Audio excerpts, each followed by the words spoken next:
Hello. Hello, hello. Ah, welcome back to another stream.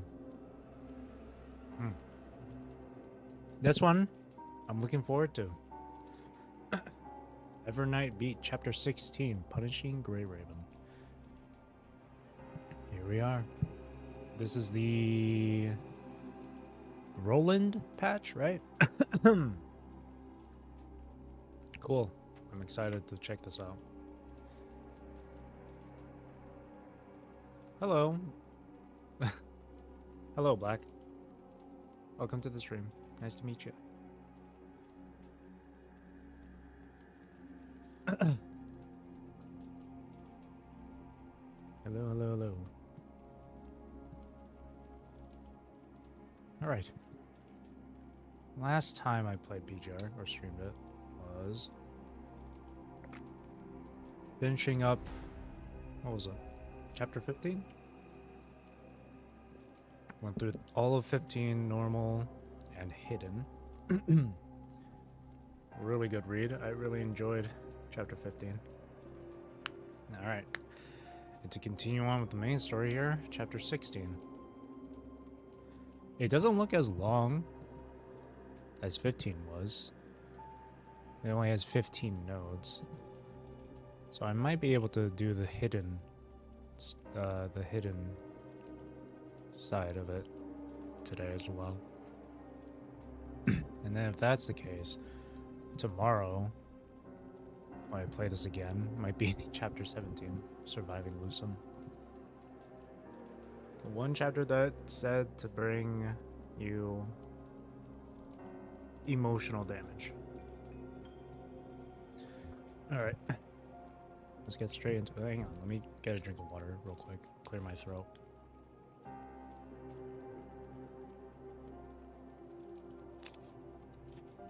Yeah, okay. Evernight beat World Government Conference. The silence of the conference room is broken by Hassan's footsteps. He makes his way to the other end of the long, cold desk and sits down, taking in the sight of this building with a history as old as Babylonia. The huge conference hall is only filled by a few people. Others are participating as holograms projected on their seats. The symbols of the judicial court, executive court, control court, and the military army makes this spacious hall appear to be even more solemn. The pillars surrounding the dome, supporting the dome of the hall are all a record of history in the form of numerous name engravings. They were the ones who helped make the world government possible. History can be tasted in the solemn air. The mark of the world government, which bears the hope of humanity, appears at the top of the room with dignity. Another world government conference is about to start. The topics for discussion appear as blue data flow in front of the seats. From Operation Acadia long ago to the recent battle commands against the Ascendants, they are all included in the discussion topics. The councilmen all understand that the topics that appear in the government summit all bear grave importance to Babylonia or humanity. Each topic had been a crucial point in the history of humanity, a pivotal decision that shapes the future of Babylonia, all that sways the boat that is the history of humanity.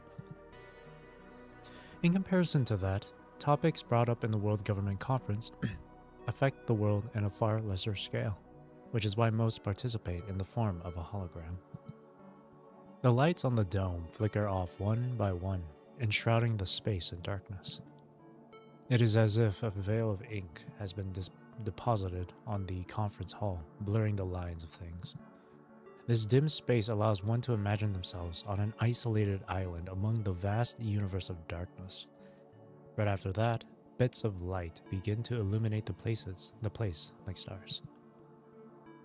The stars, data projections that appear on the screen between the pillars, color the universe. These stars are the voices of the people. Citizens of the world government upload their thoughts through their personal terminals, which then converge into a huge data flow on Gestalt. Gestalt runs at full efficiency to extract important data from this flow and summarize them into a simple display to project in the conference hall, allowing the councilmen to hear the voices of the people. Hassan stands, wrapped in the light, and announces the start of the conference. First on the agenda. Recently, Agdalek proposed amendments to a treaty signed in the past, demanding us to provide more helium-3. I would like to know your thoughts on this matter. 92% of the people think that for the stability of humanity, we should agree to our allies' demand if we have enough resources to spare. However, 7% think that the treaties are sacred. Agreeing to the amendments would diminish Babylonia's authority, and that if it happens once, there will be a second time. They would just demand resources from us indefinitely, and we'd lose the upper hand. But don't forget, it's thanks to Agdalek that we were able to resume our ground logistics and trades with the conservation area. Those blood-sucking merchants are requesting to change the treaty now precisely because they know that we'll just be walking into their trap. To summarize, the control court is not in favor of agreeing to Agdalek's request. Agdalek is an ally that can be negotiated with. As long as the content is realistic, there will be another chance for discussion. A calm voice emits from behind the control court's symbol, interrupting the two councilmen's squabble. The speaker is a gray-haired woman, one of the few who were actually present in the conference hall. Time has mercilessly decorated her short hair with streaks of white and etched wrinkles on her face, but her sharp eyes remain determined. Those pair of eyes have witnessed countless storms in the history of humanity, and it is exactly all that she has endured that allowed her to stay vigilant. It may be exhausting to have to stay on edge at all times, but she still does it because she understands the duty of the control court. She understands the responsibility one has to bear as the person in charge of said court. Hello, Manav. Game over. She is the one who reins in those who stray and ensures that the conference does not endanger humanity. To sustain a friendly relationship while still being able to maintain authority. Voting regarding Congresswoman Hilda's proposal begins now. Hassan presses the green button in front of him. The screen between the pillars shows a huge gauge panel. After a few seconds, Gestalt displays the result. 97.1% are in favor of Ombudswoman Hilda's proposal, 0.8% opposing votes, and 2.1% abstain. The supporting rate is higher than the minimum requirements. This proposal is passed. Good. The Judicial Court will draft the new amendments and pass it on to the Control Court for filing. I'll sign it after the Diplomatic Court clears it. Moving on to the second topic of the day, Nicola's proposal to expand the army. That is the last of the topics for discussion today. Any questions? The conference did not go on for long. This well-oiled machine operates at maximum capacity to lead humanity, going through discussions efficiently and solving problems in the way most appealing to the public. A hologram of a congressman lights up at Hassan's question. Mr. President, this isn't a question regarding any of the topics discussed, but a personal question. About the return ceremony of Vusubetti from Atlantis, was it necessary for it to be so lavish? A projection of a crowd appears in the middle of the conference room, or hall. It shows a crowd cheering with joyous expressions. One can feel the atmosphere of the event just by watching. This one ceremony exhausted its resources that could have sustained a small living area in Babylonia for 3 days. I don't see how it is logical to use up all those resources just to celebrate a soldier completing their mission and reuniting with their team. They fought off the Ascendant Lamia and brought the hope of Atlantis back to Babylonia. It can be said that it was a historic moment in the advancement of science. A lot of citizens volunteered to participate in the ceremony, which naturally leads to more resources being exhausted. Adding Adding in all that Uzabeni has achieved on land, of course people will want to celebrate the return of a hero. Hassan motions toward the holographic crowd. The crowd dims, finally leaving only the Grey Raven visible. But it's been a while since we've paraded a whole team of constructs in front of the public for them to worship. Wouldn't a whole team be harder to control compared to the undying Loy? Yes, we know. But people are mentally strained from the constant war. They need something to rely on spiritually. They need hope. Hope is not something we can just make. It's something that exists because people wish for it. We are merely listening to the wants of the people. Even if it's something as trivial as hope. Hope has never been something trivial. Have you never read mythology, Congressman Fermi? What does mythology have to do with this? Aren't you curious as to why heroes were written in similar ways, no matter the origin of the myths? Someone always loses their peaceful life, and has to go through numerous trials before returning triumphantly, basked in glory and praise. Under the guise of a hero is just a normal human, but people regard them as a champion equal to the gods nonetheless. It is because heroes inspire hope in people. When there is enough hope, you can lead the people. But if you destroy hope, you become the enemy of the people. Which is why hope is never trivial. It can be one of the most powerful weapons if used correctly. I will leave the rest of the explanation to Commander Nicola. As if on cue, Nicola looks up from the reports in his hand. I'm sure everyone has noticed the frequent interferences Corona has been causing recently. It was necessary to expose Uzabeni to the public in order to end these unsavory exchanges with them. It is to protect Grey Raven as much as to serve as a warning to Corona. The public's attention is the best surveillance. Even Corona cannot do as they please under constant public attention. At least for now. Which is why we have prepared a special mission for the newly reunited Grey Raven, in hopes of prolonging the temporary protection. As the councilman reacts by staying silent, Hassan plasters on his usual smile. He claps to indicate the end of the conference. The holograms flicker out while the remaining councilmen filter out of the hall. Soon, only Hassan, Nicola, and Hilda are left. Corona has eyes everywhere. There was no need to announce our objectives out loud for the whole world to see. That's fine. I'm certain Corona already knows all this, so it wouldn't have made a difference. And there's nothing they can do about it at the moment. Huh. It's been a while since the three of us had a chat. Private interactions can lead to unfair judgment. As the leader of the control court, I have to refrain from private meetings with you to remain fair. But there are exceptions, such as when discussing something as unique as what we are going to now. Shall we get on with it then? So, what have the control court and the science council found out about the Omega file? Depending on the significance, we may have to prepare for a large-scale world government conference. The conclusion is already on your terminals. I just sent it through the encrypted channel a second ago.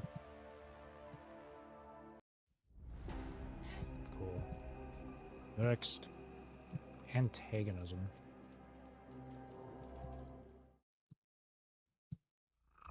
No. No. Hell no.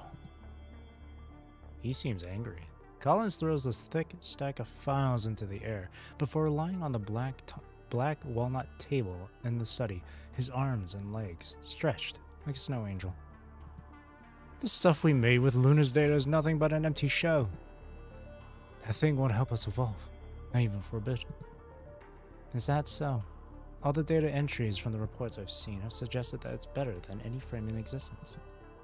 Useless. With his sluggish tone, Colin sits up from the desk, loosening his tie and looking at the person reporting to him. I've never wanted another powerful construct. What I want is to get humanity to evolve closer to the Ascendants. Don't you get it? If a construct is an improvement on a human's flesh and bones, then an Ascendant is an extraordinary leap of progress. And that possibility of evolution, The chance to free humanity from its limitations of the last few hundreds of millennia is hidden inside that agent. It is how we give humanity more leverage on this planet. No, in this universe. It's clearly not something we can decipher for now. Perhaps. But as long as we have Luna with us, we will figure out a way to unlock this treasure trove. See, I've been meaning to ask you. Are you not avoiding saying that name anymore? That's not necessary with you. After all, we're tentative partners during this exciting journey of opening a treasure trove. What? You don't seem excited at all. Because this is not the time. Based on our eyes and ears in the Parliament, our situation is quite dire currently. We won't be able to touch the Commandant for a while. That's fine. Don't you think this whole ordeal is one of the gifts of the trove as well? That feeling when you have the treasure chest in your hands, but not a single thing you do will budge it. The anxiety and thrill when you can't even find the keyhole. As if ants and insects are crawling and gnawing all over your body, or being engulfed by fire. Colin's cries a dramatic tear, it gliding along his wrinkles and the two hands covering his chest, leaving a wet mark on his dark-colored suit. It's a once-in-a-lifetime experience, I'm telling you, because you will know that the wait is worth it. You'll know that once you open that chest, you will gain riches that can topple the world. But we've lost the only one who can unlock that chest, and this key is being protected by the Parliament right now. And you don't look distressed at all. Ouch. How can you say that about me? I'm one of those shepherds that care about their herd after all. One of those that carry a butcher knife, I suppose. Regardless, charging into a herd of sheep to snatch one is just going to cause us trouble. One day, our dear Usabeni will find a way back into our sack. One day. Collins chews over his words, his gaze traveling past Rebecca into the distance. How about waiting for that day with a little class? Of course. Collins takes his time to jump off the table, taking a bow in a way he thinks elegant, before heading to a compartment to the side. A few moments later, he steps out with a new suit that looks identical to his old one. Do you only have one style of suit? Clothes are just cages of morality that humanity lungs themselves in. All it does is distinguish us from the monkeys in the zoos, making us look more civilized. Would you care about what your cage looks like? I can't agree with that. That's alright. I was just expressing my opinions, not looking for approval. Everyone expresses themselves with their eyes, their actions, and their posture, as long as they live. I simply choose to express myself with words. How about you? What do you think? What do I think about what? This floating treasure the Parliament is hiding. I'm still not sure what it is, but thanks to what you did, the Parliament has retrieved quite a number of things. Ooh, loots. Collins closes his eyes, his finger gently tapping on his temple. How dare you, Nikki? Now I'm even more eager to see what you will reap. Oh, the anticipation. I'll leave it up to you, dear socialite. The time we collect the fruit of their labor. Everything is at your disposal. Nothing is off the table. I'll wait for your good news. Collins laughs as he pushes open the door and walks away, leaving Rebecca alone in the study. She takes a look at the terminal Collins has left on the desk. The monitor keeps flickering as it refreshes the different confidential journals the Science Council has submitted to the Parliament. Seriously? He's still the same after all these years. Shaking her head, Rebecca grabs the terminal from the desk and departs this opulent room.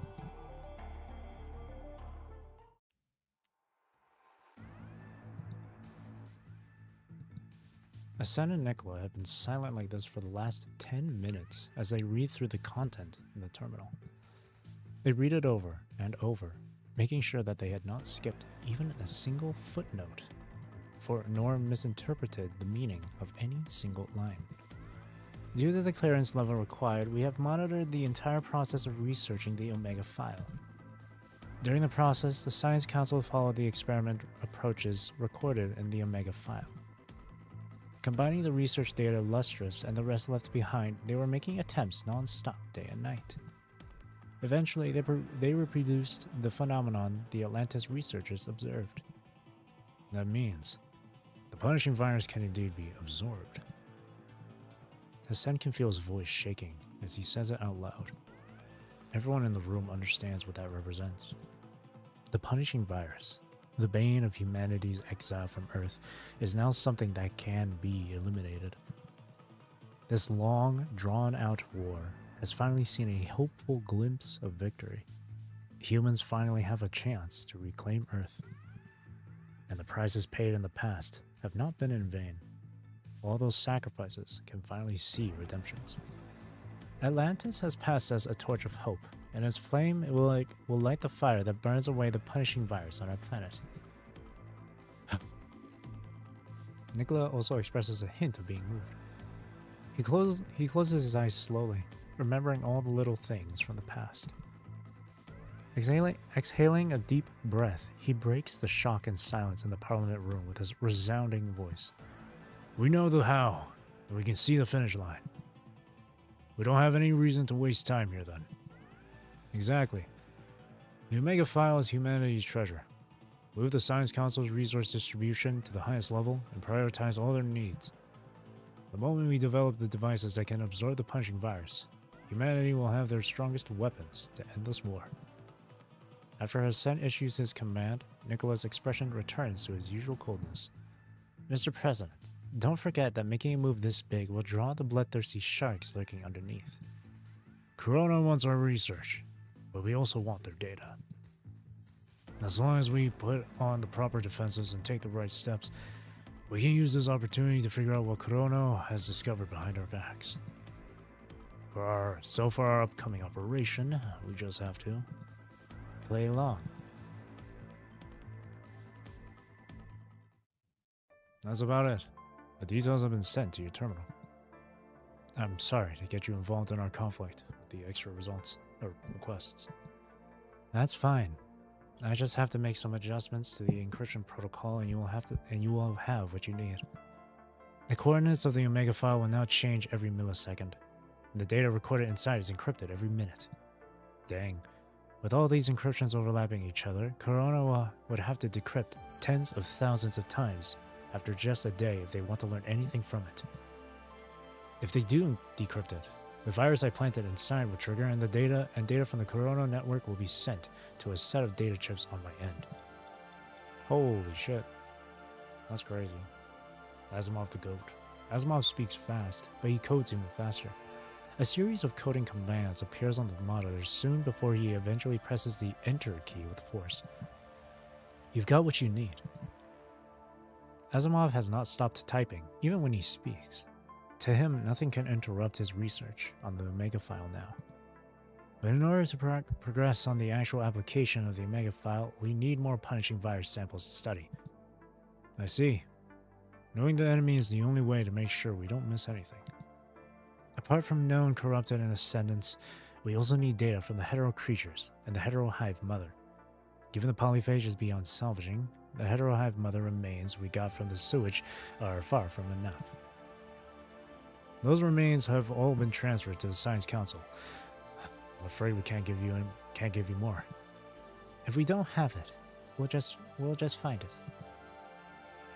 Hilda waves a miniature terminal in her hand. This is a terminal Asimov sent to the control court. Allow me to explain the rest.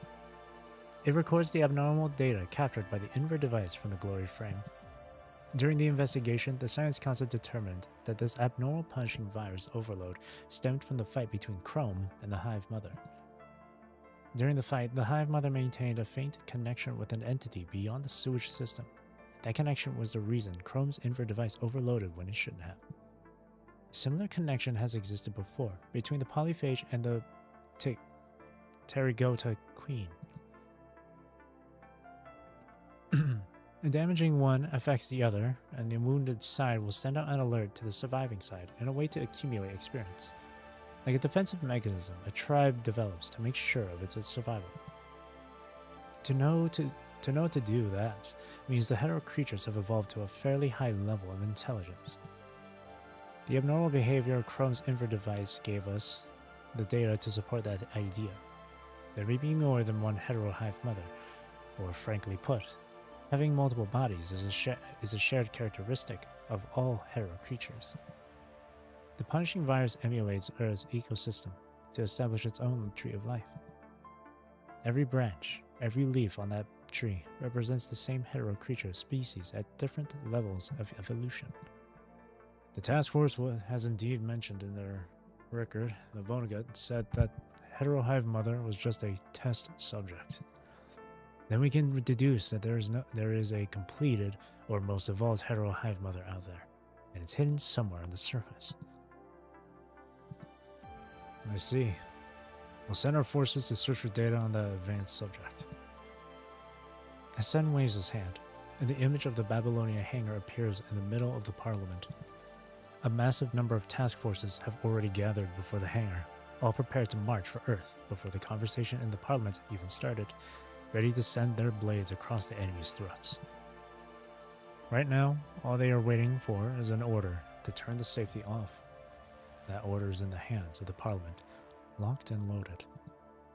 Asimov understands that this is the parliament showing how much they value the Omega file. He turns his gaze away from the projection, only to notice a pink-haired construct in the scene. She stands on a stage, observing the constructs gathered before the hangar, and compare them with the names on the list in her hand. The icon on the control core on her body establishes her identity and the role she has there.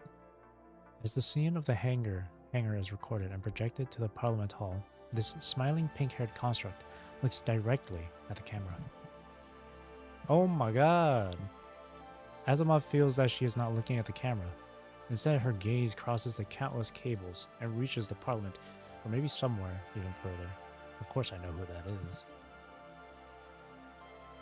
A lot of PGR fans would know. The thought bemuses Asimov.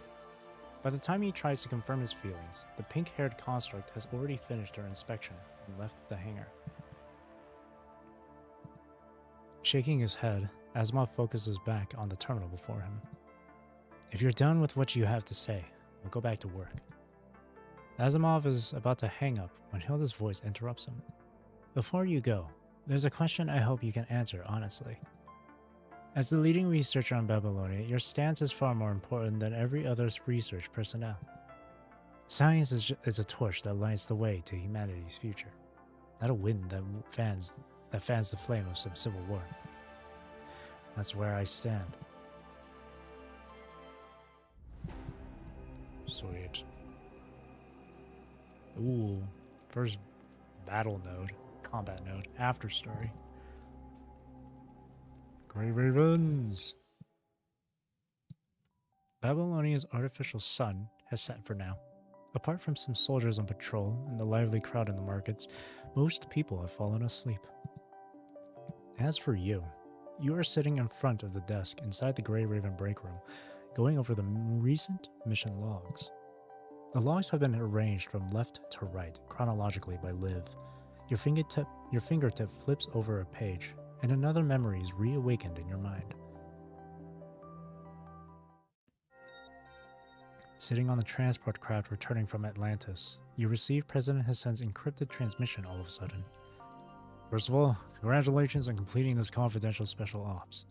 Raven can finally take a rest in the coming days. Confidential special ops. That's right. You must be able to tell from reuniting with your team that Kronos' control over Grey Raven has been dismantled by us.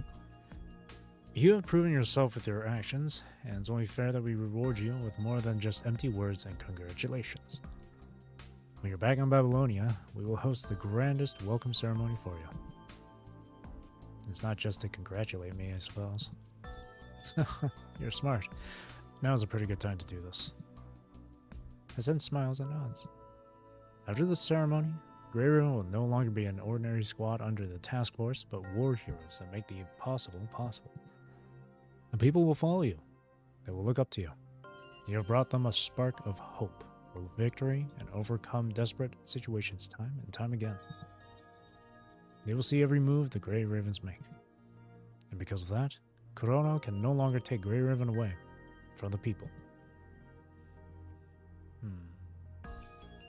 Why this? Because people are looking for heroes, for hopes that will bring the war to an end, and the Grey Ravens are the perfect candidates. To carry out this plan, Grey Raven's main mission in the coming days will be to boost morale in each fighting region, to establish people's hope for victory. That's what the people want. That's how we protect you. You have not seen Vera and the Cerberus members for a long time since the welcoming ceremony. Apart from returning to Babylonia to hand in your mission logs, you and the Grey Ravens have spent most of your time going from safe zone to safe zone among different areas on the surface, far away from the front line. It might be more free carrying out the Parliament's mission and being forbidden to contact some people than being locked in Kurono's cell. This overprotection has nonetheless grown weary on you. The Babylonia night is still far from over. You open the mission log on the desk to confirm the final details before submitting.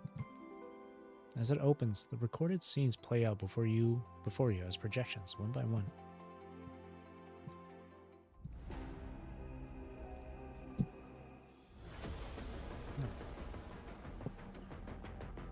What is this? Grey Raven mission log number 5568. This is Grey Raven. We're here to assist you. I have vision of the Conservation Area Defense Force. Reinforcement has arrived. Look, it's Grey Raven. They have finally come back. Grey Raven is here. Time for a counterattack. Commandant, we have arrived at the Defense Force's location. Your orders, please. Cool. All the music.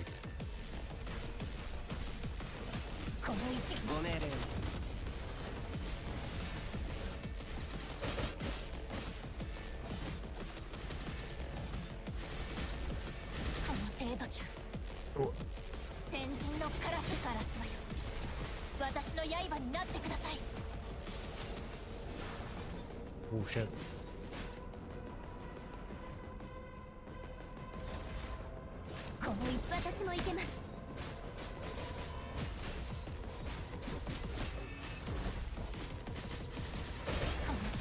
Ah, I'm stuck in the corner. Oh my god.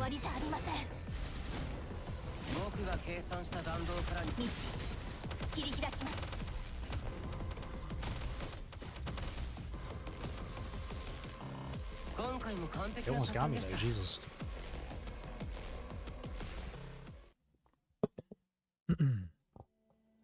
The moon is hanging high above the city by the time your work to support the conservation area is over.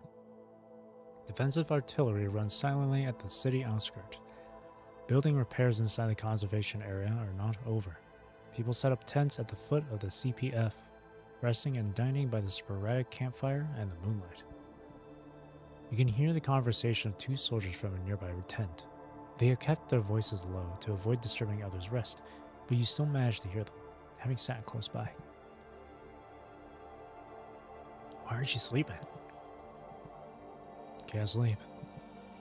Something on your mind?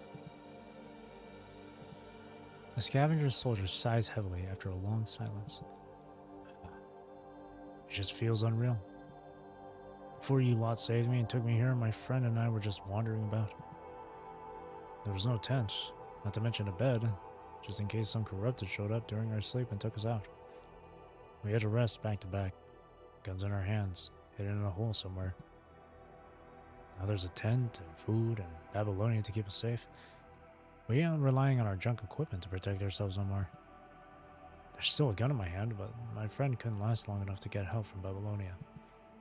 And I'm sorry. There's nothing to apologize for. Old Johnny and I both knew we'd die at any moment. No despairing without dreaming, that's how we scavengers see it. But seeing the conservation area being rebuilt, hearing the news of other cities getting taken back, and receiving supplies from Babylonia, that's when I knew that the days of living in fear were over. Safety and stability are back, and it all just feels so unreal. And I understand. I used to be a soldier fighting on the front line as well. Barely got rescued from underneath the Grim Reaper's scythe, and now I'm stationed way back here in the conservation area. The cries of my company when they died still echo in my ears. I could still feel their broken limbs on my fingertips. Enemies with overwhelming power easily took down my squad. Despair had shattered my will to fight. The last thing I saw before I blacked out was a raven-winged ascendant. But you still survived. Yeah. I found out afterward that a squad managed to defeat the ascendant and held the defense line. Now, who were they? Grey Raven. That's what the report said. Are they the ones here earlier today? That's right. They're still fighting on multiple battlefields, even to this day. It's because of soldiers like them that I don't think humans are hopeless in this war. I see. We were both crushed by despair, which is why the safety we're feeling now is so unreal, I guess. Enough with the cheesy stuff. We're alive, after all. As long as we live, we have to carry on our companions' hopes and dreams and bring them to fruition. You're right. Did you have some cards with you? If you can't sleep, how about a game? Sure. Damn it. I can't even hold my cards steady now. The old raspy voice of the scavenger sounds shaken. I'm going to bed. We'll play next time. Having said that, the scavenger does not seem to have fallen asleep, given the rustling sound you hear from the tent. Right, next time. Both of us. You hear quiet sobbing from the tent, as weeping adorns the silent night. You stand up and walk far away. You hear a lullaby, on and off on your way. Following the sound, you see Liv sitting in a crowd next to a woman, humming along with her. The woman is teaching her how to sing the song. Between the two lies a familiar kitten-like boy. The corner of his mouth is still dotted with crumbs of rations. Liv has covered him with a blanket, in case he catches a cold during the night. The woman teaches Liv as she watches carefully at the sleeping boy, gently rubbing away the crumbs by his mouth. Liv, what's the situation? Liv gestures to you to be quiet. It seems that the boy has just fallen asleep. The woman carries a cup to you. This is some soup that we made. I hope you won't mind. You find yellow-tinted broth inside. Behind them is a pot with barely enough soup cooked, but she still fills your cup to the brim. The sweetness of corn perfumes the air. Did you plant this? Yes, we planted them on the experimental farm inside the conservation area. Akdalek brought us excellent seeds for corn from other conservation areas, turning the impossible dream of growing crops possible. You take the cup from the woman and take a sip. The initial bitterness turns to sweetness as the corn mixture passes your throat, its fragrance filling your mouth. As the woman has said, this is something impossible to dream of in the past, with the harsh environment on the surface. There's something I want to say to you ever since leaving the no man's land. Please. Looking at Liv and you, the woman is getting emotional. Her lips are trembling before eventually saying two words. Thank you. You didn't mind how hostile we were when we first met, saving my grandson nonetheless and bringing us here to this conservation area. Oh, she was from Echo Aria. Even though we agreed with relocating here, we still didn't approve of everything Babylonia did when we first arrived. But after living here, we start to realize something we didn't want to accept. That even though the world government has abandoned us once, it doesn't mean that everyone there has given up those of us remaining on the surface. The conservation areas, built one after another, are the best evidence. Old habits die hard, but we scavengers have left the no man's land behind. Perhaps it's time we start anew. After thanking you, the woman's words come out non-stop, like a broken dam. My apologies. Someone my age should be able to remain calm, despite the changes, but it turns out I'm still as sentimental as ever. She wipes away the tears from the corner of her eyes, returning to her grandson's side, sitting down and caressing his cheek. Still, the gentle smile hung at the corner of her mouth cannot hide the sorrow underneath. They finally have food on their plates and a roof above their heads, but the only family they have left is each other. All her other relatives, much like the many families on the surface, have been lost during the war with the punishing virus. Liv reaches out and gently pats the woman on the back.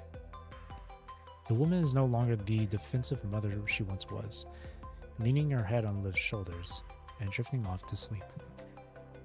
Seeing the woman and child by her side, Liv looks at you and nods, indicating that you can leave this area to her. The temperature begins to decrease as the night continues. People gather in their tents in groups, soundly asleep, accompanied by the moonlight and the lullaby. It is midnight by the time you confirm all the recent mission logs. Grey Raven's main mission in the coming days will be to boost morale in each fighting region to establish people's hope for victory. Just like what the president said, declaring corrupted, scouting, transferring supplies, simple, cumbersome, and focused work has become the major theme of your recent days. Conservation areas are being built one after another behind the front lines. With the help of Actilec, people are trading with each other. ARU is being steadily rebuilt. Lost bases in some areas are recovered by the Forsaken. With each of your recent missions, you can see the surface is on track to being reclaimed. You have also fulfilled your objectives perfectly, encouraging the men and women on the ground as the Parliament hopes. Yeah, I found out afterward that the squad managed to defeat the Ascendant and held the defense line. Who are they? Grey Raven. That's what the report said. Aren't they the ones here earlier today? That's right. They're still fighting on multiple battlefields, even to this day. It's because of soldiers like them that I don't think humans are hopeless in this war. It's great to have Grey Raven here. There's hope if Grey Raven's with us. Don't give up. Grey Raven's coming. Similar phrases have been appearing around you. People's attention has also become another form of scrutiny, protecting as well as pressuring you. The mission logs before you are both approvals and bounds of the Grey Raven. Commandant, you're still awake? Just signing off the recent logs. Lucian and Liv and Lee step inside the room one by one, interrupting your spiraling thoughts. Liv walks towards you with a steaming tea cup. Thanks. You take the cup from her, and its warmth casts away the coldness on your fingertips after having swept through the mission logs. Commandant, the pressure must have been building up inside you. What are you thinking? Talk to us about it. Just duties for soldiers. Lee shakes his head, seeing the logs on the desk. There's so much more to do, so many problems we can solve instead of staying in the back, safe and secured. You're right. The situation isn't officially steady yet. We can't let our guard down on those who took the Commandant away in the first place. Kurono. This name has been appearing around you more often lately. If you do anything out of the ordinary during this time, even the President can't protect you. The President has sent, and the others have realized the danger you could encounter since back then. Kurono's behavior was also quite suspicious when you were connecting with Cerberus. Why would they withhold the coordinates of Luna's home from Cerberus in the first place? Why did they give them the wrong coordinates and task you to locate them? That arrangement was not a mistake. It was a deliberate test. And ignoring the underlying threat Kurono is presenting, hidden beneath the calm surface of Babylonia. You have been discovering dead zones along the railway, and you have heard of stagnant corrupted in multiple areas. All of them point to the fact that something is changing on the surface. A threat is lingering around you, the dots waiting to be connected. It's not over yet. Clearly the Parliament wants to keep Grey Ravens safely in the back and shape them into idols of hope. Sand down the sharp edges, and Grey Raven will become the tool to comfort the masses. This does not bode well to everyone on the team. The thought of breaking the stalemate is on the edge of all of your minds, and that is when your terminal rings. That was a really short combat node. Alright, 3 dialogue nodes. Search for coordinates. Chrome? Let's hear him out, Commandant. Good night. Sorry to disturb you at this hour. That's fine. You know what kind of busy work I'm doing. Chrome does not respond to that directly. He gives you a slight smile. You both understand each other perfectly. Recently, the task force has been searching for clues on the heterohive mother on the surface.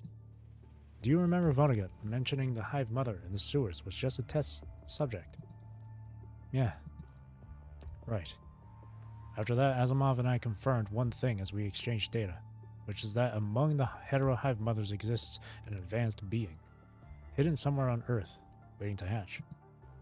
The several hive mothers the task force found so far are not as developed as the one underneath City 75. Some of them haven't even developed a functional heart. This discovery also confirmed the idea that the same hetero creature would multiply into multiple beings. Based on the polyphage and the heterohive mother in the sewers, ascendants can have a pivotal role in helping the hetero creatures grow. That undiscovered advanced subject has Vonnegut aiding its growth, so its level of completion must be second to none, which makes locating it a time-sensitive task. There are 3 reasons I'm looking for you now. First, the specialized frame. Indeed, we defeated the heterohive mother with my glory frame, which means Lucia, with her specialized frame, is also capable of defeating the same enemy type. Second, the punishing virus overloading. That's right. Since the hive mother will overload invert devices with the punishing virus, we require a commandant on the scene to stabilize the constructs to prevent infection. And the one who has multiple experiences fighting ascendants and powerful hetero creatures, as well as having connected to corrupted by Hua Shu without being infected, is the perfect candidate. So, you know about what happened in City 75? Yes, I do. I took advantage of my father's position to gather some information. Rome answers directly. You can tell that he has no intention to use that information against you by how sincere his gaze is. Third, Grey Raven on the front line is the best encouragement for the army. Exactly. The front line is dangerous, sure, but removing threats on the fiercest battlefield will score Grey Raven another major achievement, further stoking the flame of hope. This also matches what the Parliament wants for your team. There's a 4th reason, isn't there? I knew I can't hide anything from you. Is your frame really alright? It is. And thanks to that experience, we managed to record the abnormal data and confirm our hypothesis on the evolution of the hive mother. But the Science Council can't rule out that the overload will do further damage to the glory frame, which is why Strikehawk has to stay in Babylonia to help with the research on the hetero hive mother instead of fighting on the field. But what about Kama? A Kamu who works alone away from Strikehawk is deemed too dangerous by others. And given his uniqueness, he will be staying with us and assisting the Science Council on their research for now. I see. In conclusion, I feel like Grey Raven is our best option when it comes to missions that concern the advanced subject. Chrome stresses his voice when he says Grey Raven is our best option. Thanks. No worries. I'll wait for you at Asimov's lab. Of course.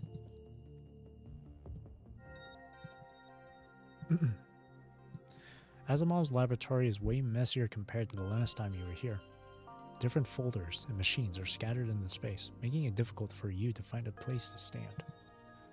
Asimov is focusing on the report in his hands, quickly tapping on the keyboard when he thinks of something before returning to the papers. A researcher is standing by his side, looking at Chrome and you by the door.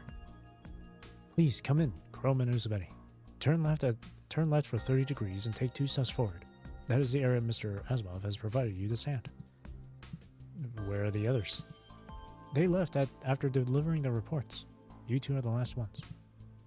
First, allow me to explain the current situation on behalf of Mr. Asimov once again.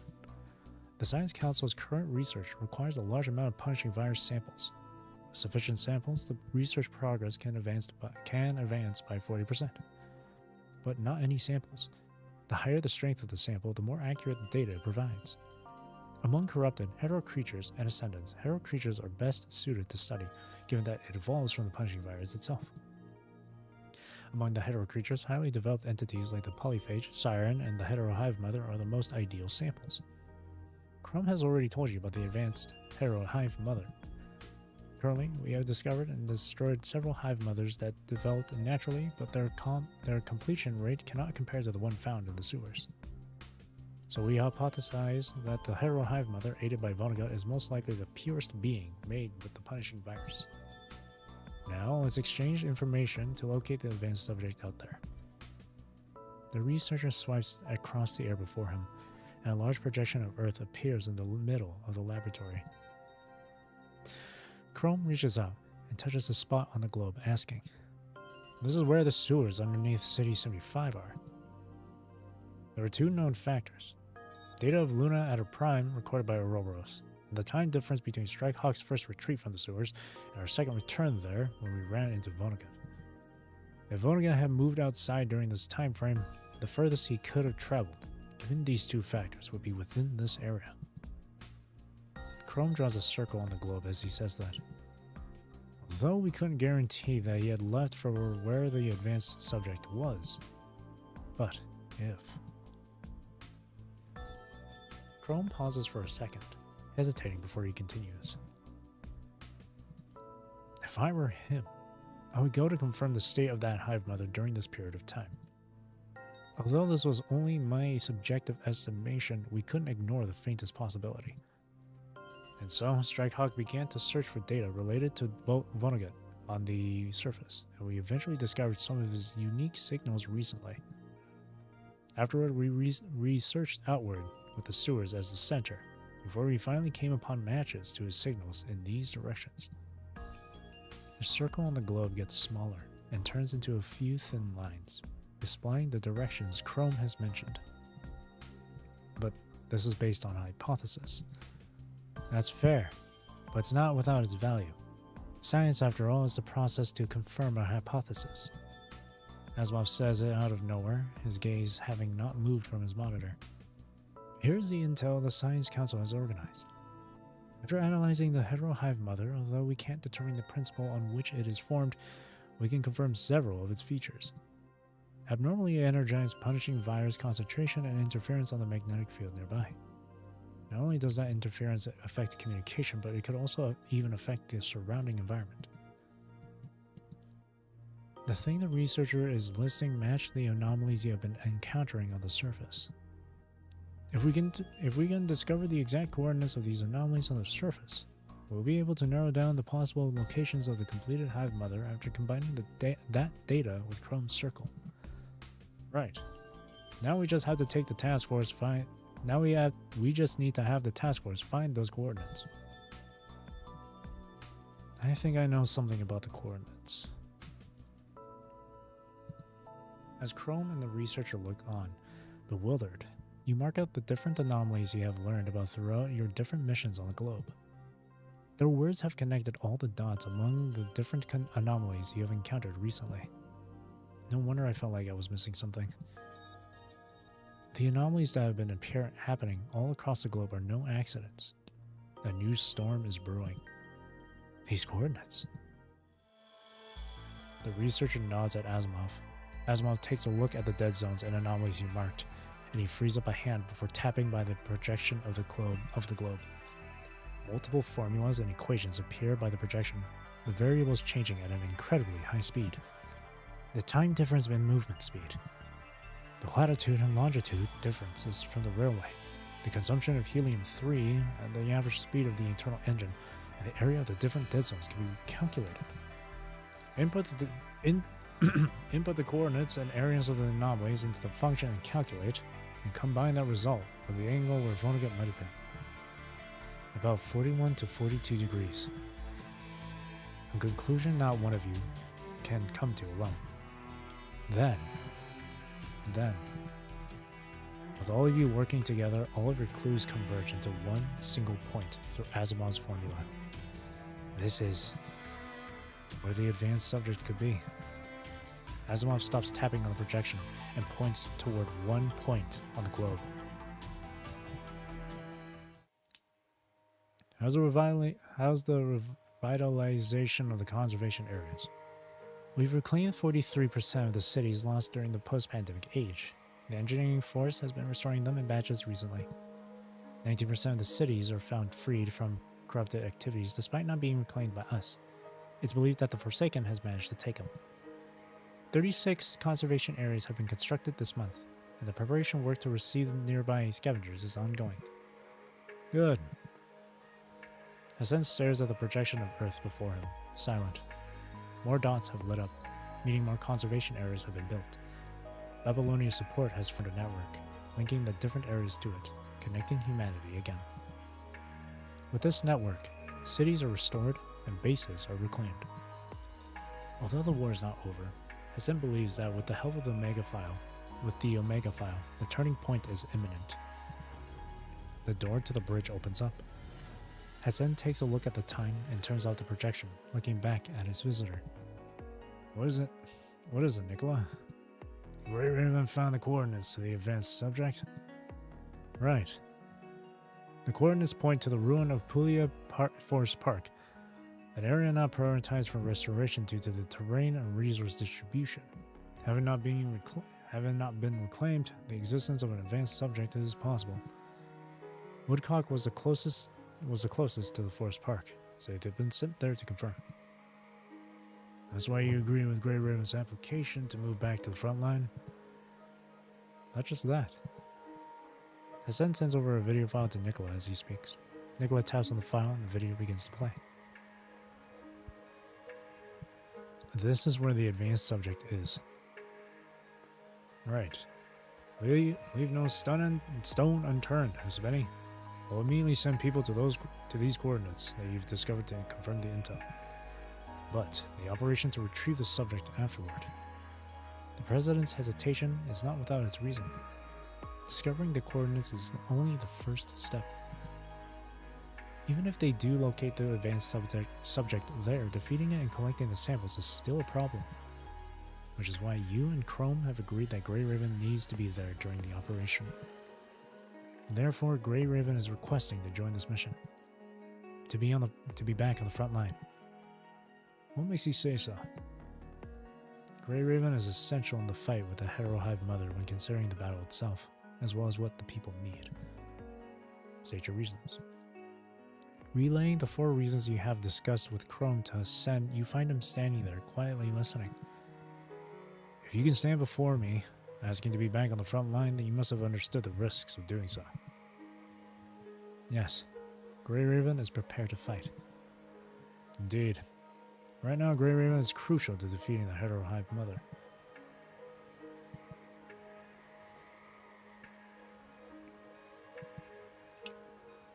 Past and future, hopes and duties. The conversation between present Hassan and you jumps from topic to topic, as if you two are attempting to talk about everything in the limited time. Your ideas clash on the bridge as your souls resonate in the universe. In that case, I suppose our worries were for naught. The video stops here. Nicola closes it, not saying a word. It's hard to disagree with them when they took this step willingly. It's good for everyone if they're moved back to the front line. The benefits outweigh the risks. Right. As long as we can achieve what we want, it doesn't matter how we get there. Exactly. Alright. According to the time, Harley Joe's team should be sending back the report soon. I hope our effort isn't wasted this time, and we'll find that advanced Heterohive Mother.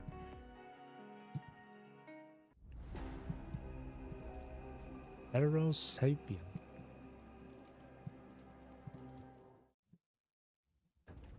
Rapid footsteps approach from beyond the door. The retinal scanner outside announcing the name of the visitor. The door opens and Hilda enters the bridge, standing before Hassan and Nicola. How did it go? Did we find it? All the data suggests that the Heterohive Mother is located inside CPF-40 at the center of the Puglia Forest Park ruins, or what used to be CPF-40. What used to be? That's right. It's better to see it yourselves. With that, Hilda sends a report across the desk, and the warning on the cover has Hassan frowning. The last report with a warning tag was the report related to Luna.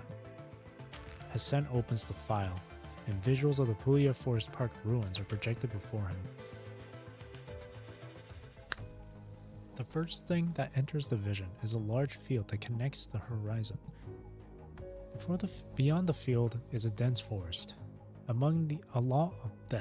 Although the existence of such a large area of lush woods is miraculous in its own right, it is not the cause of shock. Everyone's gaze turns toward the towering tree in the center of the ruins. Natural greenery interweaves with a scarlet punishing virus along the tree, its twisted branches dancing and breeding. It has replaced the CPF. The Control Corps immediately sent the video to the Science Council for analysis after seeing this. Their findings suggest that those things enveloping CPF-40 are made of hetero creatures mimicking the plants of the forest park.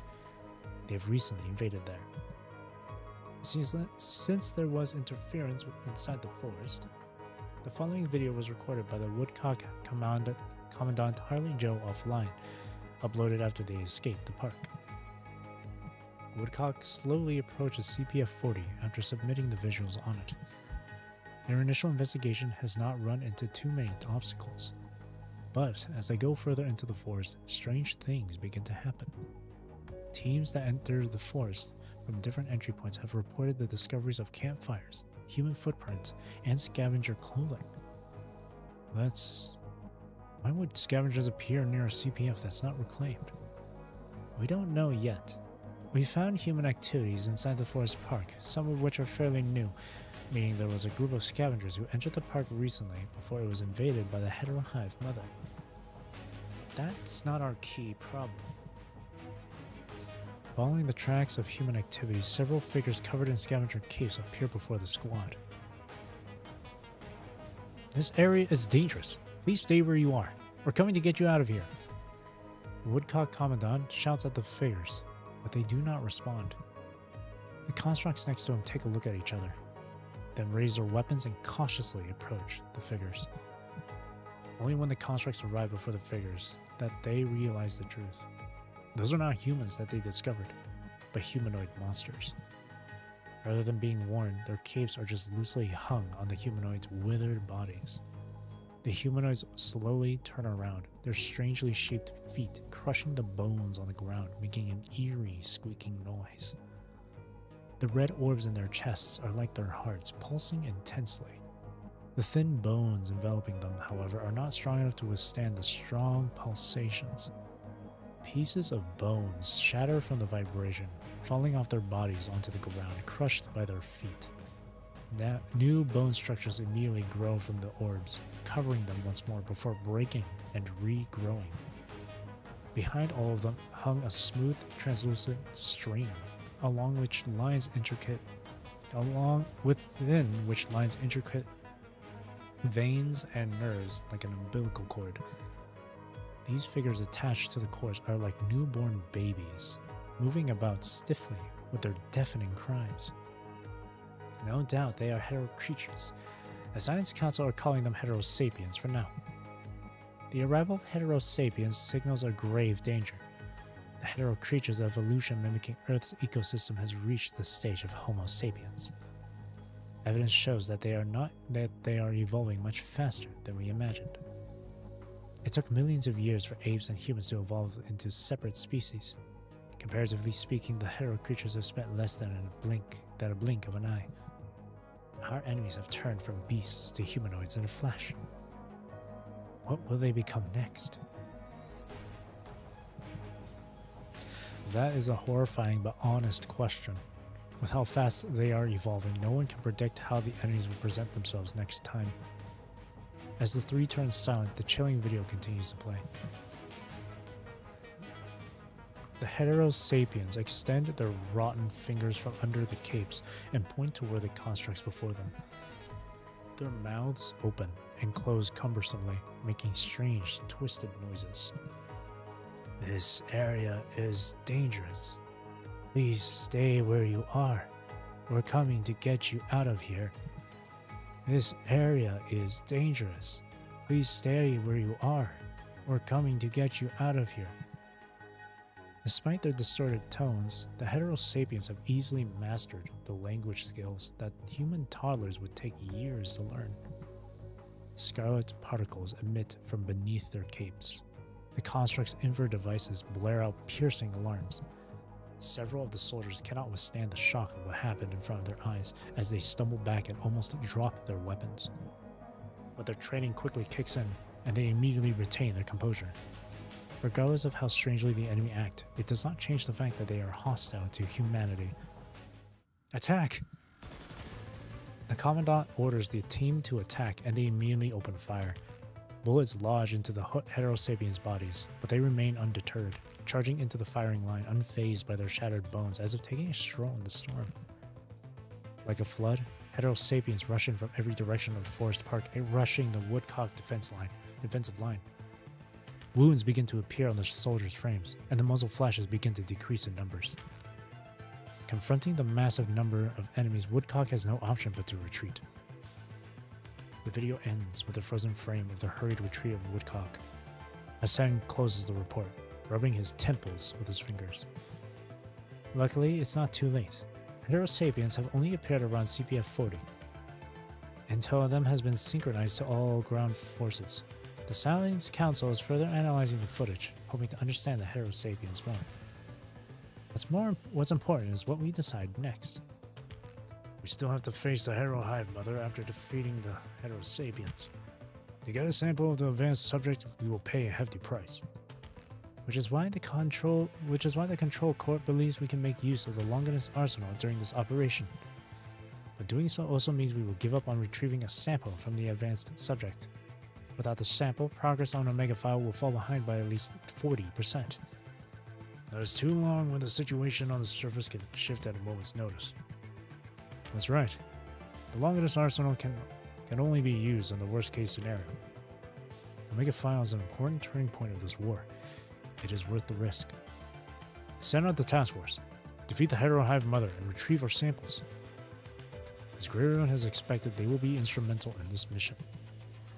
Now, we need other participants. Who do you have in mind?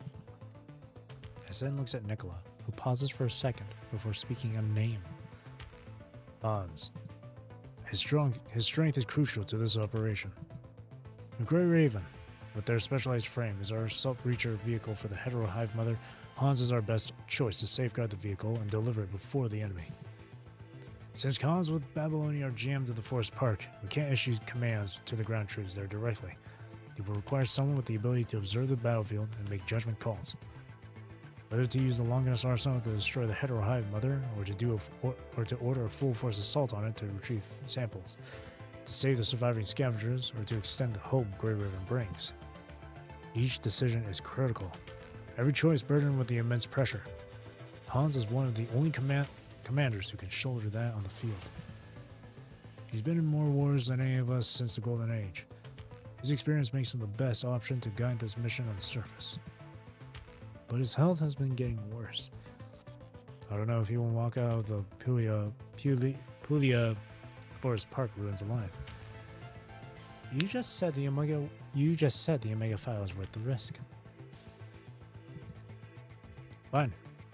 But I have to talk to him first. Selga, send Hans to the bridge. Hans appears on the bridge, standing straight and tall. His conversation with Hassan lasts mere minutes, but it feels like ages have passed. As their conversation comes to an end, everyone in the room falls quiet. Hans salutes and breaks the silence. Whatever it takes, even your life. A soldier's life is humanity's leverage. To be utilized to my fullest is my ultimate wish. Hans' gaze is resolute, undaunted by Hassan's questions. All right, Babylonia's forces are at your disposal. I'll give you some time to come up with a list. You can confirm it with Nicola and Hilda later. What is Grey Raven doing as the critical team of this operation? Lee and Liv are helping the Science Council to analyze the Heterosapien footage from Woodcock. Lucia and Usabeni are going over their equipment. We have prepared some special weapons to increase the odds of success. I see. In that case, I'll need the following 3 teams from those standing by. Already? Do you need to think it over? That's not necessary. Understanding the strength of each soldier is the basic requirement for a commander. First, Woodcock led by Harley Joe. He was the first on the scene and thus understands the park the most. He's also applied to return to the forest park. And Harley Joe's achievement in communications means he might be able to solve the interference inside the park. Considering his team was hurt, I want to assign constructs from other squads to him as a temporary team. The second squad is Egret, led by Vanessa. Her efficiency can buy us valuable time. Given the lack of data on Heterosapiens, we can also rely on Egret's heavy firepower to take down the enemies. The third is the team led by Simon. Simon's capability is not that great. It will be hard for him in high-octane fights with the Heterosapiens. His physical prowess is concerning, but the strength of his mind beacon is second only to Usabeni in his ear. Someone like that will be able to share the strain with Usabeni when stabilizing the constructs near the Hetero Hive Mother. I see. A mobilization order has been issued to their teams. Safe journey. Yes, sir. It will be.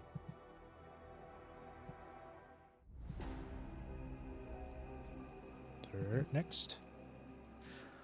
Assemble. Hang on a second.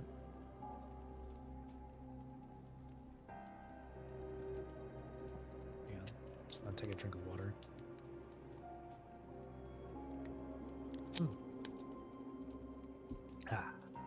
Alright. Assemble. Chapter 16. Evernight Beat. The transport craft drags its light blue flaming tail across the city. You have finally returned to the front line. Your exposed skin, uncovered by the exoskeleton, can feel the moisture in the air, meaning there is sufficient rain in the area, which explains why the Puglia Forest Park ruins could last on the barren earth until now. There is no time to rest after the transport craft lands. Orders are issued to gather everyone together. Hans, like an unyielding oak, stands in the middle of the field, watching the construct teams before him with the eyes of a hawk. Soldiers!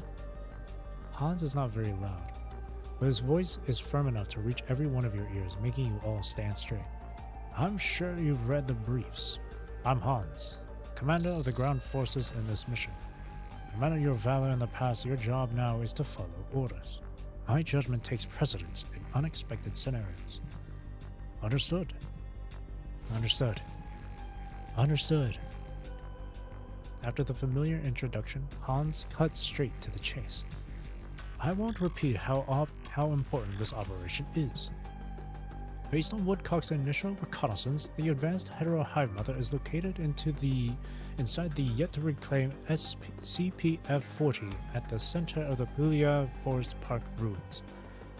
That one single team could not continue their investigation under the threat of the Heterosapiens, so that duty is now on the elite commandants here and your squads. We have two objectives. A construct passes a bit domain node to each commandant at Hans's order. Holding the bit domain node once more, you cannot help but remember the fight with Wan She against Siren. Time seems to rewind back to the moment Selena and your eyes met. First, your haze is interrupted by Hans' voice. With his hands behind him, Hans looks at CPF-40 at the center of this forest park ruins. Locate and defeat the Hetero Hive Mother that is hiding inside CPF-40, and allow Grey Raven with their specialized frame to retrieve samples from it. When I decide that it is no longer feasible to retrieve the samples or the mission to retrieve them has failed, I'll issue commands to install the bit domain nodes so we can guide the Longinus arsenal and take out our enemies once and for all. Second, to save as many surviving scavengers we find on our way as possible. Hans pauses when he says it. Of course, that's the best case scenario. You've read the intel on Heterosapiens, and I want you to remember what their appearances apply. The punishing virus has evolved beyond our understanding in the blink of an eye. Who knows how they will change after we enter the forest park? When the situation goes beyond our control and neither of our objectives is feasible, we will prioritize installing the nodes in order to guide the Longinus arsenal. If not, Babylonia will carry out broad orbital strikes with the Longinus arsenal on the forest park ruins. Everything in the park, Whether it is the hetero hive mother, the scavengers, or us, will all turn to dust. As soldiers, we can't rely on miracles. Everyone must prepare for the worst case scenario. Yes, sir. All teams, start preparing and get to know each other. The mission starts in 10 minutes. And it begins. Pulia Forest Park ruins.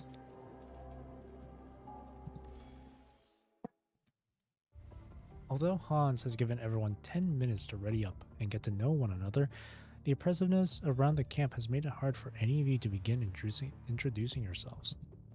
Each of you knows what enemies you will face inside the Forest Park ruins. A single mistake now in preparing your equipment can mean losing your life to the hetero sapiens later. Lucia takes Lee and Liv to the edge of the forest to scout. You sit on a rock in the distance, checking the weapon in your hand. At that moment, you feel a sense of pressure coming for the side of your neck. Dodge. You dodge back slightly, and a combat knife slides along your neck, just missing it. Retaliate. Before you can see the face of your assailant, your body instinctively reacts. One of your hands strikes at the wrist that holds the combat knife, disarming him. Your feet sweep across his legs as he stands there shocked, and he falls to the ground. Huh? He tries to stand up, but before you grab both of his hands and press him down. I give up. The combat knife is not sharpened. The chief's reaction speed is indeed as fast as Simon said. Simon? A man's voice rises from underneath you. That is when you notice that he is also wearing the uniform of a Babylonian commandant. Spit. He turns around, trying to spit out the mud and grass he accidentally swallowed when he fell to the ground. Ugh. That is how you finally see his face clearly. He's none other than Harley Joe, the woodcock commandant you saw in the video footage. This is the first time we meet, yeah? I told you what would happen and you still did it. Are you just a fool? It's rare to get an opportunity to train with the chief one-on-one. You hear a female voice nearby, mechanical arms behind her back lifting along with her two arms. Those arms might be mechanical, but instead of looking rugged, they gracefully perform the give-up gesture like real arms. Oh, shit. I give up. Can you let the fool go? Let go. As you move away from the man, the woman extends a mechanical arm to grab his uniform and lifts him up. I'm Yata from Scarab, my commandant being Valeria. I've been assigned as a temporary squad member working with Commandant Harley Joe. Harley Joe is the name of this fool. Yata points at him as she speaks, and Harley Joe grins brightly. Come on, can't you say my name right? I can't. Fool fits you more, weirdo. Fine. Nicknames are a sign of trust. I'll consider that you accepting me as your temporary commandant, Yata.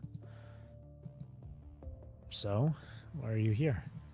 I can barely breathe with how oppressive the camp feels. If the commander is giving us time, I'm going to use it. Let me introduce myself properly.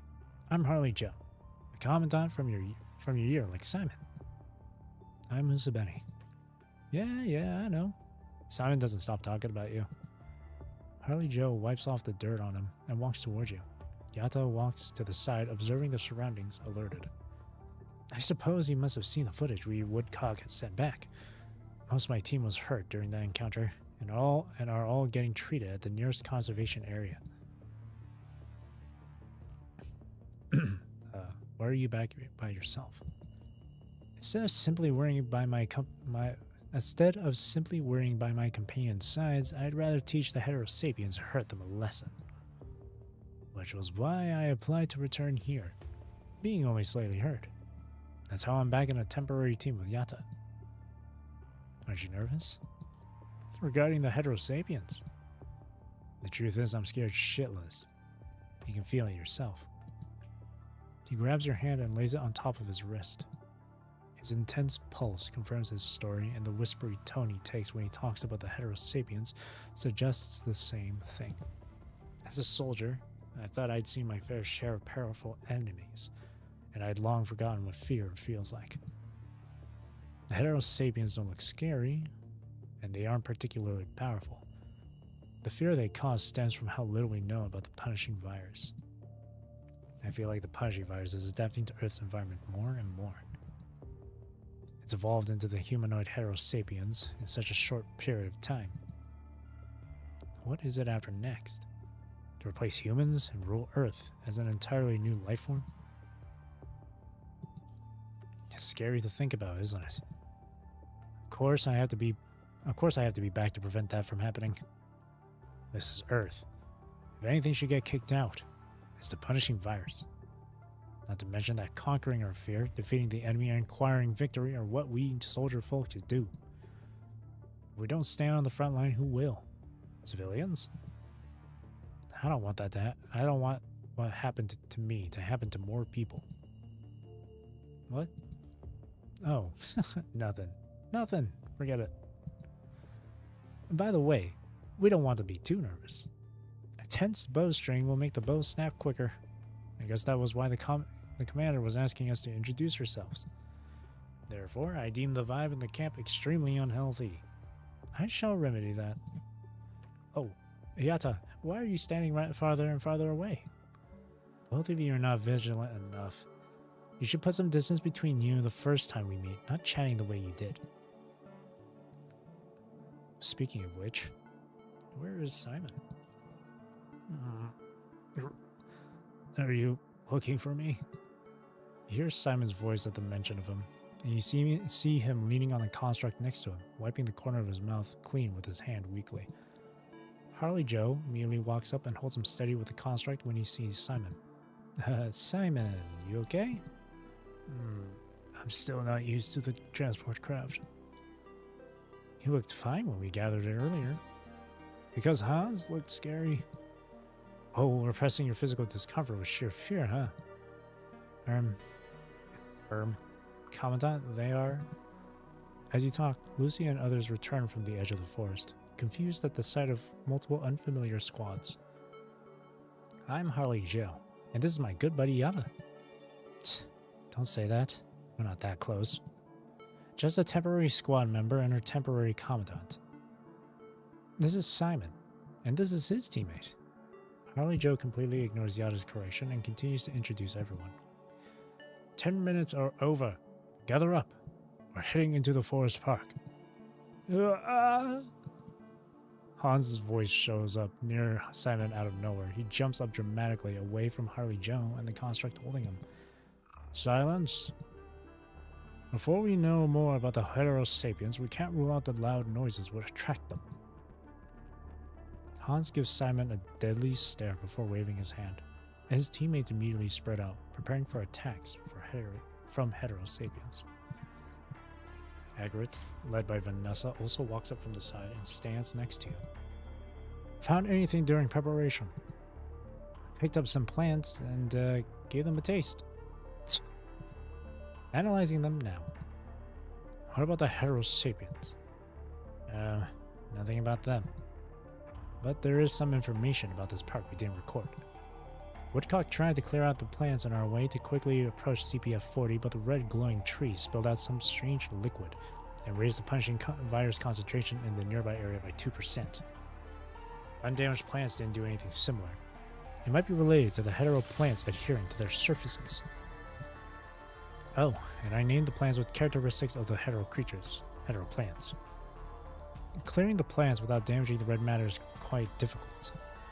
So my educated guess is that mass destruction of hetero plants will result in irreversible damage to the Paleo Forest Park ruins and the surrounding areas. To avoid an unnecessary rise in infection rate, I feel like it's best I report this before we enter the park. How annoying. I was expecting something more useful. Vanessa groans, no longer looking at Harley Joe. Yeah? What's this hostility? What's Egret's progress? We tried the sky. Didn't work. Short distance flights across the trees were immediately met with surface-to-air attacks. Isn't this a forest? What surface-to-air weapons are there? That wouldn't be a human defense system. Those had to be attacks from the hetero creatures. That's what it was. They turned themselves into cannons hovering mid-air, and when they encountered us, they launched themselves at extremely high speed in a suicide attack. Have the hetero creatures developed this kind of tactics already? Not a good sign. Not at all, and they were smart. They only attacked targets in the air that approached the giant tree. The closer we were, the more frequent their attacks were. That might be why our transport craft wasn't attacked, having landed at the outskirt. I see. In that case, the less encumbered Harley Joe and Yato will take the flank. Everyone else takes a line formation and watches each other's backs. Grey Raven, stay in the middle and reserve your strength. Alert others of incoming attacks from the air. Fire freely when you encounter hetero sapiens. Continue advancing. Don't break formation.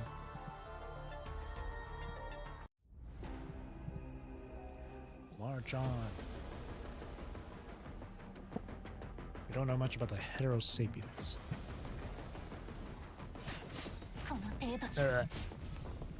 Good start.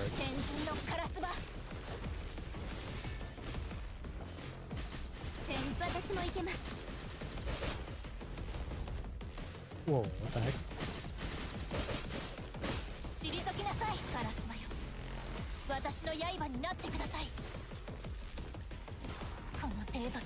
No.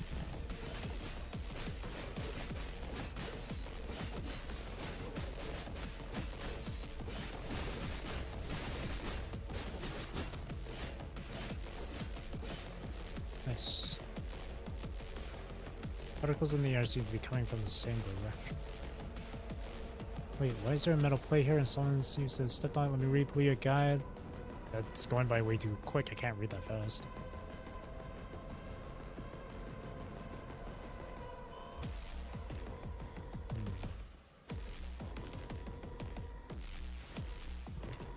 Let me change my camera mode. Oh. Yata and I have the flanks. Periodic columns detected again. Text is going by so quick. I only have like 2 seconds to read it.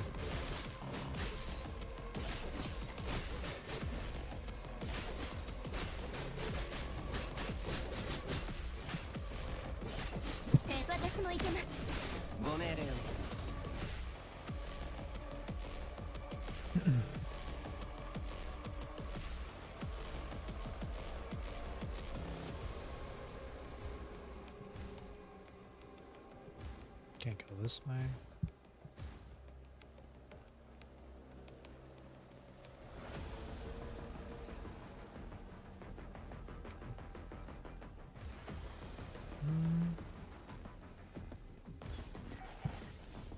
Support constructs, record the entire battle. Don't miss out on important information.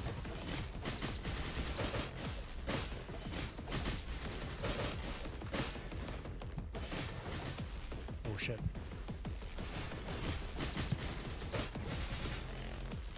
Oh, I dodged way too soon for that.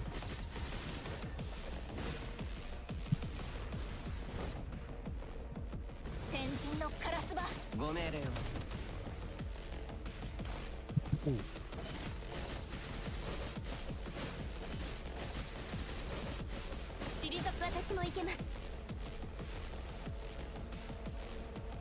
Okay.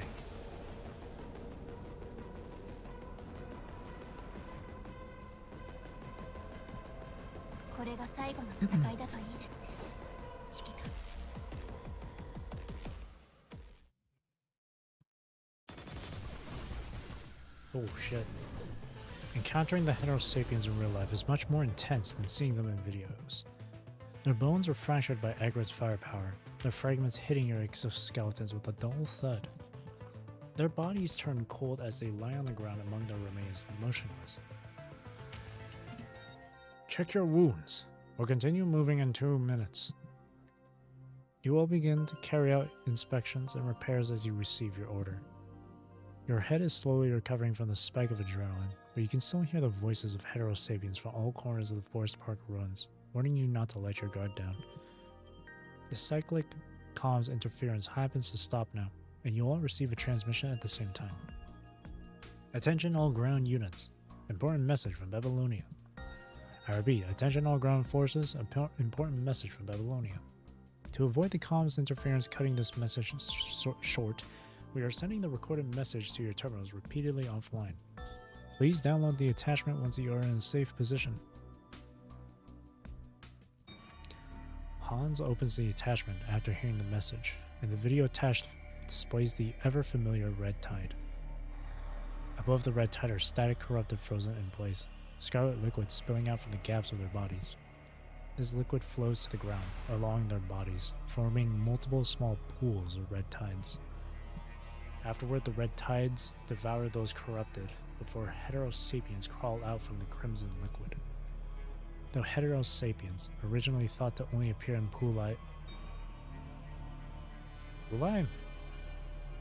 Forest Park ruins, Puglia, are rising from the red tides in the video. They step away from the tide and attack everything on their way, and the reaction from the ones attacked is all but unfamiliar. This is the red tide.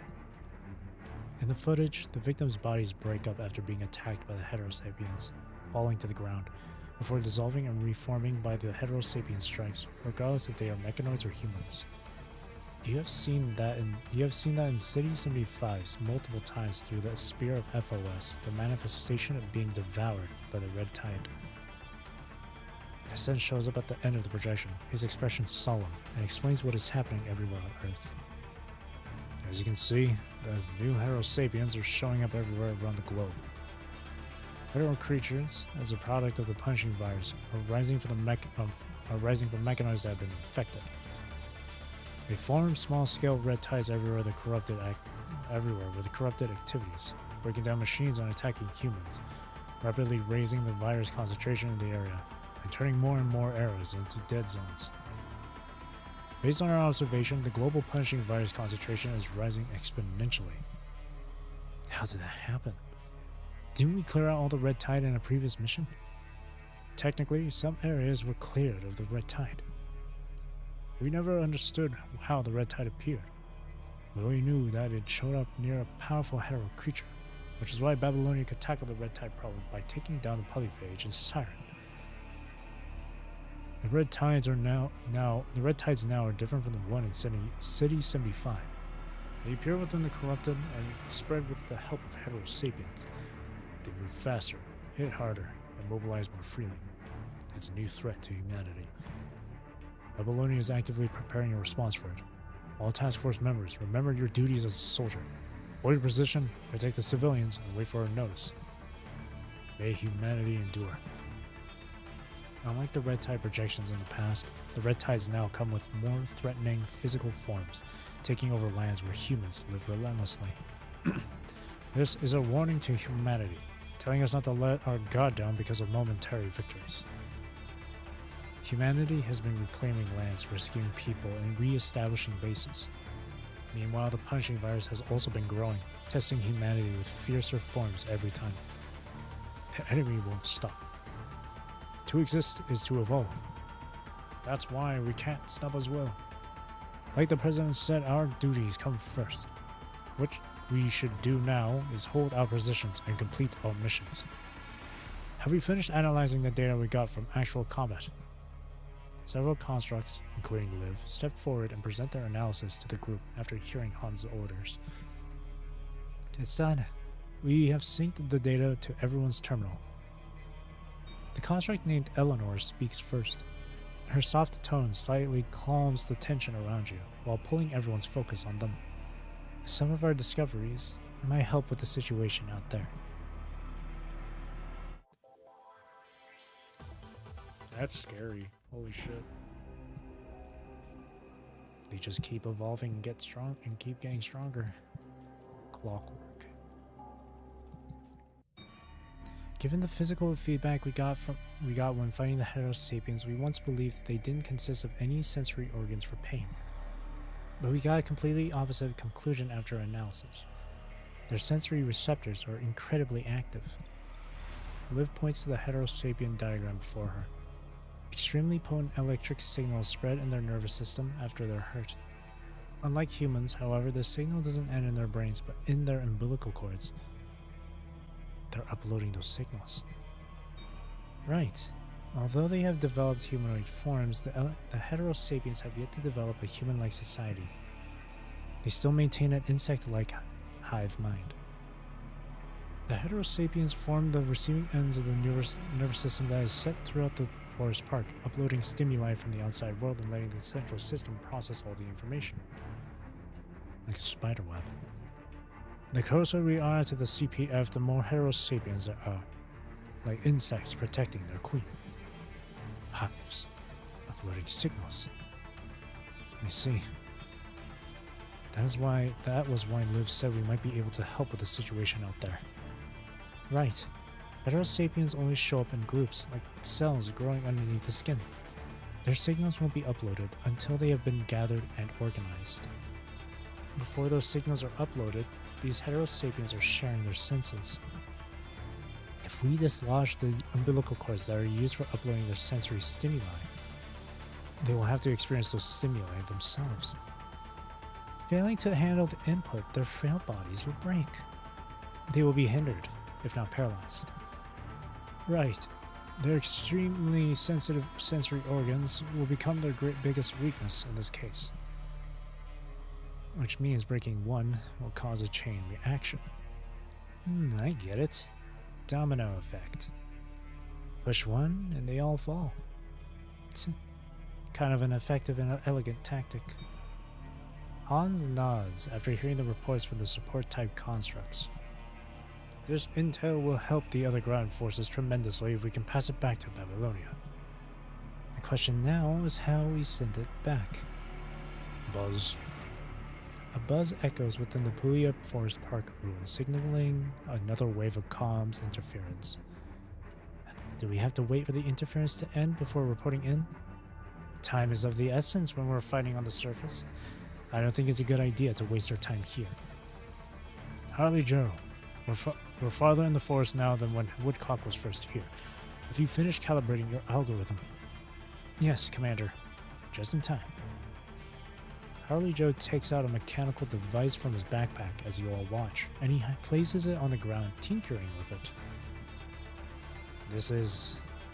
Yep, exactly what you think it is.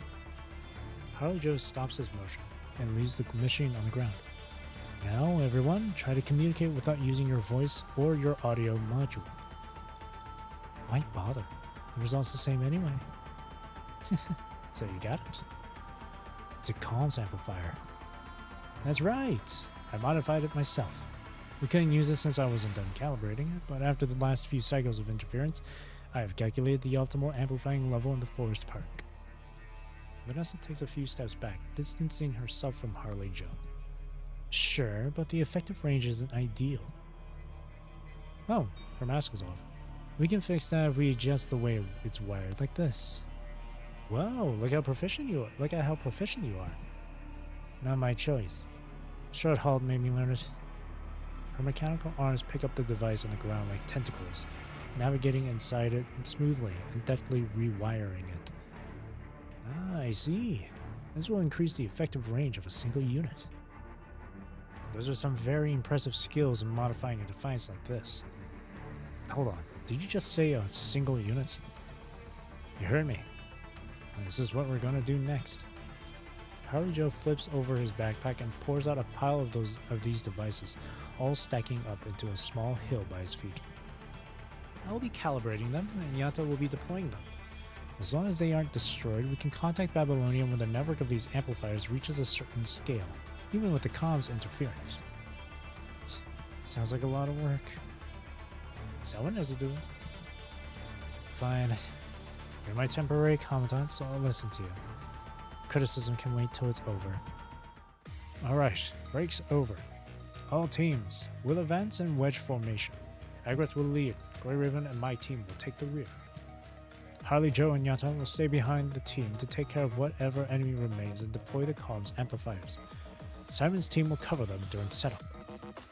Hans gives every one of you your orders, turning the different teams into tightly connected gears, each of you in your most suitable position with your duties. He winds up the war machine that is you all. What? He winds up the war machine that is you all, the elites of Babylonia. Oh, okay. And you march on towards CPF 40. kind of sounded weird the way that was worded. 3 combat nodes. 5 combat nodes, okay. Just non-stop action. We're like halfway through. CPF 40. Oh, we're playing as Liv. Take a drink of water here.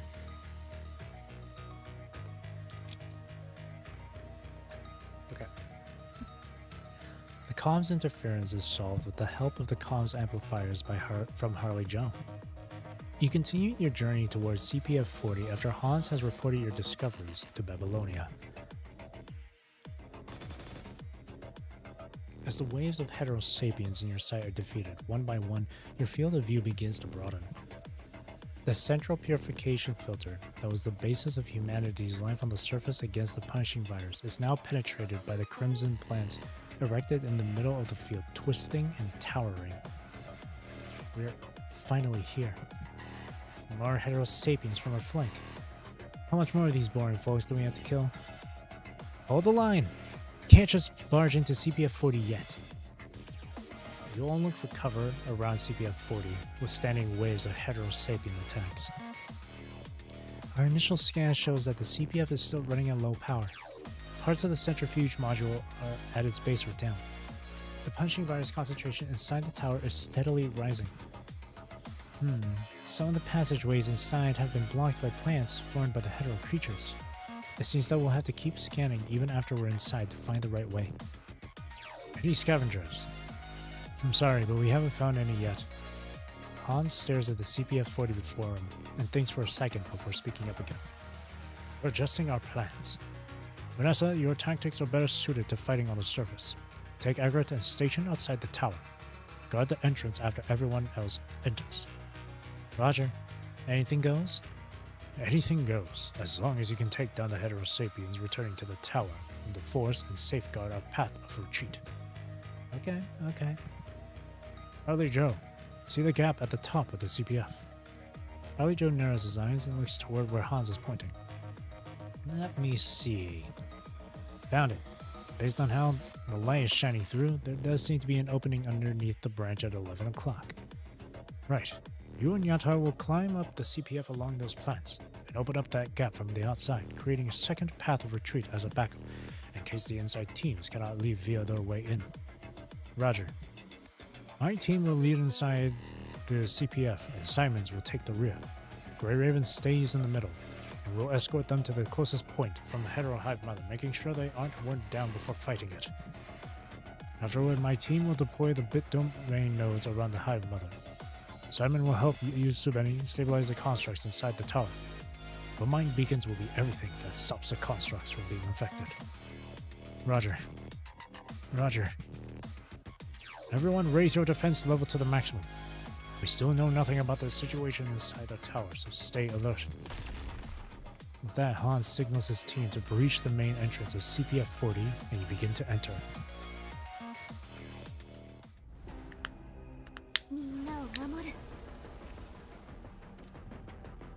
Support constructs. Scan the route forward. Everyone else, stay together. Don't get separated.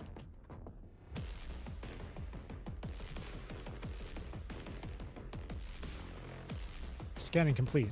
The switch circuit here is connected to the filtration fan.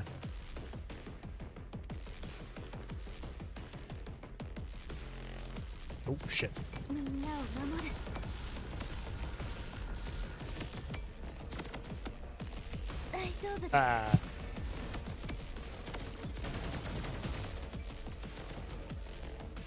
Circuit repaired.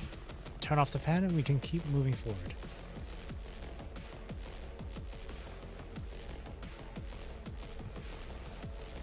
Yep. Oh shit, I didn't even see. Okay.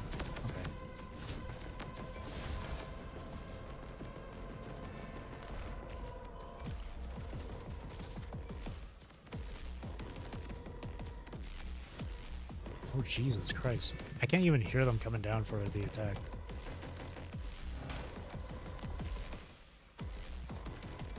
There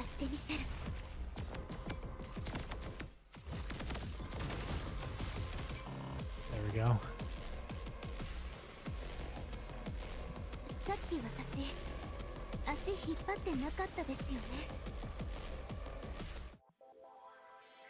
Nice.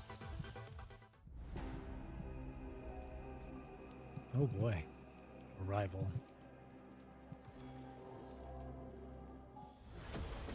Oh, straight into it, eh?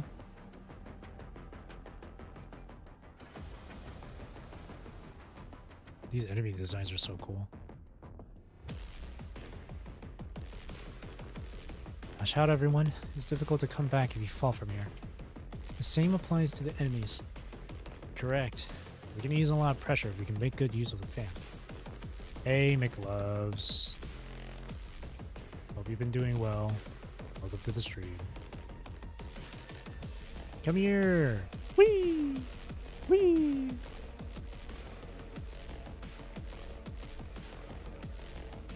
Easy. What's up, Zara? How you doing? I'm doing good. Thank you for asking, man. Okay, thanks, bro. You're welcome.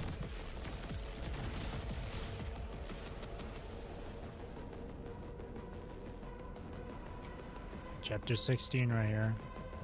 Oh, that means I'm getting closer and closer.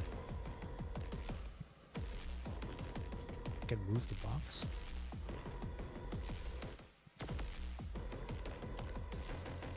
To play this chapter. Yeah, I know of the bosses. I've seen some gameplay of people going against them. The box has blocked the wind. Use the switch you just used to stop the wind behind you.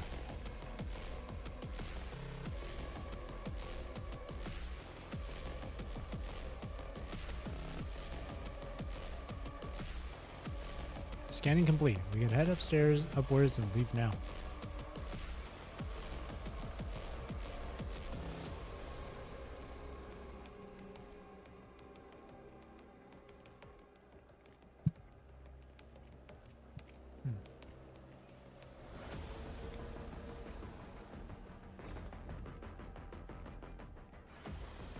Okay.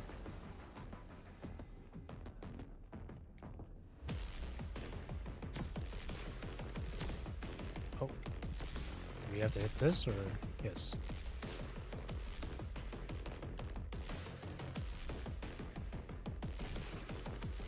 How strong does the wind have to be to push that switch, to push the lever? Chief Commander, all nearby areas have been scanned. The results have been sent to all commandants. Good. Stick to the plan and finish your tasks. Yeah, sure.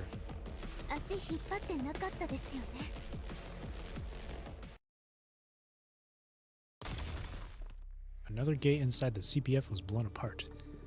Before the dust settles, constructs and their protective goggles breach the broken door. Their weapons firing and the smoke clears to reveal Hans' team standing. Heterosapiens on the left, down.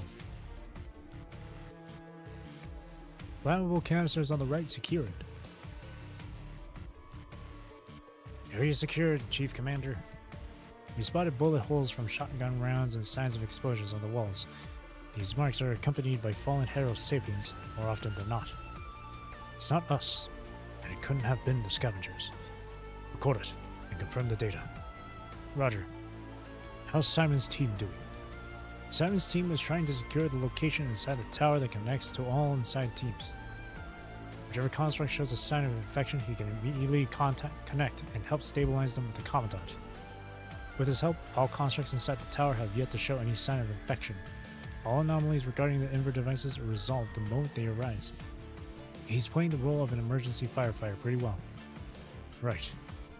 Hans nods, setting up the bit domain node he just turned on in the room he's in. And the third domain node has been deployed. The triangulated coordinates are located not far below Hans' team. Based on the previous exploration, we have all confirmed that is where the advanced hetero hive mother is hiding. Hans grips the trigger for the Longinus arsenal in his hand tightly. He looks at the floor beneath his feet as if his gaze can penetrate the heavy platform, observing the fight that is about to happen there. The dire situation on the surface and the threat inside the Pulia Forest Park ruins have shown Hans that the advanced hetero hive mother cannot leave this area alive. If Grey Raven cannot defeat it by the end of the fight, He must pull this trigger and annihilate all enemies inside the forest, whether they succeed in retrieving the samples or not. Hans puts the trigger back inside his coat and leads his team out of the room. Instead of waiting for Grey Raven's results, there are still missions only he can complete as the chief commander in a situation like this. As you lead Grey Raven inside the vast space ahead, you find the hetero hive mother suspended in mid-air. It is even bigger, more complete than the test subject you saw before. Your terminals keep warning you that this is the target of your mission, the advanced hetero hive mother. Crimson umbilical cords extend from around you, connecting to the hive mother, some of them hanging helplessly like withered roots. This is the queen of the hive, the central processor of all the data received outside. Commandant, the enemy is making a huge impact on our inverter devices. Understood, but it hasn't exceeded our calculations yet. Stick to the plan. Roger. You step forward and fire at the hive mother. The bullet grazes its tough exterior, leaving no marks but a crisp echo. But your action has awoken the previous dormant hive mother. You can hear curses coming out of its body. Cannot harm. Cannot. The hive mother is mumbling gibberish like the one did in the sewers, which confirms the connection between that one and the one before you, the Ascendant's aid.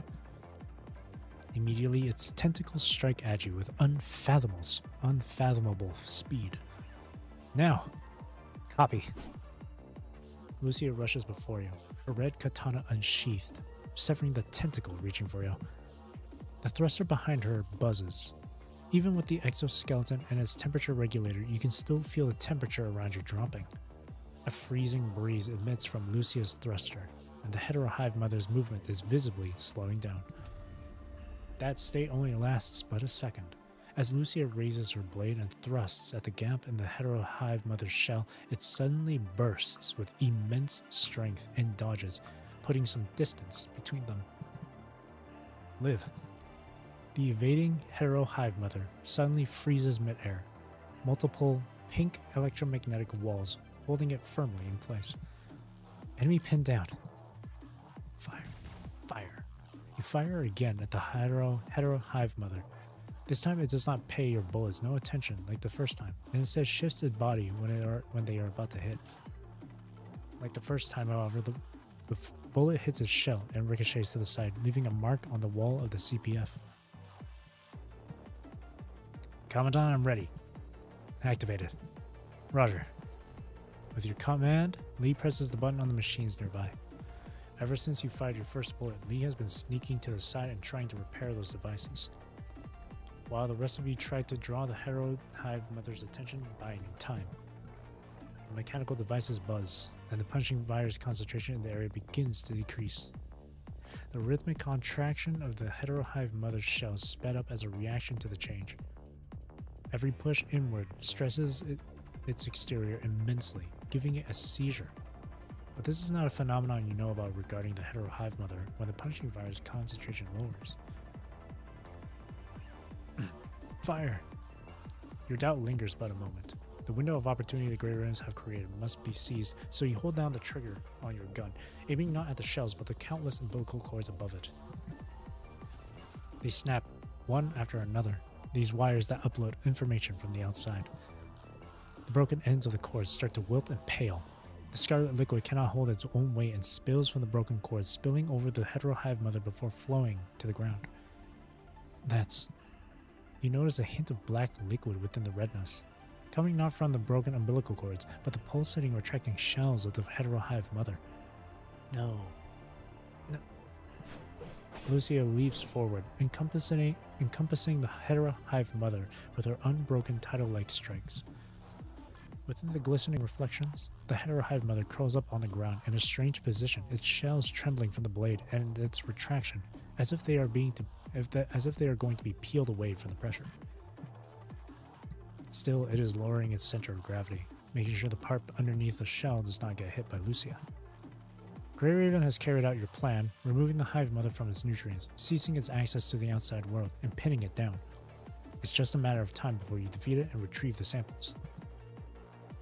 Despite the scale of victory tipping your way, you still cannot shake the uneasiness ever since you entered the Puglia Forest Park ruins. Accessing information about the outside world through the heterosapiens, collecting more punishing virus than it needs as nutrients, rhythmic retraction and the strange liquid, and his posture, seemingly protecting something underneath. All the dissonance you have been feeling weaves together around the hetero hive mother. Oh shit. The hive mother isn't the only enemy here. By the time you realize that, it is too late. The hetero hive mother's body soars up, pulled by the remaining umbilical cord still attached. Lucia's strikes leave a few frightening scars on its shells. They retract and push continuously, revealing the strange red structure underneath it.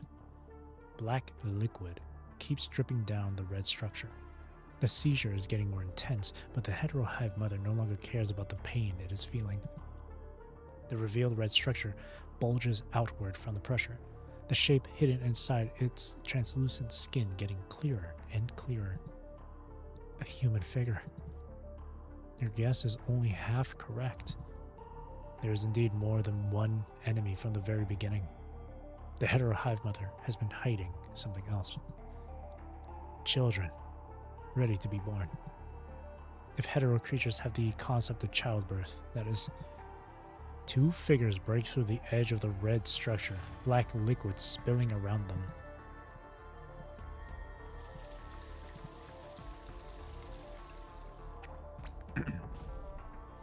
Oh god.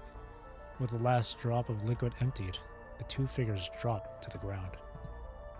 After it has seemingly given birth, the weakened hetero hive mother is hung midair by the remaining umbilical cords, its tentacles swaying in the air from gravity. My children. Everyone grabs hold of their weapons instinctively. The tremendous pressure makes it difficult to breathe. If the hetero sapiens were imitating humans after the red tide devoured them, similar to the projections, then the two before you have transcended imitation. They are crafted and polished, the perfect human-like products. Holy fucking Nier Automata. Major Automata vibes, I love it though.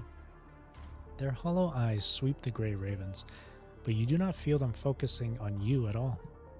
Their gaze pierces through the crowd and extends toward the species you belong to, humanity. Huh? I can't speak. Este no es nuestro final. This is not our final destination. Rest, my friend. For some reason, their voices feel oddly familiar to you, as if they are not the ones who are speaking, but someone else. The man and woman's speech is so far removed from the stuttering of the hetero sapiens.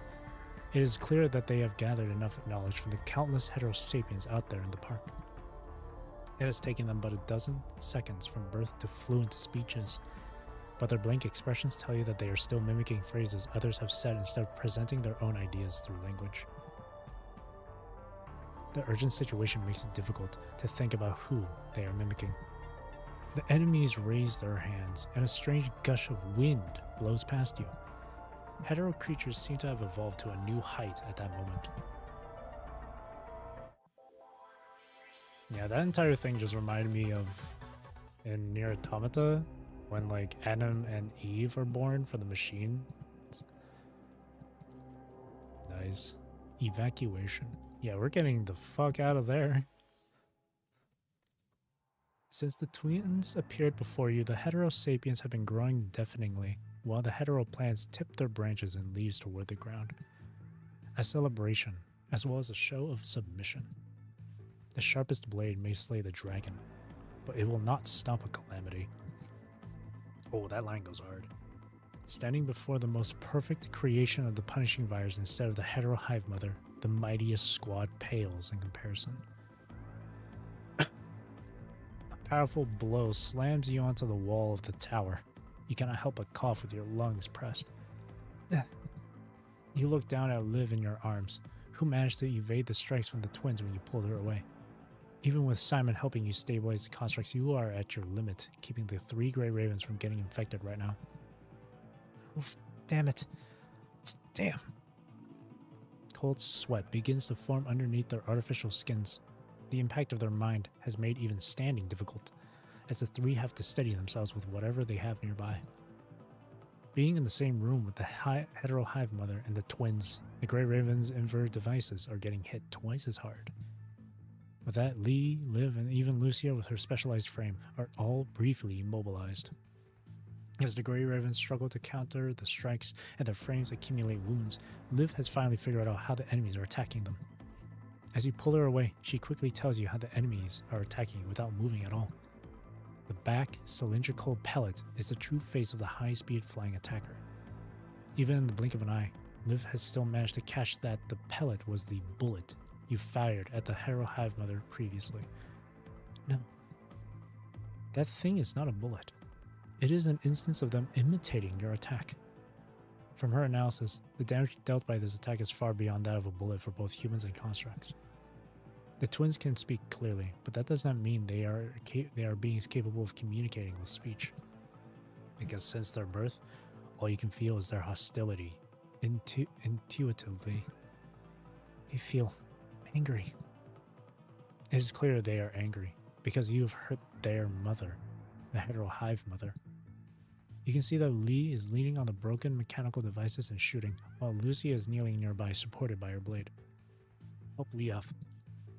Help Liv up. You help Lee live, so that they can lean on the wall and steady yourself. The eyes of the twins are still hollow, but their hostility means you cannot let your guard down for a second. Right now, their gaze pauses on Lucia and Lee, and several bullets start hovering near them. You have to make a choice now. No. Are you really making me choose between Lucia and Lee? God damn it. God damn it. Oh god. Why do you have to make me choose? I love them both. God damn.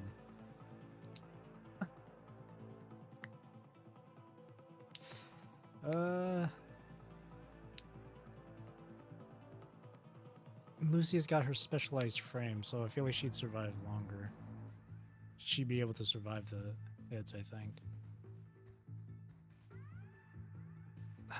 But... oh god.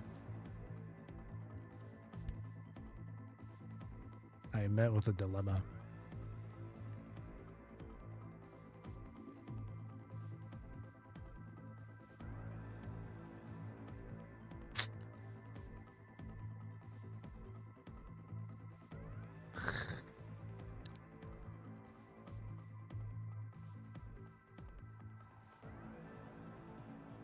What the hell? Why is this choice so difficult to make?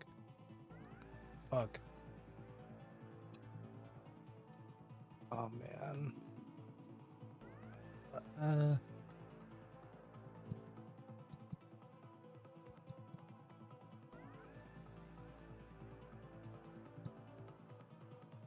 If I think about it logically, Lucy is the only one with the specialized frame. So I think she has the better chance of surviving these hits.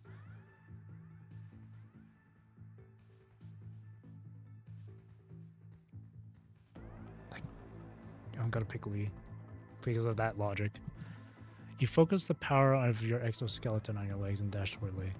The initial speed of the mimic bullets from the twins is not too high. If you ignore the side effects and push your exoskeleton, you might be able to do something before the bullets speed up. The leg motors crack with the warning of overloading. The bullet grazes your back, but you manage to rush to Lee's side at the last moment, pulling him away from the bullet's trajectory. Use this. Lee immediately understands what your objective is and uses all of his strength to pass you his gun. Raise the gun. Receiving his gun, you immediately fire toward Lucia. Your shot weakens the katana Lucia is leaning on, making her fall to the ground and avoid the bullet that went for her. Oh, nice. Quick thinking. The side effects begin to kick in, and your legs go limp, sending you and Lee tumbling down. After rolling for a few meters, you finally steady yourself with the defense system of the exoskeleton. Fire. You open fire on the twins, but all your bullets are blocked before they even reach them. The weakened hetero hive mother stands in your way. It is limping inside the pool of red and black liquid on the ground. with the shells broken off from the pain of birth scattered around it. Its body slowly rises, the red structure that gave birth to the twins still bearing a clear scar. Black liquid spills out from there occasionally. Even when weakened, it still raises its tentacles high, guarding the twins. You will not be allowed to hurt my children. Your mind suddenly begins to get hazy. The light around you fades, and your abdomen delivers you a sense of searing pain and warm touch. You look down and see one of the heterohive mother's tentacles piercing through your flank. An instinct from a mother. Commandant! The twins instinctively try to attack those who attacked the heterohive mother. The heterohive mother also instinctively strikes at those who want to hurt the twins. You bite down on your lips, and blood spills from your wound down your mouth, but the pain has snapped you awake for a moment. Reach out. You use one hand to hold onto its tentacle while your other hand ejects the magazine from your pistol. Using your mouth, you draw a new magazine from the stripe over your shoulder before swiftly reloading your gun. An emergency, tactical reloading action you learned from Lee. Lean in and shoot. You use your right hand to press the pistol against the tentacle. The hive mother does not react, clearly not considering your shots a threat. And that is the moment you have been waiting for. Pull the trigger. Your pistol roars, and the pungent smell of explosive fills your nostrils. The heterohive mother's tentacle breaks from your shot. Your first shot was a misdirection, tricking the hive mother into thinking that your bullet would not hurt it. Even though the situation has spiraled out of control, your initial misdirection has still provided you an opportunity to turn things around. You use your remaining strength to change to the experimental bullets the Parliament gave you before leaving. And now, given the enemy's limited movement, you manage to take the chance to fire at the heterohive mother at a close distance. Heavily wounded, the heterohive mother screeches and retreats while the twins rush toward its side. In the last few moments, before you fall unconscious, you hear thunderous explosions. The platform before you begins to crumble, and the Grey Ravens and you fall with the broken platform to a lower level. After a brief moment of free-falling, a construct catches you. Darkness spreads across your field of view. The last thing you see is the familiar uniform. Chief Commander, we've rescued Grey Raven. Chief Commander, the lower platform is cut off by the explosion. We can't retreat the way we entered like we planned.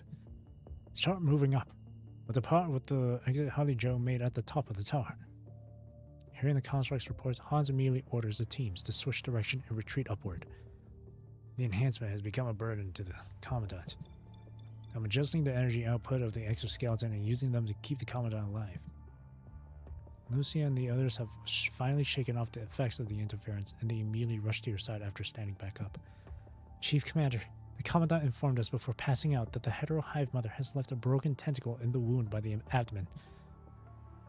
But we couldn't defeat the heterohive mother. Grey Raven has successfully retrieved the sample.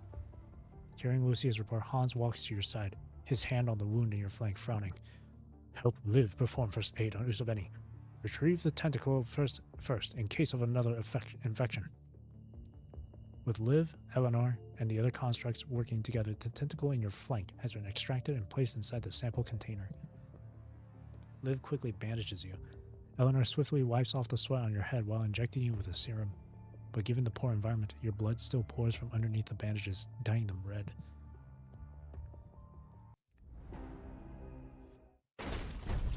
Oh shit.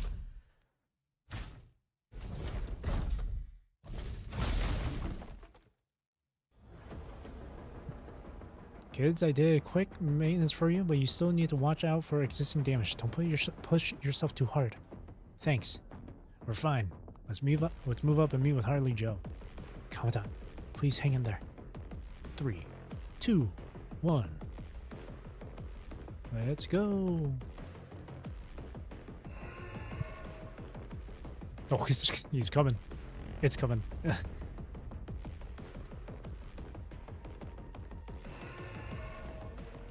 I hate chase sequences. It doesn't matter what game it is. Come on, live. With more sense, with more urgency. Please move. Have a sense of urgency. Okay, it's not that close. No. Ah, wait. Okay, we're good. Oh shit. Oh, okay, nice.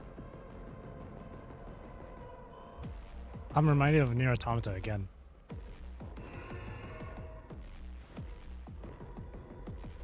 The elevator is fixed. It can take us 20 meters up. Discard all unnecessary load. Uh-oh. The elevator is out of power. All unnecessary load has been discarded, Chief Commander. All right, stick to the plan and break away. Ooh. See, escaping that place also reminded me of Automata. Holy. So the twins being birthed. That was from when, I think that was Adam that came out too? Or Eve? I think it was Adam. And then the entire place crashing down and us escaping. Those sequence of events. Death of humankind. Live.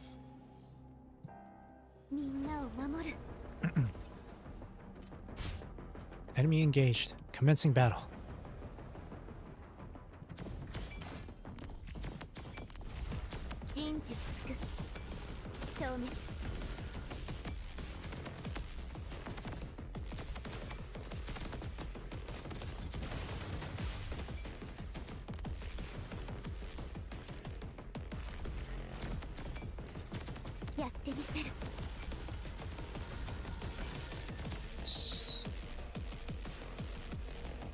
Watch out, the turbulent energy sources can immediately destroy anything they touch.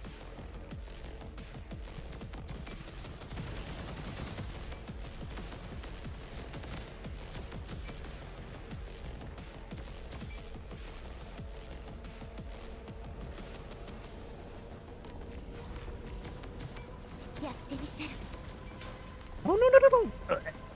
What? I wasn't even standing in it. What do you mean? I wasn't even standing in it though.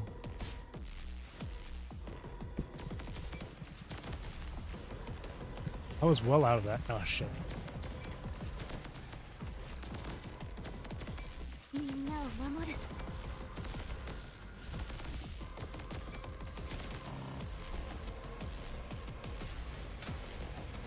Oh shit, which?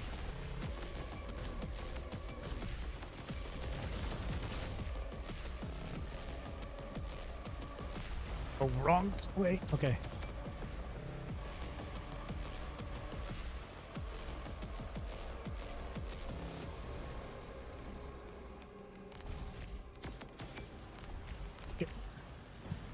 Okay.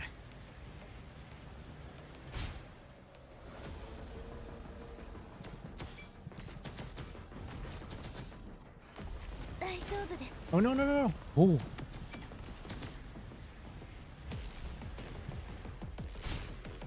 Holy shit.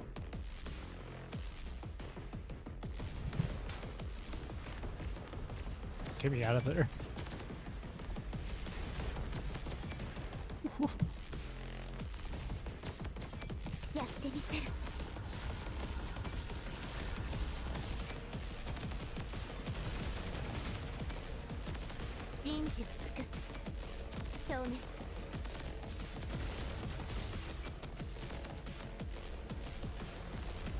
There we go.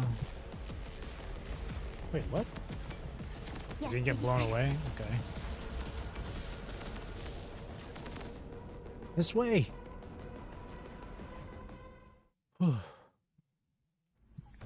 After noticing the situation inside the tower, Harley, Joe, and Yata have extended the extraction points further inward, finally reuniting with all of you just now. Following Harley, Joe, and Yata, everyone inside retreats according to the extraction points they established. A sea of heterosapien remains around the area. Excuse me. Silently speaks silently of what the two have encountered. The enemy's howls rise from within the tower. Despite the retreat being incomplete, Hans knows he can no longer wait. He pulls the trigger of the Longinus arsenal, and in a few minutes, the most powerful weapon humankind has ever invented will bring its judgment from the sky, annihilating all enemies. Hang on, give me a second here.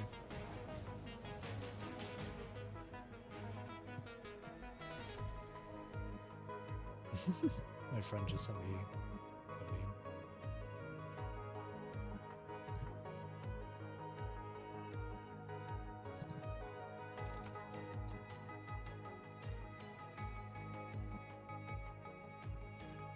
Hang on.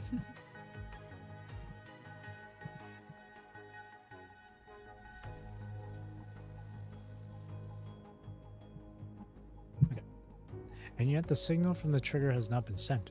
There can only be two possible reasons. Either the bit domain nodes are destroyed, or the nodes have malfunctioned. Oh no, Hans! Looking at his terminal, Hans can see the nodes securely planted, meaning they have not been destroyed. Instead, they are not working because they have malfunctioned from the effect of the Hive Mother and the twins. There is only one way to solve this. Someone has to return to the nodes and calibrate them manually.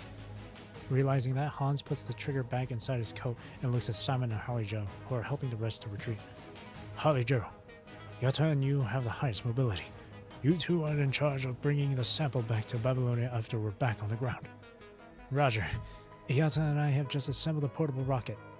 Once we're outside the range of the park's surface air artillery, we will use it to deliver the sample immediately. Vanessa will be instrumental in helping you guys retreat from the heterosapiens in the park.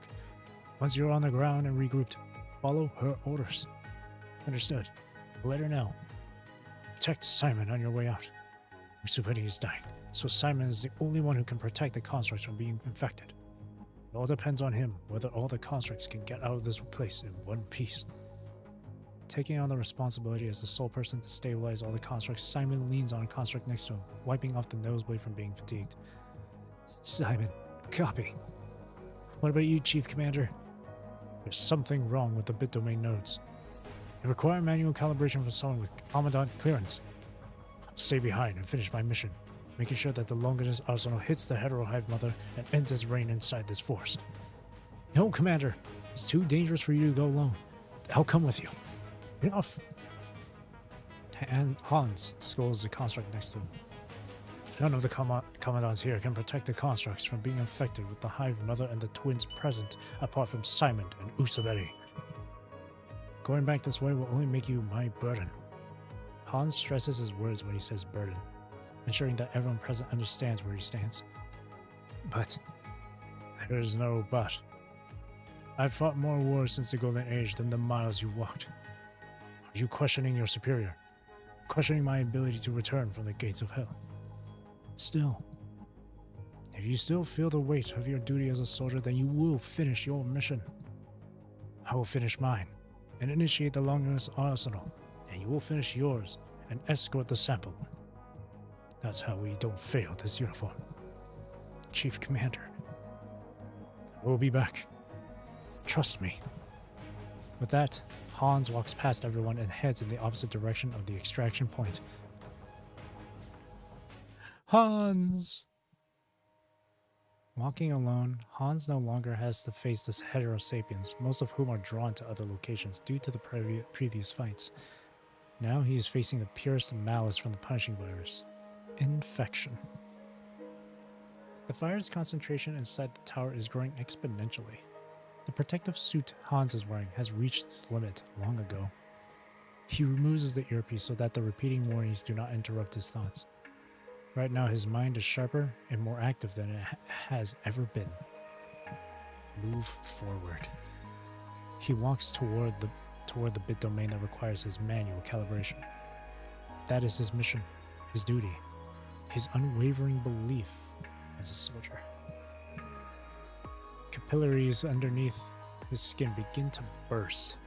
Hans starts to sweat blood, soaking the protective suit from within. Ooh. Sweating blood. His organs, having gone through multiple enhancement surgeries over the years, started to show worrying symptoms a few months ago. Now those symptoms are getting worse, sending immense pain to his brain. Oh God. With the pain that can topple the toughest giant, Hans keeps himself awake. He wipes the blood seeping out of the corner of his eyes with his hand so that his vision is not obstructed. As a habit, his hand wipes past the corner of his mouth after that. Even when he hates to admit it, the rise of the corners of his mouth reveals the joy Hans is feeling right now. He knows exactly why he's so ecstatic. Because, as a soldier, he's not lying on a hospital bed somewhere on Babylonia, with tubes plugging into his body as he experiences the last moments of his life. Instead, he is spilling his last drop of blood on the battlefield, fighting to meet his end. His body will not be perfectly preserved in a coffin covered with flowers and adornments, waiting to be revered and praised. No, he will lie on the front line, all alone, with no medals to tell his story, save for the one on his chest, a blossoming flower dried from his own blood. That is the best honor he can ever get. Hans has never questioned his initial choices on the countless nights after the Great Evacuation. He will not, and cannot doubt his life because of shame. That would be him betraying the past and failing humanity. Having survived, he has to spend his life to the fullest. He must make it worth it.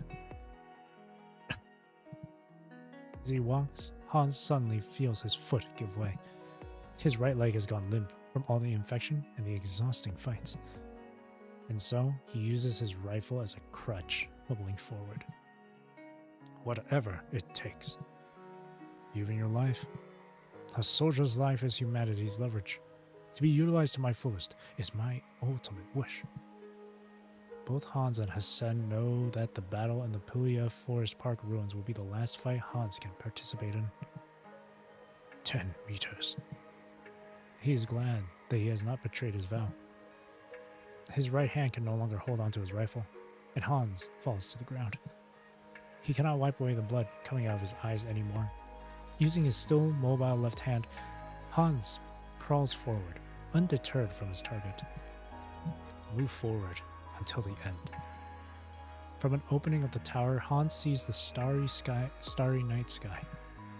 The last time I saw something like this was before the Great Evacuation, wasn't it? Since then, he has no longer smelt the grass on the field or admired the stars from the surface. Nowadays, Hans is closer to the stars, a ghost haunting the space beyond Earth, a tombstone of the Golden Age. He no longer has to look up to see the starry night. Yet at this moment, what he wanted to see more of is his home. He has not forgotten the glory of being a soldier. He has sworn to put out all fires that threaten humanity. Hans has not stopped at traitorous friends, ravaging corrupted, deadly natural disasters, and he is not stopping now. He is a great soldier and a role model in the army, so he suppresses all his feelings, burying them deep inside. He is, as he has always been, fulfilling his duty as a soldier, and he moves forward, paving the road to humanity's victory with his flesh and blood. I will be back. Trust me. I'll be back. Will I? I never left. Roger. Yata and I have just assembled a portable rocket. Once we're outside the range of the park's surface-to-air artillery, we will use it to deliver the sample immediately. Simon, copy. Whether it is Harley Joe, Simon, or the dying Usubeti who risked death to retrieve the sample, Hans can feel the same spark. The will to move forward, passing from soldier to soldier. A soldier might fall, but that passage does not stop. Hans' fingers can feel the exterior of the bit domain node. He reaches out in the dark, finally opening the manual calibration module of the node. If someone opens up Hans' protective suit now, they would be surprised to see him still moving. His body has already begun rotting from the infection, and his organs have almost stopped working even before the infection started. The hetero hive, Mother. It must be destroyed here. It cannot threaten the generations that come after him. Hans thinks as he finishes the calibration. With his last ounce of strength, he presses the trigger to the Longinus arsenal. The activation signal sounds so out of place among the noises of the tower, but it is the most beautiful melody Hans has ever heard, grander than any symphony or orchestra.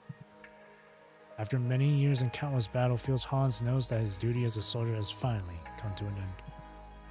The tombstone that has spanned ages breaks, and from the crack grows the strongest, fairest white flower.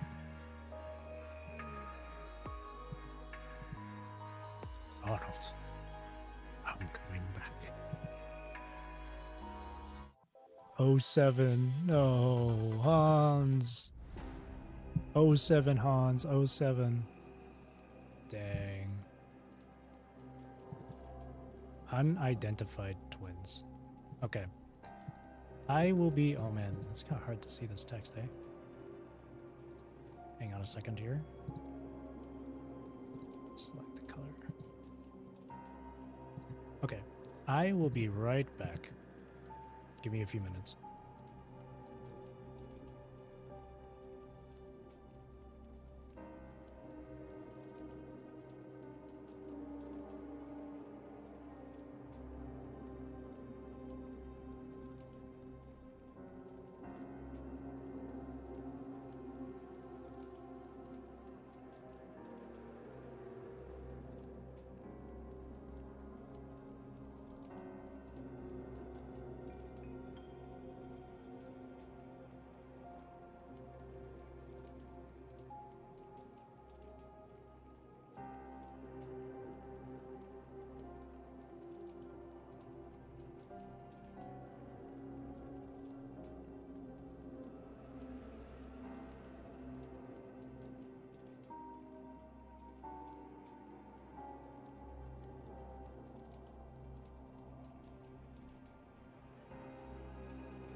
Okay, I'm back. Hello. I'm back. Alright. Final battle node. Unidentified twins. Oh shit. I've seen what they can do. I've seen videos and stuff.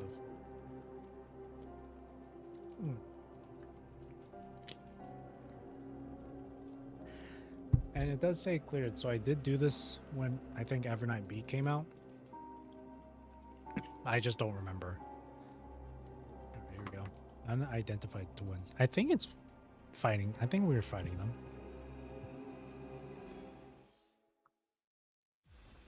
Run. Keep running. Harley, Joe, and the others, having returned to the ground, are speeding through the forest with Agrit leading the way. The area surrounding CPF-40 is aflame from Agrit's bombardment, stopping the Heterosapiens from catching up. Still, countless Heterosapiens are coming after them from all corners of the Forest Park ruins. Lucia, Lee, Liv, Harley Joe, everyone. They have already forgotten how many Heterosapiens they have taken down on the way. They only have one objective in mind: break through, then send the sample back. This is a race. This is a race with extremely simple rules. A race against time, against the punishing virus. 10 meters, 5 meters, 1 meter. The almost infinite forest has finally come to an end before the group. The expansive field before them has declared the race over. The soldiers that have taken over Han's baton have completed their duties. Harley Joe loses his strength with the sudden change of scenery, tumbling to the ground and rolling forward. He immediately gets up and sets up the portable rocket system. activating it after loading the sample, sending the spark of hope back to Babylonia. Vanessa fires a flare, its green flame lighting up the sky, signaling Hans that they have completed their mission. What are you doing over here? Trying to mock our hasty retreat? No. I'm here to thank the Eckerts. As the chief commander said, we wouldn't have gone out of the force without your lead. You're all hurt too from the fight. Let's take a break before the enemies catch up. Yatta and I will try to contact the other areas. Commandant Harley Joe, there's a transmission from Babylonia. Of all times? Put it through. We just received intel from near the forest park not too long ago. While you were deep inside the forest, a small transport craft on the outskirts picked up 2 scavengers who claimed to have escaped from the ruins. This reserved serum from CPF-40 on them corroborated their stories.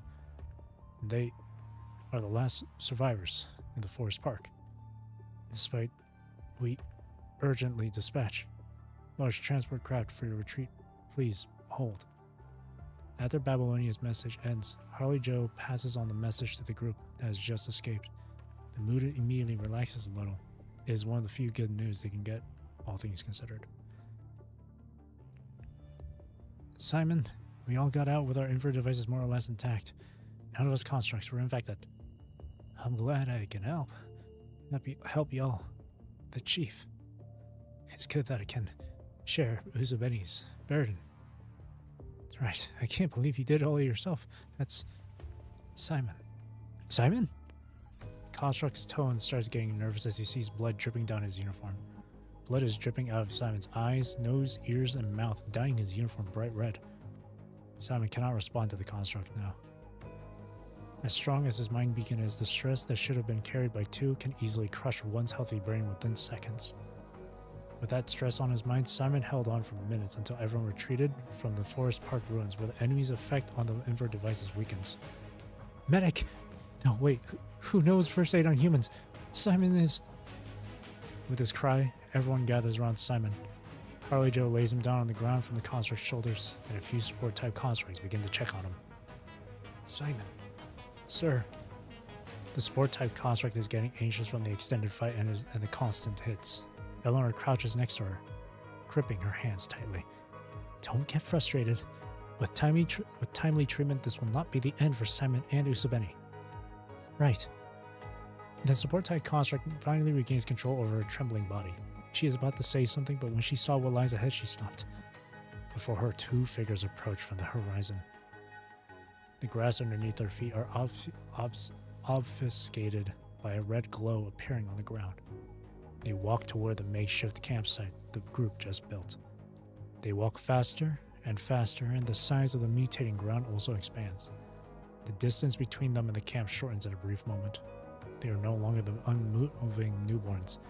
Now, panthers on the hunt would pale against them. Their shapes become clearer as they appear before the camp. They are none other than the twins born from that advanced hetero-hive mother. Right now, they have grown to be stronger and faster than any known living thing. As tireless guardians and pursuers, they will avenge their territory that has been invaded and violated. I see, they aren't just going to let go of the people who took a chunk of their mommy. Harley Joe slaps himself in the face, replacing his usual glee with a solemn expression. What a timer here. Simon's and the chief's wounds are worrying, but I suppose our priority is to fend off the enemies before us. Grey Ravens and Simon's squad, will you lend me your strength? Lucy and the others do not answer. Instead, they clutch their weapons and stand at the front of the defense line built by Harley Joe, answering his question with their actions. Right. Words are redundant now. Regardless of the doom that awaits us, there has only been one thing we can do. More and more constructs prepare their weapons and stand at the front of the defense line. Yada stares at the twins, and her mechanical arms begin to turn translucent. Lifting herself up with her tentacle-like robot arms, she merges into the environment until only the shimmering red light on her mask remains. It's up to us now. Simon, Usabeni, just a few more seconds. Just a few. All the hetero sapiens inside the Puglia Forest Park are Park ruins are out in force, their roars shaking the entire forest behind the group.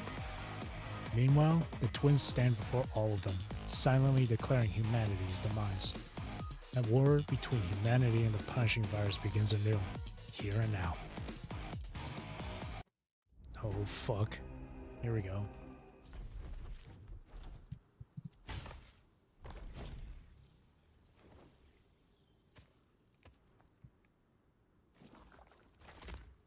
Oh god.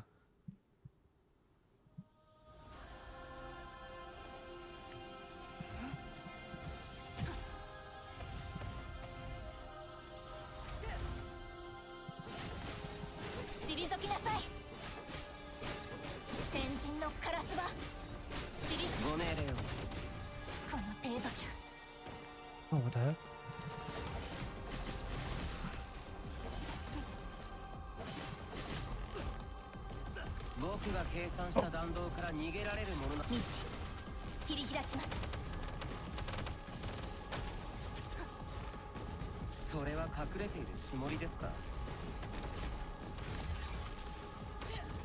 Oh, what the fuck?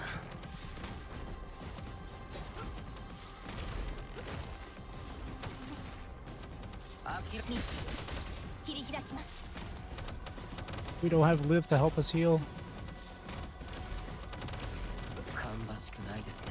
Oh god.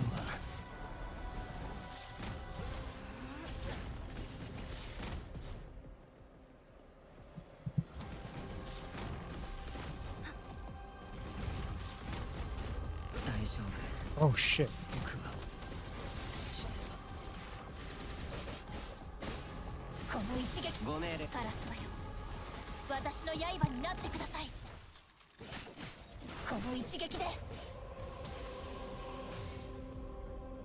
Oh shit.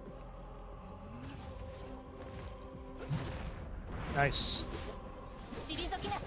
彼らは人類の感情を求め理解し把握するだろう。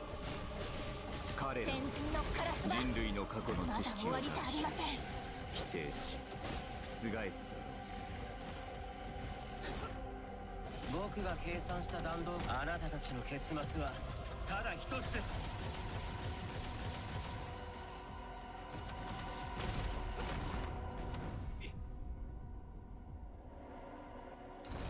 Woohoo! Oh. それは僕が計算した弾道から逃げられるものなどいません。やる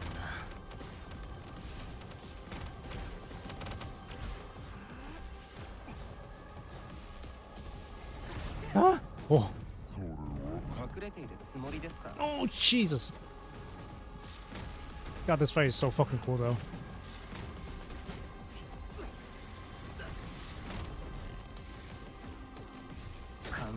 Oh. Oh.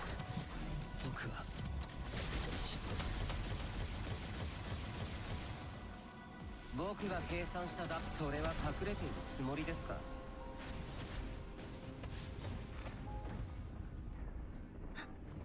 Oh shit, I could not react.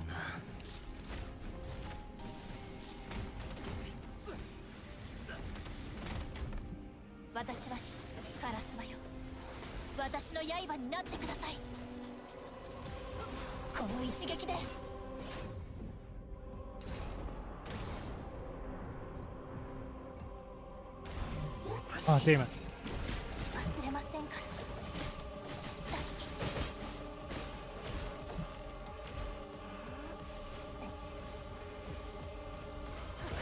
No, dude. I can't restart, so...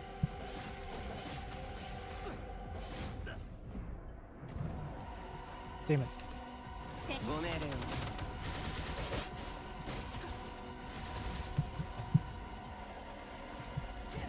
Oh, fuck.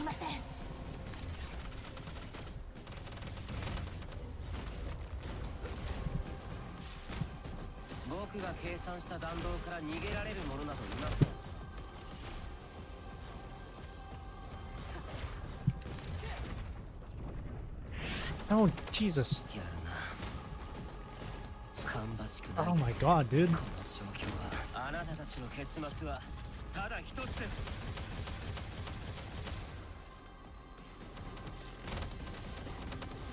大丈夫。 No, Lee. 僕は死ね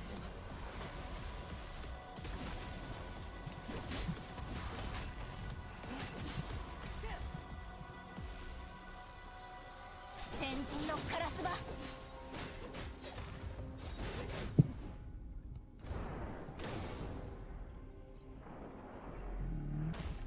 Oh, god damn it.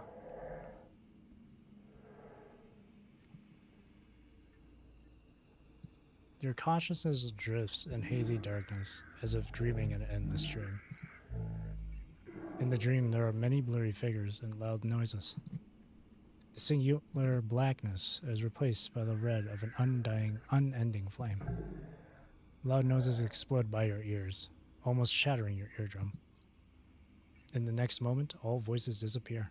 The space is so quiet that you almost cannot hear your own breaths and heartbeats. The blurred figures start to clear up. They are Simon and Hans, and the constructs that have taken part in the mission in the Puglia Force Park ruins, and the many, many constructs that you could not save in the past.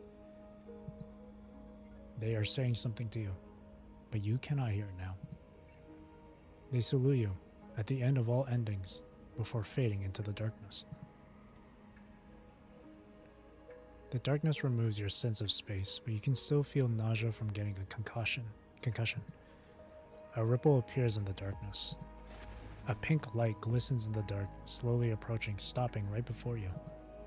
Yet it lasted so briefly, so fleeting that you wonder if you were under an illusion. There is nothing after that glow. Everything begins to be devoured by the darkness.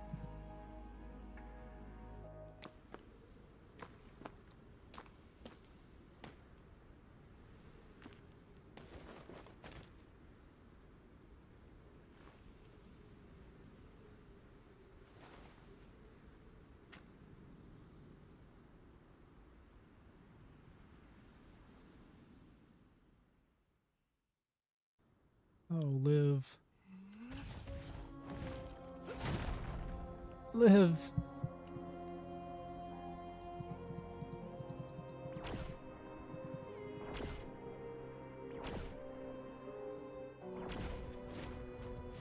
No, live.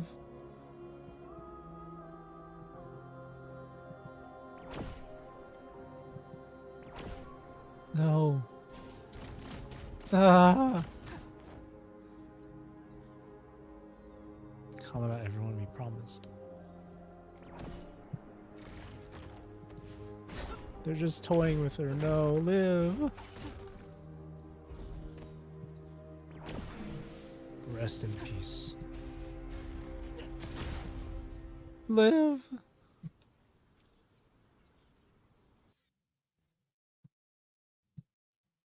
Oh my god. As the twins stand before the heavily wounded Liv, ready to deal her a lethal blow, a flash of blinding light appears in the sky, illuminating the battlefield, turning night into day. A ray of light pierces the darkness, the hope that humanity has been waiting for. The Longinus arsenal has finally arrived. Humanity's most powerful weapon passes its wrathful judgment from the heavens. The twins seem to realize something, and a primitive drive urges them to take the hetero sapiens and rush towards CPF-40, abandoning the prizes of war before them. The Longinus arsenal hits the hetero hive mother right where it is.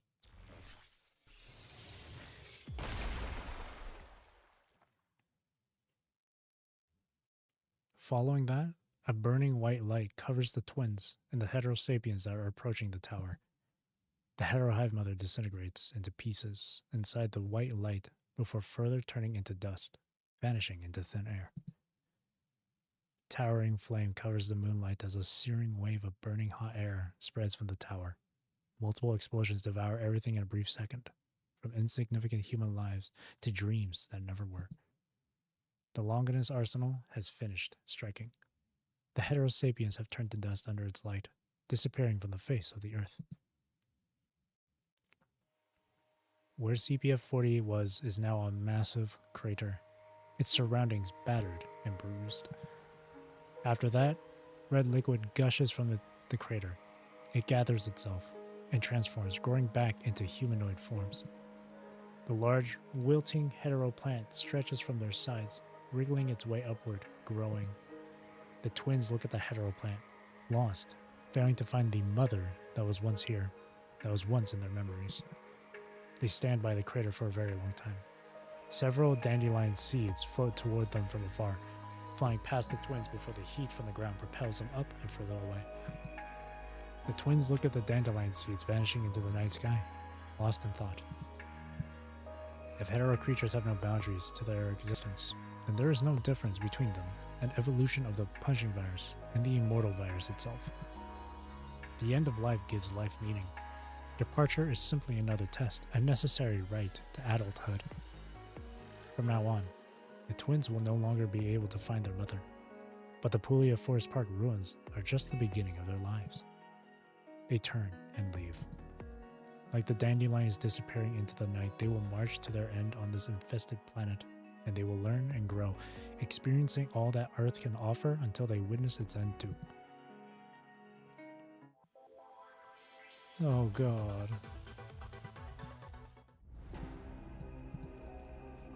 Silent scream.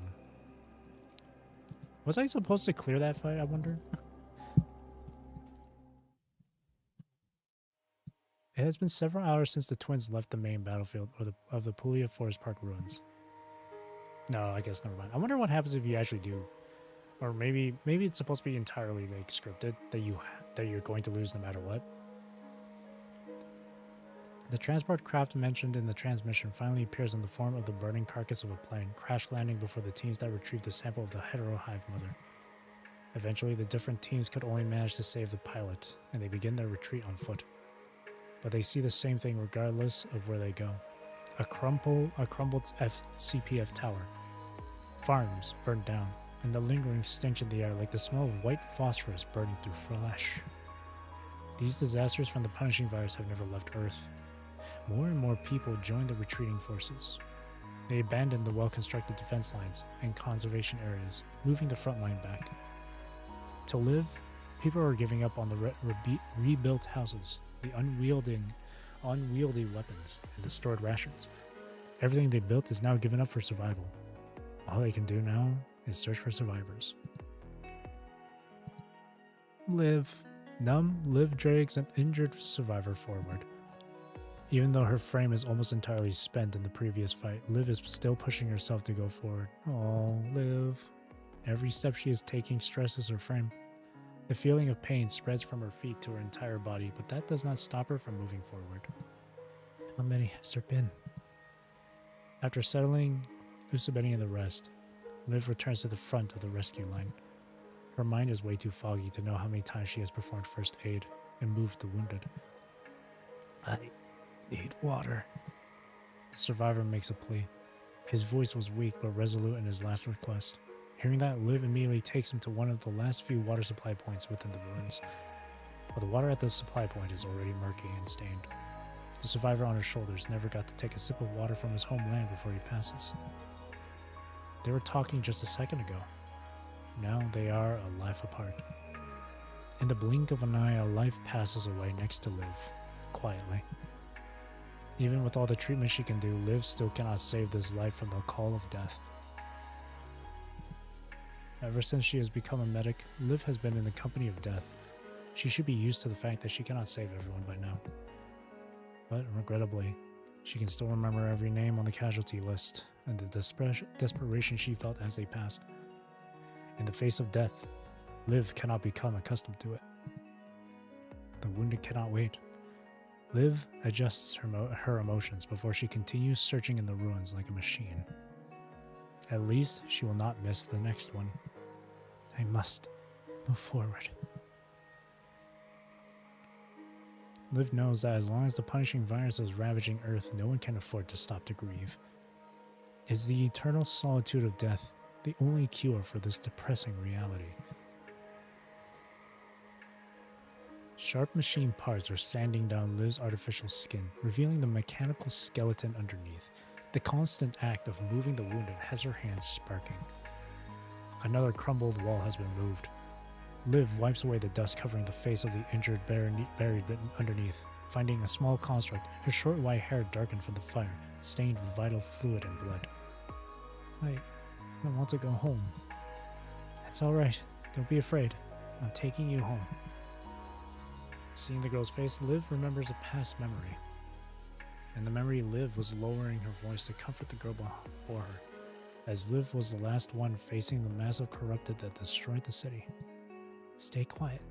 I'll count to 3, and you run toward the hill, okay? The girl looked at Liv and nodded.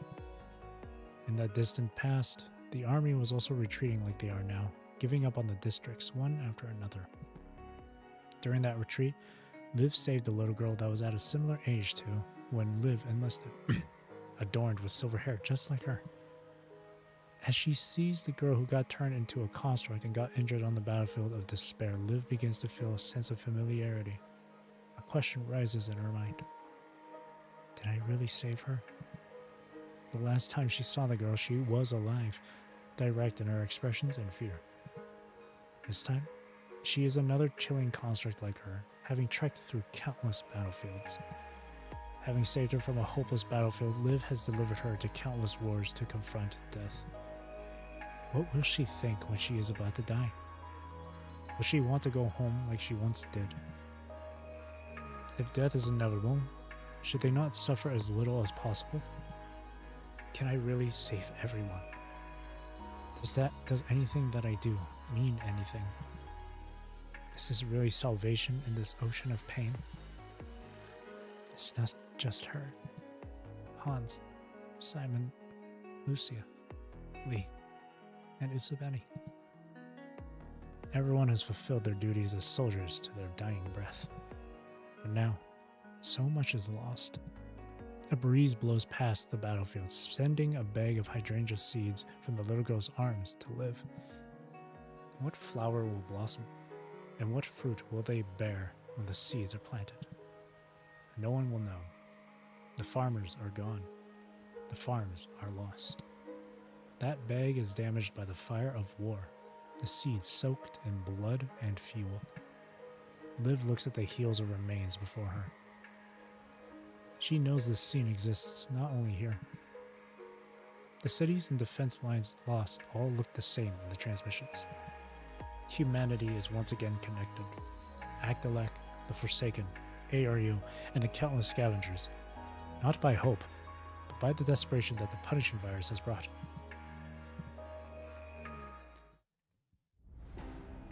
Can we really fix this now? There is a higher mountain after this one. Another battlefield after this war is over.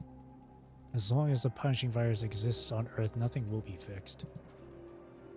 It is a Sisyphean struggle, where momentary calmness is easily shattered the next moment. How will humanity break this endless cycle? Jesus. That's so dark and depressing. The rudder of mankind. The solemn Parliament Hall is once again holding a meeting. Emergency gatherings like this always spell a pivotal moment in humanity's survival. The decisions made in such meetings will also alter the fate of humankind. How are the Grey Ravens? Lucy and Lee's frames are faring slightly better. Usabeni is still on the verge of death, a long way from leaving the critical stage. The changes on the surface have made our contact with the ground forces more and more difficult. What I just reported happened hours ago. Our plan has clearly failed. 63% of the population is hostile toward the unidentified twins. Given that they can't see a way to solve the problems on the surface, their attitude is pessimistic. 36% of the population is condemning the army's powerlessness, and that number is rising. We should be glad that the army has retrieved a sample from the heterohive mother, greatly advancing the Science Council's research. Had it not been for the army on the surface, more conservation areas and bases would have been lost. Even if that is true, we are still losing the people's trust. How's the transport between the surface and here? Barely keeping up. We're receiving reports that winged herald creatures are spotted in more and more places outside of the forest park ruins. Their flight altitude is climbing, and some even gather in packs, really disrupting surface-to-air transportation. Mr. President, 98% of the population thinks that old experience is no longer suitable for our current situation. We are required to think outside the box. 95% of the population agrees and stresses that humanity's future must be preserved no matter the cost. Seeing the number that represents the masses' voices, everyone in the parliament looks gravely serious. Our parliament was established to build a better future for humanity. Humans will fail. Throughout history, humankind has risen time and time again. This won't be the last challenge we face, but that doesn't mean the situation will get better. The punishing virus has locked us inside a cage of desperation, but the key of hope that can unlock it might have been in our hands all along. Jeez. And that's it. That's Evernight beat. That's Evernight beat for normal, at least. Holy. A chapter where we lose? Question mark? That fight was really cool, though.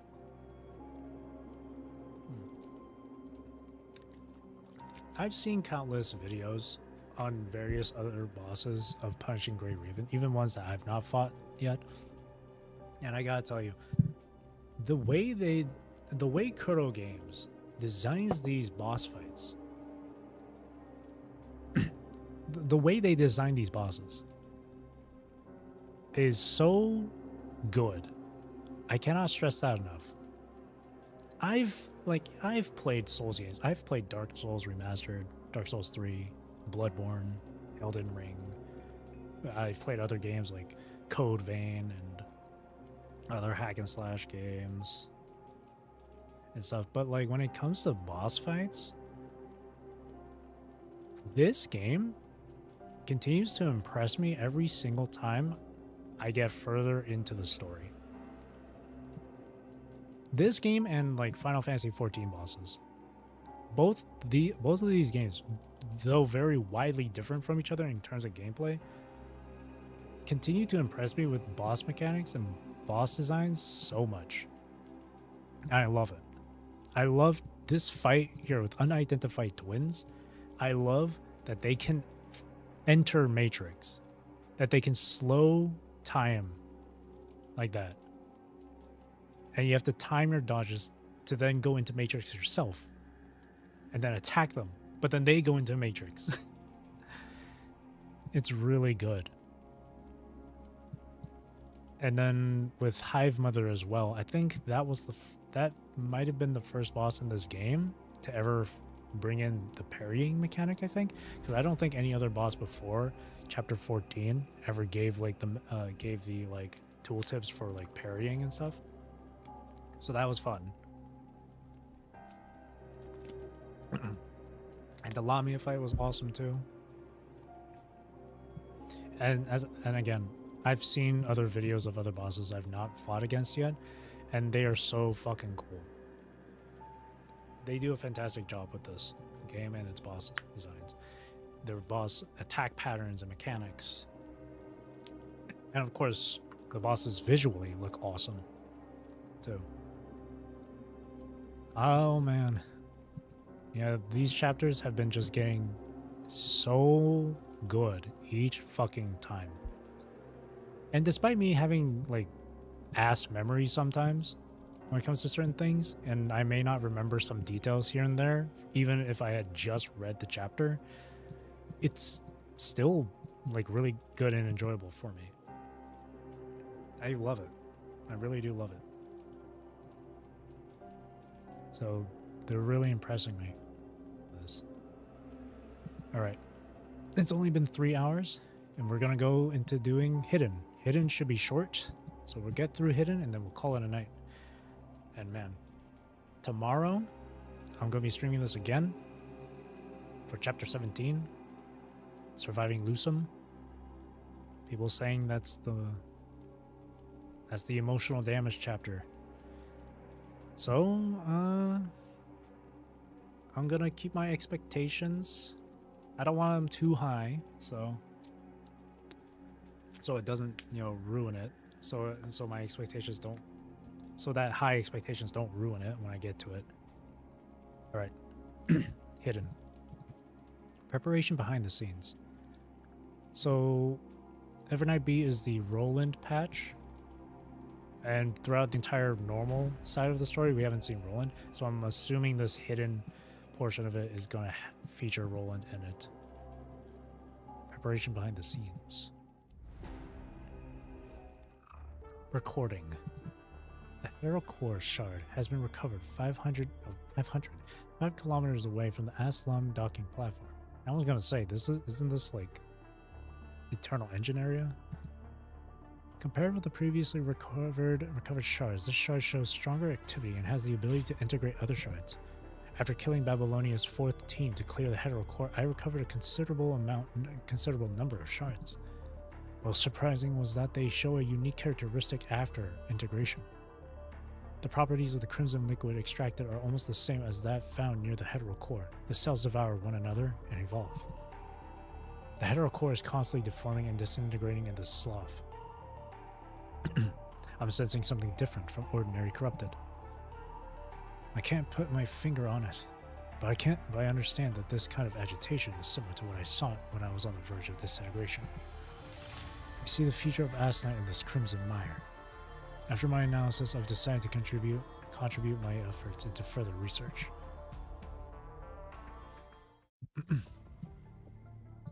A week before the battle in the Puglia Forest Park ruins took place, a wanderer walks among the ruins of the city. In front of them is a city that has long since fallen into the hands of another ruler. Hetero creatures are seen here and there in the ruins, twitching and hissing from time to time. Desolate and disorderly, this is what the planet looks like today. Row after row of lofty buildings deteriorated.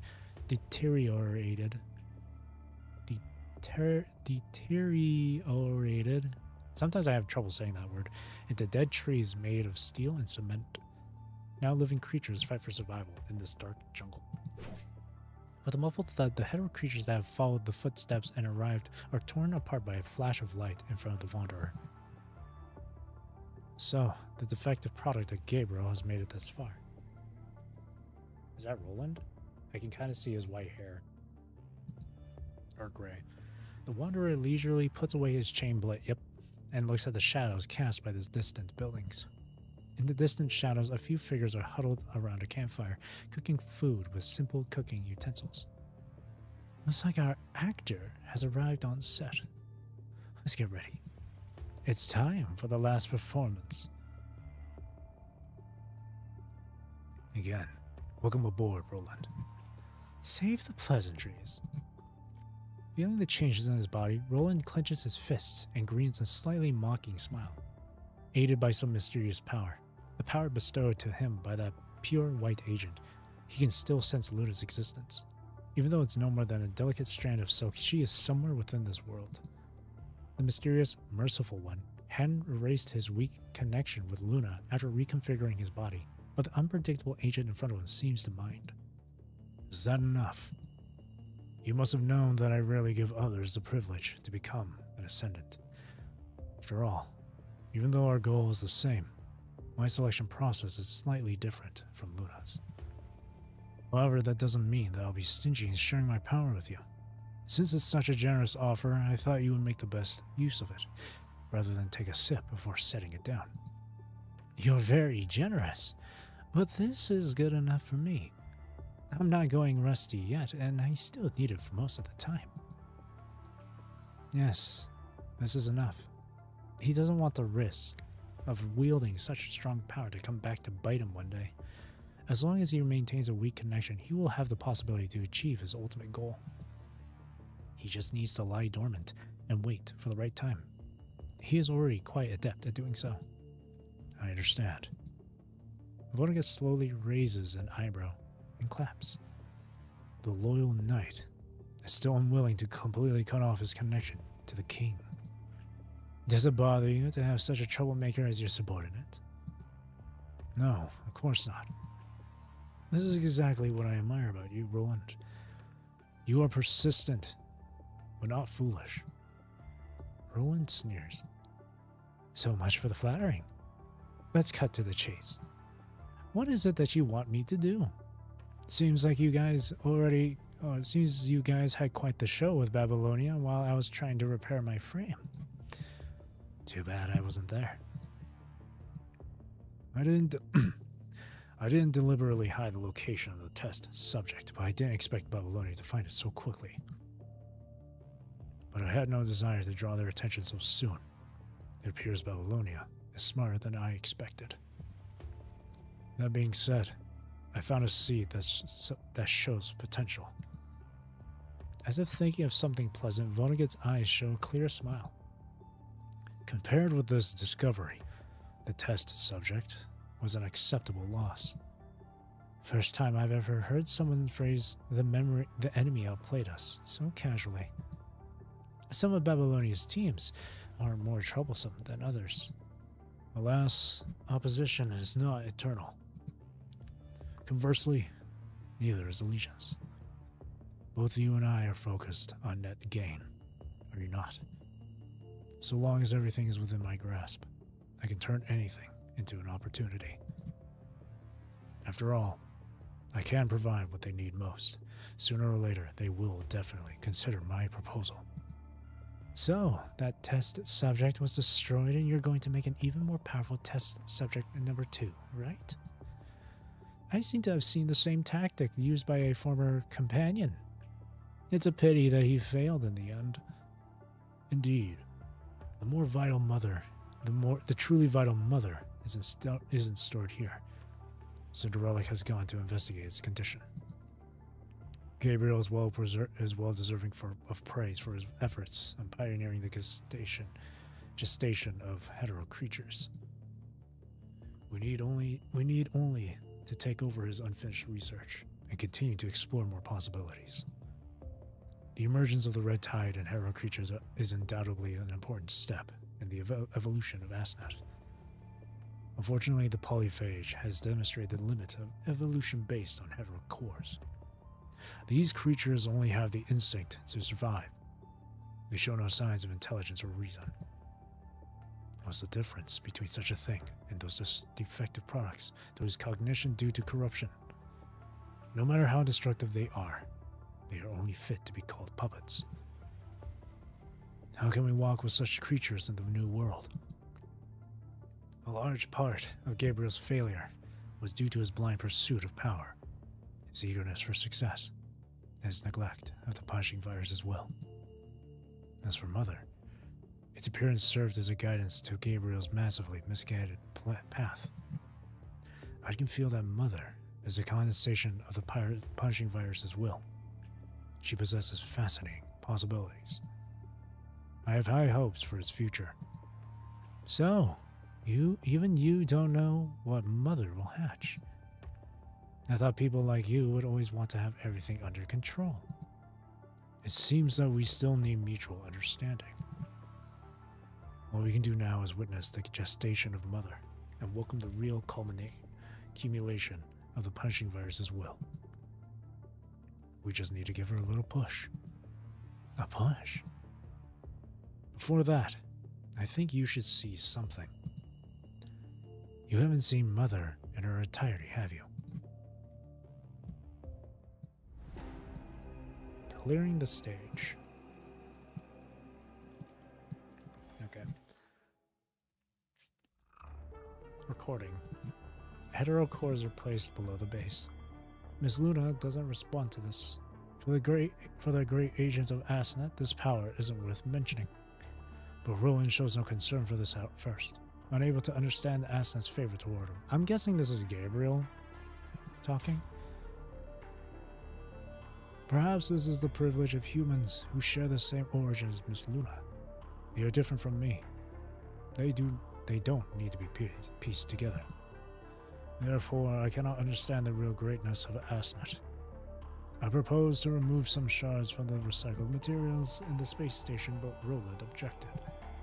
As he said, watching the flower struggle is far more valuable than recovering the heterocore shards. But his meaning is hard to decipher. The defective construct looks nothing like a flower. Similarly, I have been unable to understand his behavior. He obviously has the power to destroy his prey, yet he spends the time to set traps. Sometimes he even digresses into boastful monologues, wasting time on pointless communication with the enemy. I am skeptical of his inefficient practices, but as long as he is completing the Asnet's missions, I have no need to speak up. The bigger problem I face now is that humanity's nightmare is about to be brought to life, but the generation who should lead us forward doesn't care.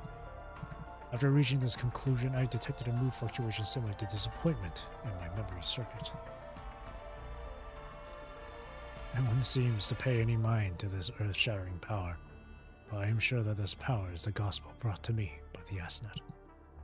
As such, I am even more deserving of wielding this power. Roland was watching nearby a few times when Gabriel developed hetero creatures. I'll never forget how those creatures came out from the slimy eggs. They were squirming and twisting and looking absolutely disgusting. The deformed hetero creature looks up and stares at the dark angel in front of it. Gabriel raises his cane and points it at the hetero creature. The back of the hetero creature bulges with pus, and then from it breaks transparent wings. Its insect-like wings are slowly stretching out. Defense capability, suboptimal. Combat capability, suboptimal. Pursuit capability, suboptimal. Unqualified. Gabriel reaches out his left arm and grabs the deformed hetero creature and tears it to pieces. Keep going. Experiment number 327. What are you doing? Lazily leaning up against a wall in the corner, Roland speaks in a relaxed voice, as if it was just a casual inquiry in his spare time. He's still watching the scene closely from within the darkness. Gabriel seems to be accustomed to Roland's indolent attitude. He doesn't even turn his head to look back. I need the most powerful servant as possible at my disposal, so I'm testing trial after trial.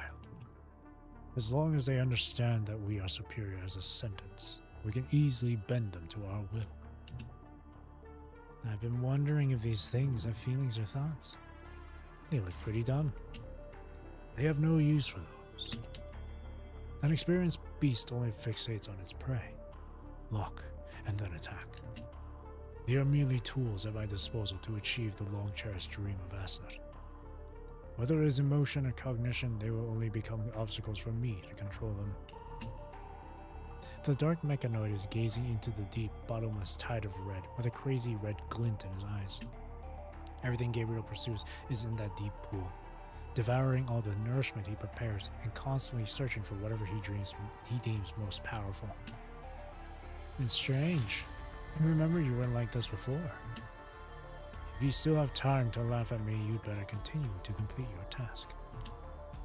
Relax. I'm almost ready. They didn't notice. I'm curious as to what form these little pets of yours will eventually take. So am I. I have explored all possible variables that will affect the power of these creatures.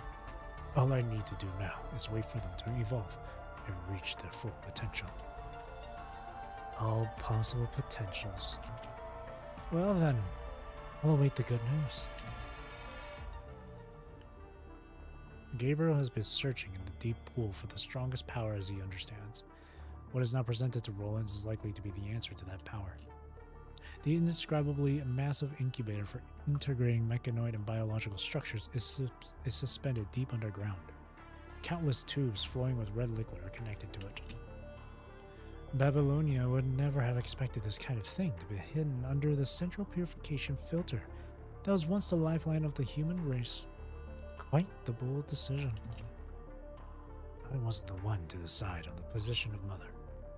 The seed merely landed here and successfully germinated. Vonnegut looks up at Mother, which rises and falls with its regular breathing. He feels reassured. This is even better than the test subject. This CPF was used by humans to reduce the concentration of the punishing virus, but due to the existence of Mother, it has turned into a hotbed for it to absorb nutrients. In the absence of the red tide, this is a place more suitable for Mother than that greenhouse. Unfortunately, Gabriel faltered on his way to uncovering the truth. Perhaps he was 99% of the way to achieving his goal, but it was the 1% he ignored that is key to achieving it. I found this in the Gabriel memory data collected by Cinderelic. Speaking with a solemn tone, Vonnegut takes out an old storage device from his pocket. Gabriel thinks that emotion is useless, but he deliberately ignored what the turning point was for him becoming an ascendant. Hatred, pain, obsession. These feelings are very similar to every ascendant, but they are completely unfamiliar to hetero creatures. Standing in front of Mother, Vonnegut opens his hands as he explains his theory without hesitation. The hetero creatures incubated by Gabriel have given us new possibilities. It may have even inspired the punishing virus to develop toward intelligent life forms. However, the newly created hetero creatures cannot feel emotions innate in humans, which means that they lack the primary conditions to pass the filtering process. What we need is not a beast with shackles, but a companion who can walk side by side with us in the new world. Did you call me here just to show off your new pet? No, of course not. After this, I will give you something else, as agreed. Vonnegut turns around with a smile and looks at Mother behind him. This is the deal between us. Our next step. It's an experiment driven by human instinct, shifting against emotions and producing results from suffering. I think you'll be interested in the show, Roland. Vonnegut. Unbelievable. I can never tell what's on his mind. To let something come into being that he's not sure if he can control. Is that really what he wants? Is that what he really wants? Didn't he learn any lessons from Gabriel? It's a gamble with no clear outcome ahead. A game that will only show the result when the box is open. Whether its confidence or conceit lies in the ability of the one in control. At least for the moment, Vonnegut looks confident instead of conceited. This experiment, which gives Roland mixed feelings, seems to confirm what Vonnegut thinks. So far, 14 groups of scavengers have joined this experiment. Each batch of humans introduced into the CPF to come into contact with Mother has caused substantial stimulation to her body. This causes the creatures, for lack of a better word, within it to mutate. Roland can't find the words to describe the scene before him. Hetero creatures and hetero plants show consistent variations at regular intervals, as if something is artificially controlling their boundaries. Simultaneously, Mother has become increasingly active, as if the unknown creatures within the incubator are beginning to achieve memory within the Sea of Chaos. They even seem to unconsciously respond to external stimuli. Just like the subconscious movements of a baby in the womb, this is something even more terrifying to him than the hetero creatures in Gabriel's deep pool. As for the experiment, I gave them the options. They all chose to go for CPF. In the face of both opportunity and danger, they seized opportunity without any hesitation. Mother is hatching, and as it matures, the abnormalities in the tower will soon spill over to the outside. I can't wait for the birth of a new life in Mother, but sooner or later those in Babylonia will be able to sniff out where Mother is. So, when the time is ripe, you, as an outsider, will step in and make sure Mother can hatch successfully. Comms ring and interrupt Roland's musings. Mother is ready. It's showtime. Beloved audience, the long-awaited performance is about to begin. Can I get a round of applause? Roland swings his chain blade in a theatrical gesture. The corrupted pass by senselessly. All he hears is the sound of a crow perched in a withered tree taking flight after being startled by the movement of his chain blade. Fine. Guess I'll have to give myself a mechanical rose instead. Roland shrugs and picks up the shotgun parts beside him and begins assembling it. This boring show has already gone on 14 times. I keep thinking it might have a different ending, but they always end up just killing each other or themselves. The stronger ones manage to make it out to the forest, but they'd be better off just staying in the CPF and waiting to die. A mysterious dark cage, a group of helpless trapped animals, an imaginary goal. So far everything was just rehashing a low-budget film. Roland gets lost in thought for a moment. Huh. Guess it's only normal. After all, how can you trust people other than yourself when you can't even protect yourself? After witnessing this series of tragedies, does Mother really have emotions? What will be the result of its evolution? What will it think of us then? What would Luna think? Roland briefly stops assembling the shotgun, as if seriously contemplating the question hovering in his mind. Click. The spring suddenly makes a sound. Roland shakes his head and holsters the fully assembled shotgun at his waist. Time to get to work. The area that has just been cleared is covered with bugs now. I can't let the actors stay here. In the past, it was just a matter of snapping my fingers to get rid of these scrap metals. Now I got to get my hands dirty. It's really sad to be dependent on others. Even the selection has to be done in the most complicated and stupid way. It's like a disaster for people who value efficiency. Shouldn't take too long though, should it?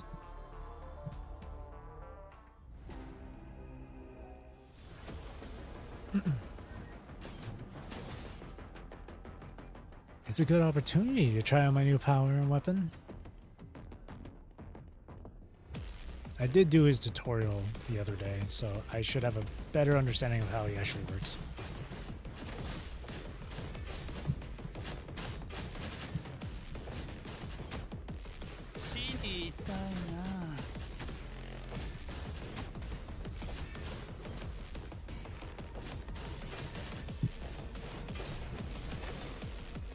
Good, they come in handy.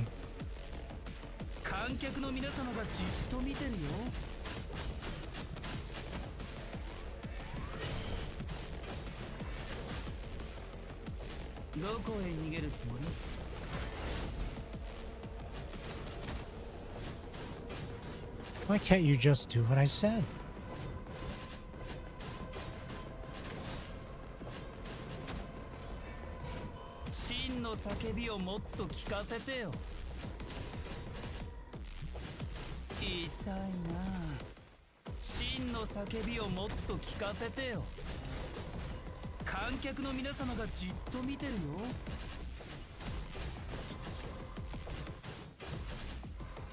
There we go. Good. Now even humans can save a pass. I wonder how Cinderella is doing.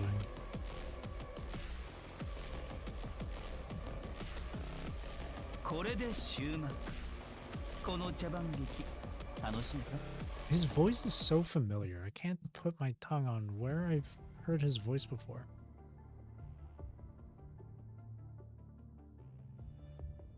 Oh, is it Gin Ichimaru from Bleach?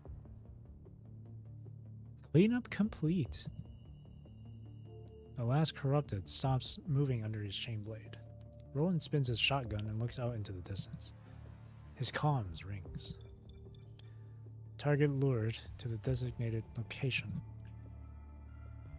Looks like those little pests Cinderella brought have led the scavengers right to me. Very good. I always take every performance seriously. Let the show begin.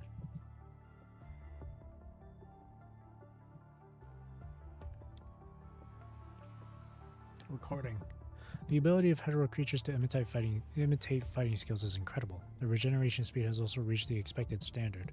The punching red tide is spreading on the surface and capturing food as planned. Everything is developing steadily. The punching virus's own will is growing in this deep pool.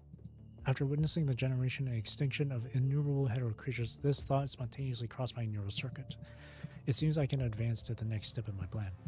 Before that, I need to create powerful tools. A powerful force needs a terminal that can control it. Roland showed interest in hetero creatures. After testing his loyalty, I have acquiesced to him participating in the experiment under my supervision. However, he doesn't seem to have understood anything regarding the experiments. Instead, he seems more concerned with the nature of the asset. Fool, that isn't our concern. Our mission is to pass on the will of Asnet. Surely enough, I can't expect him to understand the ambitions of Asnet.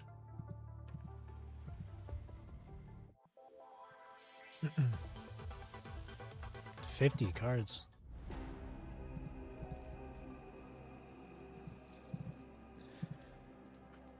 a lot of reading. Let me take a drink of water. I'm gonna ease up on the whole voice acting stuff because my voice is starting to hurt. My throat's starting to hurt now. The show starts, so I'm gonna take it. So I'm gonna start talking in my like normal voice here. Recording. Experiment failed. Experiment failed. Experiment failed. The concept of the polyphage shows no new possibilities, but its power is still trivial compared to that of an agent's. It just needs a core to fully unleash its power. Absolute power is before my eyes, yet I can't control it. All moving parts of my body are rubbing and ringing due to inexplicable anxiety. It needs a core. If possible, I will even dedicate myself to it if need be, but I must witness Asnet's move toward the future with my own eyes. Lamia is no good. Roland still has value. Under his guidance, Alpha hasn't questioned her plan. Alpha. His ability to sway the will of the agent is valuable in and of itself. A most suitable choice. As long as I show Luna the power of the hetero creatures I created, she will definitely agree with my plan and approach. If not, I already have a backup plan. No, don't kill me, please. I have no choice. With mud on his face, the refugee cowers in the tower in the corner, watching the dark shadows gradually approaching him. 3 armed scavengers stand in a circle and point their weapons at him. Who would have thought? What makes you think you can steal from the likes of us? Watch out. Look at his bandages. He's probably showing symptoms of corruption. Come on. See what else we can find for this guy. We gotta run. At least 4 to 5 days of walk away from the nearest conservation area. It would be very difficult to travel during the night. We can't afford to waste our time here. Wait. I have stuff I can give you. Please, don't kill me. Escaping the hand of the scavenger who was about to tear his cloak, the raggedly dressed refugee trembles as he empties the contents of his backpack. The things in his bag drop one after another. A few tins and hardtacks fall next to the scavenger's feet. There is also a small unused bandage roll, alcohol, several magazines, a picture frame with a blurred photo, and a broken walkie-talkie. So it looks like you got a lot of stuff there. Beardy kicks the frame away and after checking them, puts the food and bandages and magazines in his backpack before he gives a wink to Zach. Zach nods and hits the refugee's arms, which are holding his bag tightly, hard with the butt of his gun. The refugee cries in pain and lets go of the bag. Beardy immediately picks up the bag that falls at his feet with a dagger. It's a heavy bag. He sneers and drops the bag to the ground. Inside is an iron box. Inside the bag is an iron box wrapped tightly in cloth and covered with a large brown stain. Ugh. Seeing them notice that he was trying to hide something, the refugee trembles and lowers his head even more. Come on, fella. Still holding out on us? What's this? Come over here and open it yourself. No funny business. The refugee immediately crawls over, reaching out to open the seal on the edge of the iron box. His hands are wrapped in soiled bandages, and his fingertips keep slipping from the edge of the box. Seeing the refugee's hesitant and clumsy appearance, Zach gives an impatient grunt. Sorry, I hurt my hand. We'll open it right away. Right away. The seal is picked off little by little, and the iron box opens with a click, revealing the contents. After the white fog formed by the cold air dissipates, the scavengers see 3 complete doses of serum lying in the grooves of the iron box. It even comes with a syringe, on which the logo of the world government is clearly visible. Zachpot. Look what we have here. It's serum. Zach, you... Shut up. And not just any serum. This is the world government symbol.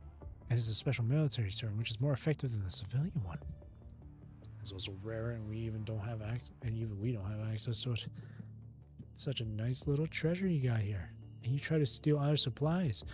Is it true that people die for money and birds die for food? Despite accidentally ridiculing everyone present, Beardy is unaware of it. He just sighs and puts the serum into his own bag. Zachary ignores his mentally incompetent companion, squats down next to the trembling refugee and speaks quietly. Tell us, where'd you get it?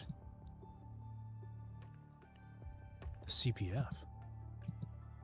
The refugee vigorously nods and subtly tries to move to the side. There's a forest park nearby. There's the CPF. No one's there. There's tons of supplies there. There's a lot more in a giant crate. It has the world government's logo, but it's too heavy. I couldn't carry it. The refugee's words were like telling a group of travelers wandering the desert about a nearby Oasis. Too coincidental, yet too alluring. The trio pauses in silent contemplation. Someone speaks up for a while. What do you guys think? Something's fishy here. A well-supplied place like that would have been raided already. But if there really are a lot of supplies like he said, I think it's worth checking out. We're running low as is. Are you sure? Even if those supplies do exist, can we really get them? What if it's a trap? We got similar info about the reconstruction supplies dumped by a group, remember? You insisted to go and check it out. What happened when we got there?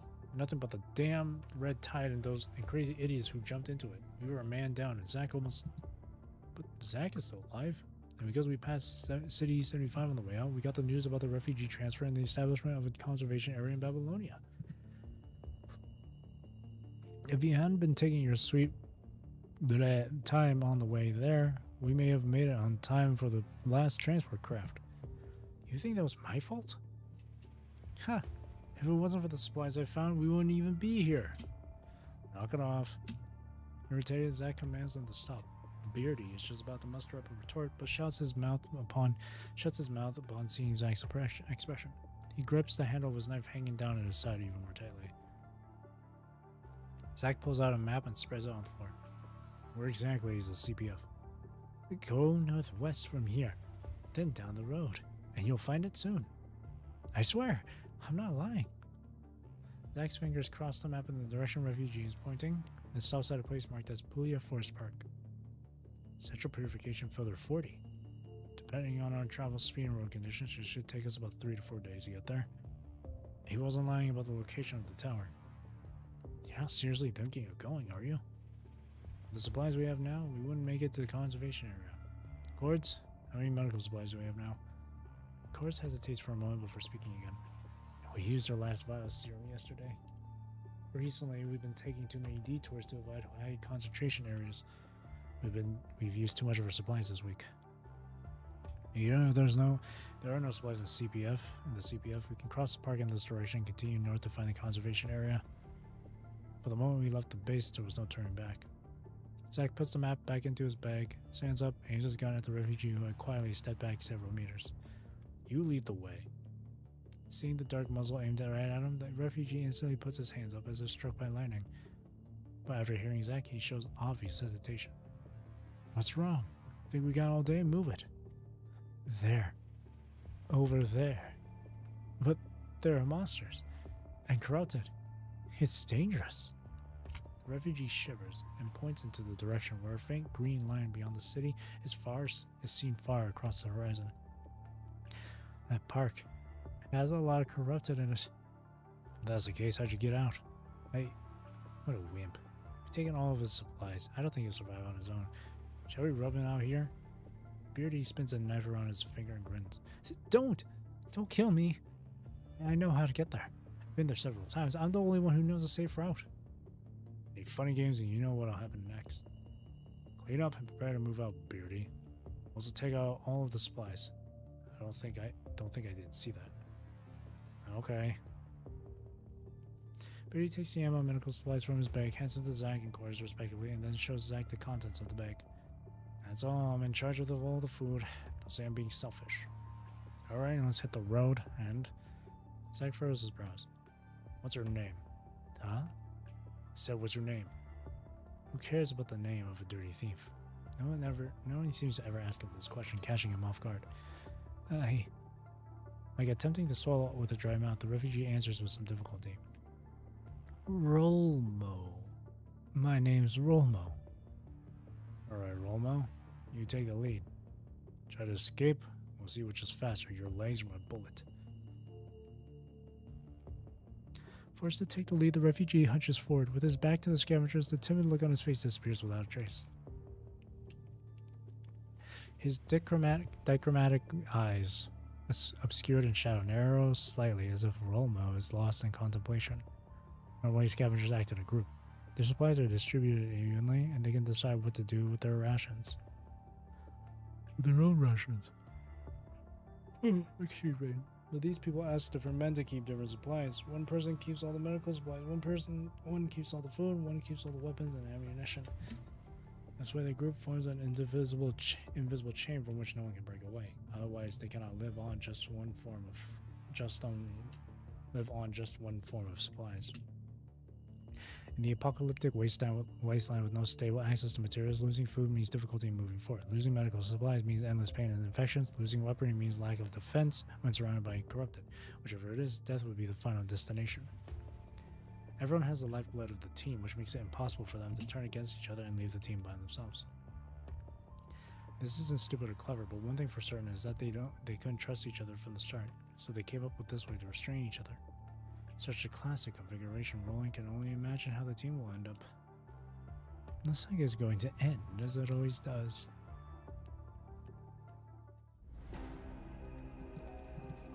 Shadows in the forest.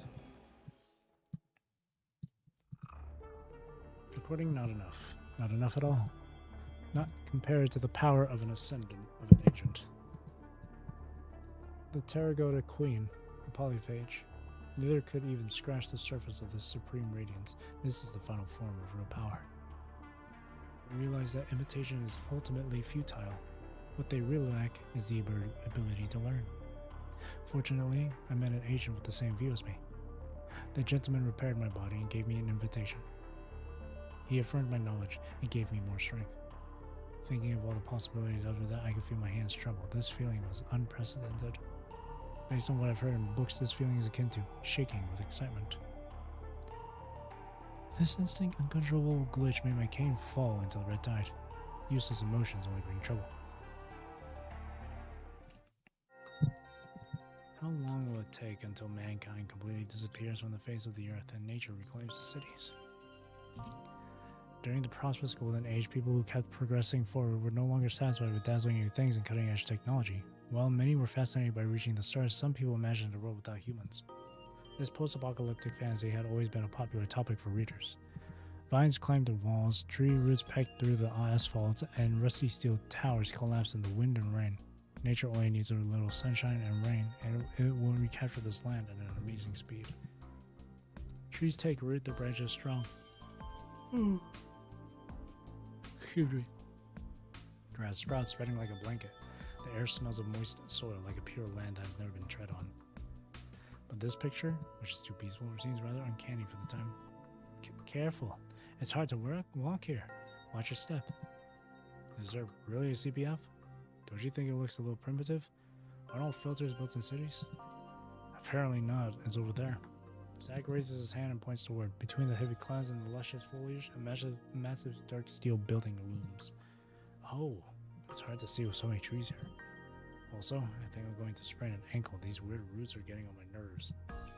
The group walks on the uneven forest floor. Both feet never on the same plane. Right as they hear the sound of something being crushed, Beardy steps into a deep pit with his left foot. Ugh, what the hell was that? Beardy hurriedly pulls his feet out of the soil. Looking down, he discovers that he stepped on a cracked, rusty iron plate. The paint on it had peeled off from the rust. Only the words Booyah and Guide are legible, as well as a map that looked very strange. The place trampled by Beardy is located in the center of the map. Oh, it's a map. The forest is too dangerous. This map is useless. You're right. At least the filter is right in front of us. We don't need it anyway. Go to the location of the buildings in the park. Even if there are no supplies in the filter, we can still look for other useful things there.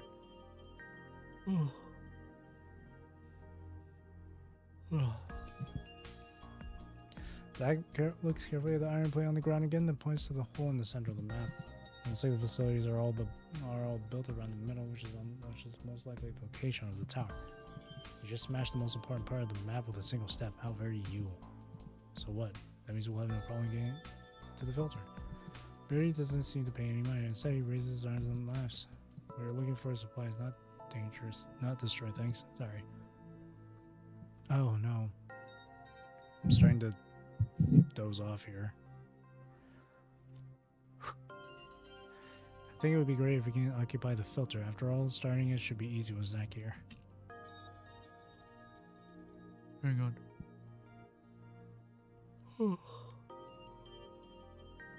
Oh no. I'm getting hit with a wave of drowsiness. Holy. I'm feeling like extra tired now. Okay. Our final destination is a conservation area. We shouldn't linger anywhere other than where we have discussed. Not to mention, stay as far away as possible from all machines. Forget our rules again? Because we'll be in deep blah blah blah blah if they get corrupted. Yeah, I remember. Looking away from the iron plate, Zack notices a tear in Beardy's pants. He must have cut it accidentally when he pulled his leg out of the hole. Have a rest and check out supplies. We'll move on 15. Bandage your wound. Don't want you slowing us down when the tough gets going. Huh? Beardy looks at him, looks at his lower leg, and knows that he's bleeding and curses out loud. Blink. I didn't even feel a thing. What did I tell you? Nothing can stop me. I don't want your dumb blank. Dying from an infection. Get over here and let me take care of it. We're strapped for medical supplies, but we're in luck. I saw some plants around here that can be used to deal with wounds. After working for a short while, they finally set up a crude base camp. They clear a relatively flat patch of land and use a spare gas stove to light up a simple campfire. Bonfire. Zack loads shells into his shotgun and quietly inventories the ammunition on him. After Cordis tends to Beardy's wound, he sits down beside him and fiddles with a plant by his foot as if lost in thought. Romo appears to be nervous, but after seeing that no one is paying attention to him, he just sits quietly beside the campfire. Zack just looks at him calmly, closes his eyes, and takes a nap. Perhaps it was because Romo had kept himself busy the entire time, looking for supplies, leading the way, helping them avoid areas with dangerous times. Either way, the trio seems to have grown accustomed to him. They even appear to have let down their guard around him. Beardy adjusts his bandage, then pulls out half a hardtack and throws it to Roma. Ever since we left the city, I haven't seen you eat a single thing. You aren't made of metal, are you? Don't starve yourself. You'll need to lead the way a bit in here. Here, in a bit. Thanks. Accustomed to seeing decadent cities, the Green Forest reinvigorates the weary travelers. The destination is near. For a moment, they lower their guard slightly and enjoy a short respite during their perilous journey.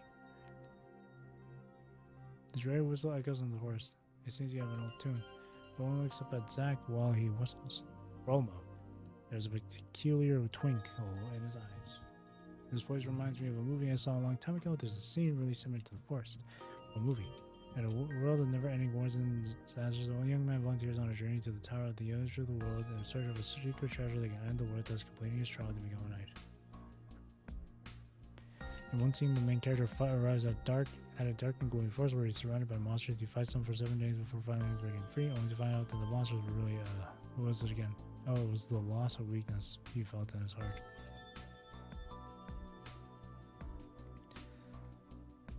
Oh god. Trying to stay awake. The leader of the scavengers, who was a man of few words along the way, opens a little bit and shows a rare expression of enthusiasm as he talks about the movie. I thought you had an eye for the acts. Zack, I sure didn't. I'm surprised you even remember anything about it. The moons and the monsters in it were pretty cool. Sounds like a B movie. After an antagonizing struggle, the main character finally reaches the top of the tower, but there was no sacred treasure. It was only vain. I didn't have time to finish it, but it was toward the real goal. I should remember the main character falling on one knee in the tower after realizing there was nothing there. Zack stands up and imitates the protagonist kneeling down with his sword according to his memory. Como puede ser nuestro final? How is this our final destination? Huh. It's nothing. Just about choked on hardtack is all. That line sounds cringy. Sounds like a garbage movie. Garbage? I don't think so. The monsters were pretty bad. Blink and the main character's acting was on point. He looked pretty young, but he was already starting a movie. Apparently, he won the award for Best Actor and was signed by a famous entertainment company of the Golden Age. What was it called? Probably Rocco? Yeah, I can't imagine you following that. What goes on with celebrities. There's a lot you can't imagine. The ending was pretty bland, but it's a pretty decent memory in hindsight. Now this kind of entertainment is a luxury. It's one of the privileges of living in a time of peace. Movies seem lame, but they're a symbol of happy life and the freedom to have whatever you want. Happy life. A word like that seems so far away. What is the standard of happiness for people in the gold age? What's it having enough food, warm clothes, a job that can support you, and a home that awaits your return? For scavengers, these are unbalanced, unreachable hopes. Well, it's no use thinking about it now. We can't even say for sure if we'll survive. Zack stands up, puts out the fire in front of him. Prepared to move out. Under the guidance of Roma, the savages see the gray steel building get closer and closer. As they proceed deeper into the forest, Chorus notices some subtle changes in the forest. The strange sound from the depths, the crackling sound of dead branches breaking, and the increasingly obvious scarlet light emitting from the plants. Originally, he thought it was red berries or leaves, until he accidentally broke a branch when he passed near a path. Red viscous liquid flows out from the bark and drips onto the grass. Punchy virus. What was that? Something's wrong with these plants. They seem to be infected with punchy virus. Sap shouldn't be this color, even for the tree leaves. Enough with your botany lesson. You mean these trees are infected? But the punching concentration here is low. With that, Beardy reaches out to break the nearest branch. Don't! Touching the plants my constant concentration of use. Alright, calm down. Or keep it down. Just looking at the plants, you can see that they're no ordinary plants. They seem to be extending in this direction. With that, Cordis pushes aside the wild bushes and follows the red plants deep into the forest. It's reasonable to assume that these plants aren't affected by the punching virus. There must be a reason for this mutation.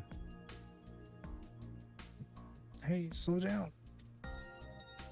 Wait, don't go that way. Too dangerous.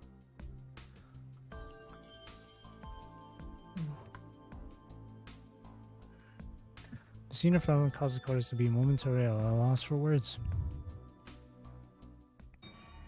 After passing through the lush overgrowth, he sees a completely different scene for the forest behind him. Scarlet crevices are covered with green plants. Interspersed among them, he sees dazzling red vegetation and deformed humanoid creatures crawling within it.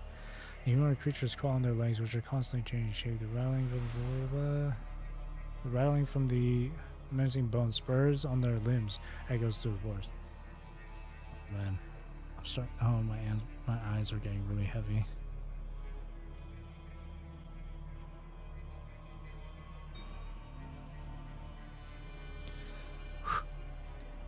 For a moment, Cordis thinks that he has stumbled into hell. The weird and twisted creatures in front of him are like souls burning in hellfire, but as Beardy grabs him tightly, he slowly comes to his senses. Holy frick. What are those things? Beardy's voice is distorted out of fear. His sudden outburst causes the unaware creatures to notice him. One of the creatures tilts its head, then begins to slowly crawl toward the scavenger. A peculiar red cord with the thickness of a woman's forearm trails behind it, wriggling like entrails around a big baby. Its chest is connected to one end, in which a red spear beats wildly. The creature's head lacking in facial features slowly turns to the human in front of it as if observing it. It lifts up its 4 legs and stands up, then waddles toward the scavenger like an infant. Inspire the first creature to stand up. The other creatures crawling on the ground stand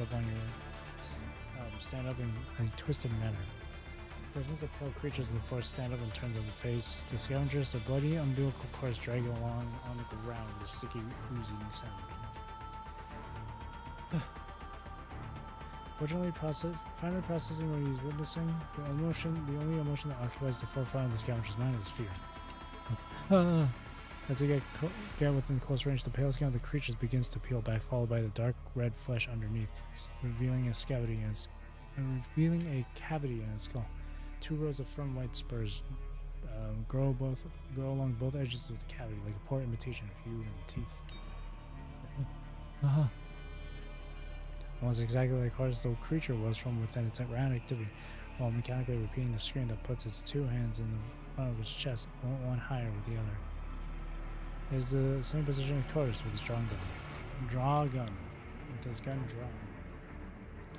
Posture lasts less than a second, only to be disrupted by a barrage of gunfire. The creature steps back a step, then slowly tries to lift up its arm, which has been blown off.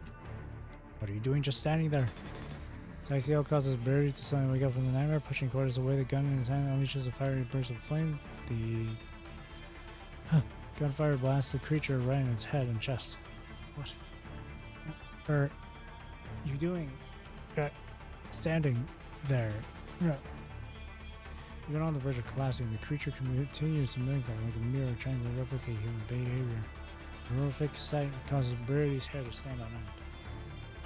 I want to stop. Beardy raises his gun to shoot the creature with an evil logic barrage. The exposed red sphere breaks and splatters, sending scarlet blood mist into the air. The scavenger's bare skin begins to fester due to the infection. White ribs begin to grow outside the broken heart of the creature. The pushy virus. Just like those monsters growing the red tide. They're all viruses. Run! There are too many of them. It's too dangerous here. Go to the CPF. Go, go, go. I keep saying CS. I keep saying S instead of C. Following Zach, Walmo shouts at the top of his lungs and points to the huge tower within the distant forest. Gotta move on. Follow me. Straight through here. That's where the tower is. Run. Cora stumbles but barely weighing some up by the collar. The group dashes past the eerie, slow creatures and through the withered forest. Oh god, my eyes. Sparing no time or attention to their surroundings. Not even the fact that Roma, who initially told them to run away, is no longer following them. God, my eyes keep like drooping down out of just tiredness and stuff, and it's kind of like in my eyes, like you keep closing, so it's getting hard to read this stuff. It's getting harder and harder to read. A raggedly dressed refuge comes to a halt and raises his head slightly as he solemnly watches the monsters gradually surround him. Weather's influence has already begun to take hold. Well, that was faster than I expected. What did Cinderella do? What a pain in the ass. Now it's not your time to take the stage. You can't let you disrupt the lead's performance by getting off the stage.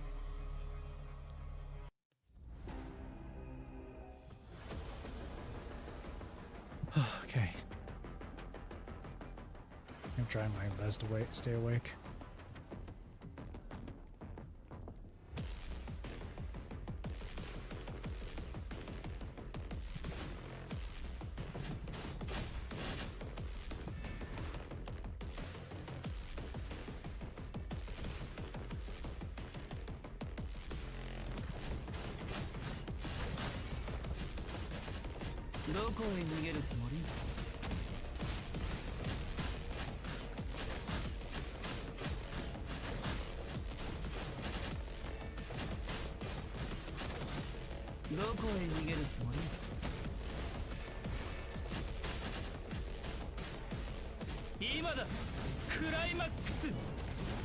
Imada, climax.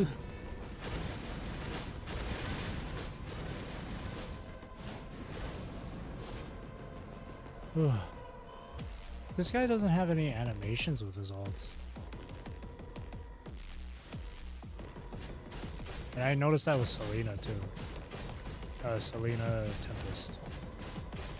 Because I also played as her during study. Yeah, the voice actor is Gin Ichimaru of Bleach.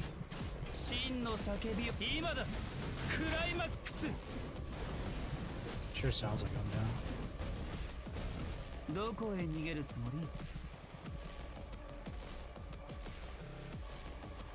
Oh, why is the volume so low now? Now I can meet those scavengers, can't waste too much time, otherwise they will get suspicious. Let me think of a reason. Need to make myself look more awful. That will do. Alright, time to go to the next scene.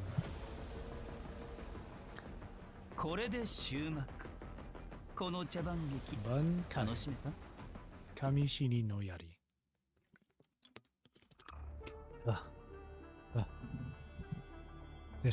Do we lose them? Looks like it. I don't see any behind us. I'll be honest with you, because of my eyes constantly like drooping down and me like dozing off earlier, I don't remember a lot of the conversation that happened in the dialogue. I'm sorry. Oh my god. See, when you're like that, it's hard to like keep awake and remember shit. Oh my god, I'm so sorry. Oh, okay. After running for a long time, the forest and monsters are finally gone, at least for the time being. The scavengers stand in a clearing. The tall steel buildings in the distance block most of the sunlight in front of them, casting heavy shadows in the field. I think I should be okay now, though. I feel more awake right now. The central purification filters were a form of hope that people in the post-pandemic age lived on. Now they're lighthouses that lead Babylonia to recapture Earth. Several conservation areas have been built around the filter towers, carrying the hopes of many that still wander the Earth. Okay. Facilities at the base of the tower are entwined by mysterious vines. Even after standing in the wind and rain for decades, the white paint on the tower still remains clearly visible. CPF 40. Central Purification Filter 40. We made it. Zach cannot help but take another 2 steps forward. Only by looking up can he see the tower in its entirety. The red light at the top of the tower looms in the gray sky. It's like the tower. Wait, where'd that bastard go? Beardy's loud outburst echoes in the clearing, startling Zach, who has been looking at the tower in contemplation. Are you trying to give our position away to all those monsters? No, our guide's missing. Rolmo? Looks like we got separated when we ran away. Looks like he's a goner. He could barely stand on his feet. Guess this monster's torn to pieces. As soon as Beardy speaks, they hear a rustling of branches and footsteps coming from the forest as if something is approaching. Zach immediately raises his gun and points it in the direction of the noise. The tension in the air causes the trio to freeze. The bushes shake, and a dirty gray figure emerges from within. He raises his hands in horror when he sees the barrels of guns pointing right at him. It's me! Don't shoot! Holy crap, you made it out alive! I thought you were... I know the forest like the back of my hand, so... Zach's gun still remains firmly trained on the compliant refugee, even though the crisis has been averted. Were those the monsters you were referring to? Yeah. I warned you guys, didn't I? Romo nods in panic, as if the men's guns are more frightening than those monsters. He carefully observes Zach's expression and adds in a low voice. I normally don't encounter them the way I go. And if I do, they just crawl around and don't attack. I've never seen so many. Do you know where the entrance of the CPF is? Yeah, I do. The front door won't open though. We have to go in through an air vent. Hurry, let's go in. Those monsters are swarming the outside of the tower. Hear that? We're all here. Let's go. Lead the way, Mr. Guide. Beardy smiles and raises his hand to pat Rolmo on the shoulder, but Rolmo flinches with a frightened expression. What's the matter? I'm not gonna hit you. Forget it. Beardy shrugs and turns to look at the filter tower in front of him. That tower sure is tall. Hey, Cordis. We're like the protagonists in that movie Zag likes, aren't we? Going through that damn forest and encountering those damn monsters in search of something that might even exist in this damn tower. Zach remains quiet inside. No way we're the protagonists. Protagonists are out saving the world. No one cares about our story. Even a B-rated movie might be better than our current lives. At least some people will see us fighting to survive. The scavengers gradually approach the CPF in silence. At this time, none of them are aware that they stepped foot onto a stage for a performance that has been planned long in advance. The only spectator is gazing from the chaos deep inside the tower, through the winding vines that entangle the forest, and the vacant eyes of the hetero creatures.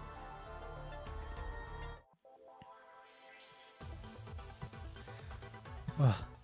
There's a lot of dialogue in this one.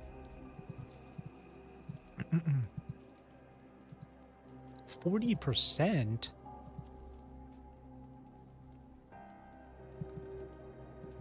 That's only 40%?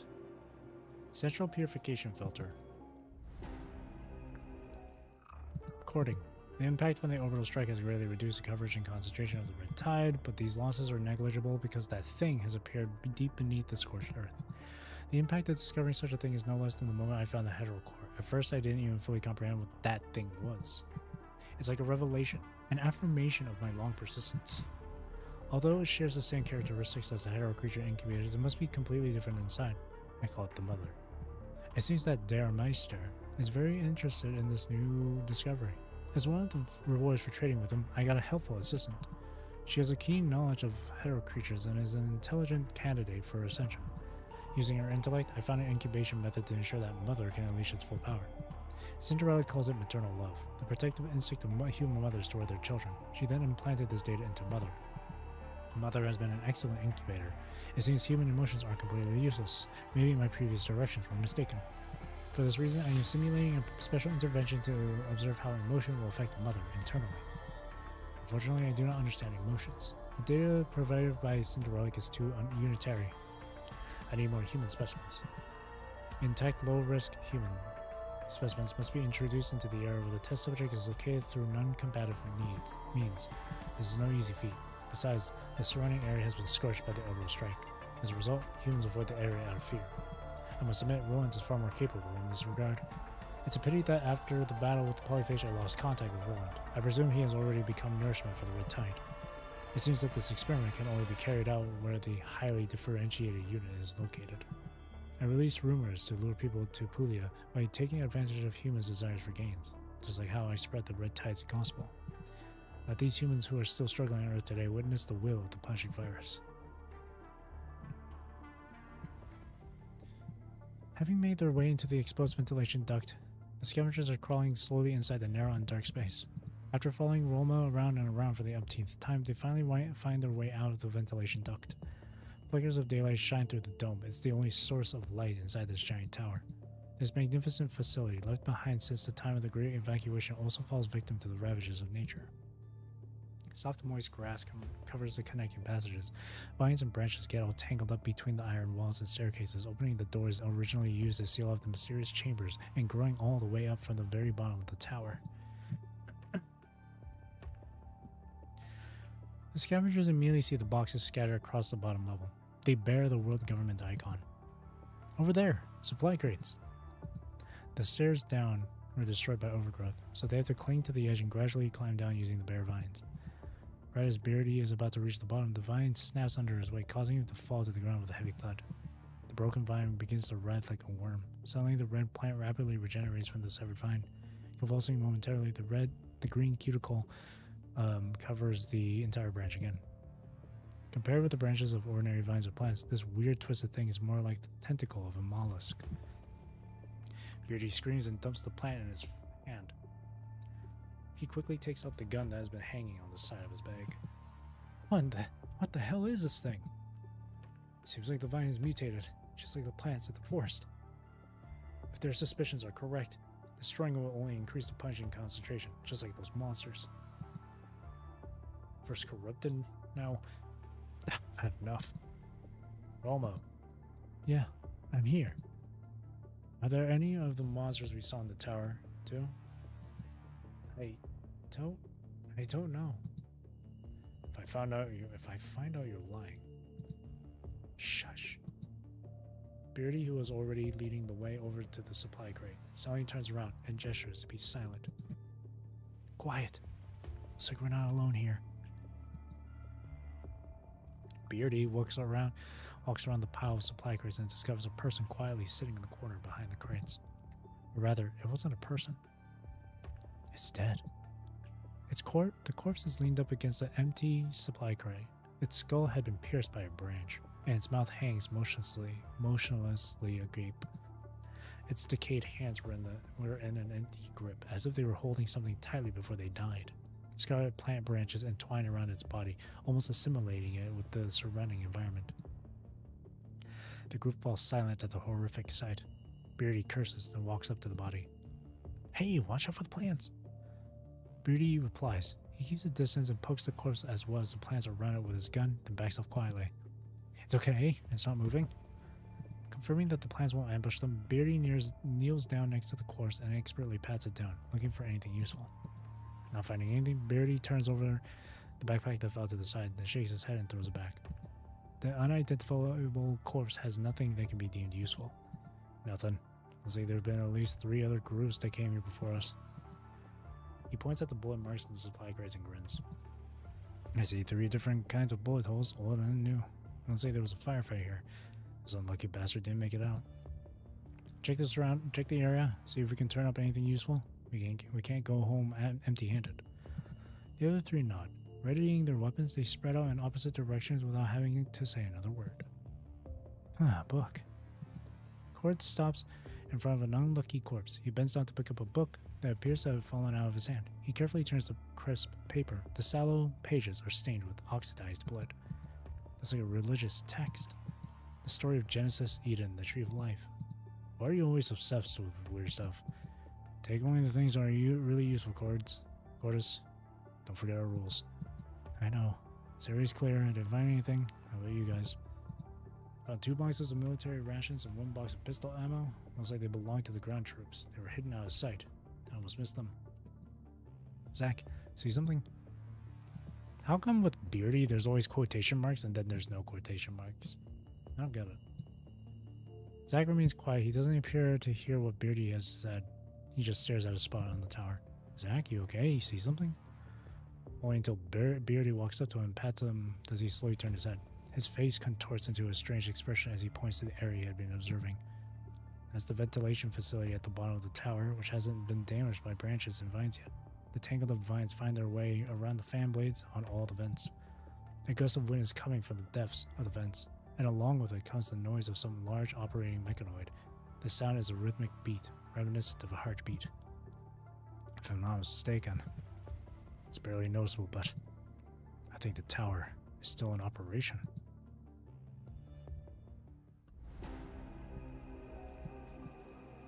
That was 50%. So you're telling me I have like 5 more nodes to go through? If each node is like 10%? No, wait. Yeah, each node is like 10%, so I have 5 more nodes to go. This is going to be a long one. Hyperplasia, or plasia. Still in operation? What? But hasn't this place been abandoned for ages? I thought I saw a red light on the top of the tower, which means it's in operation, but I couldn't see it clearly with all the fog for the forest. I thought it was just my imagination. But I'm almost positive this tower is still in operation. But why? What was that? Following the sudden vibration, the facilities in the tower flash with a red warning light.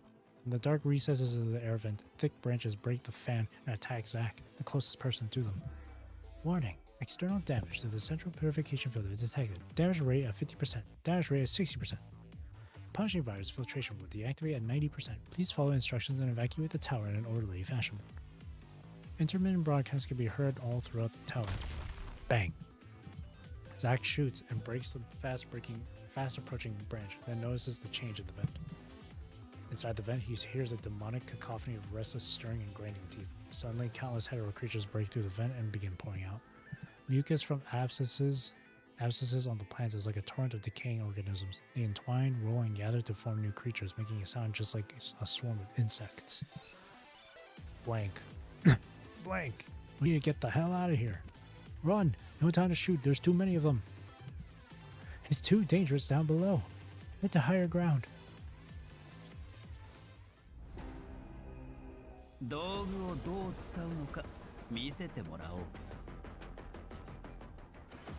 Alright, I'm staying back to clean the stage as always.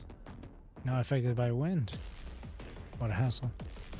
If an extra can't listen to the director's instructions, there's no doubt that he will be fired.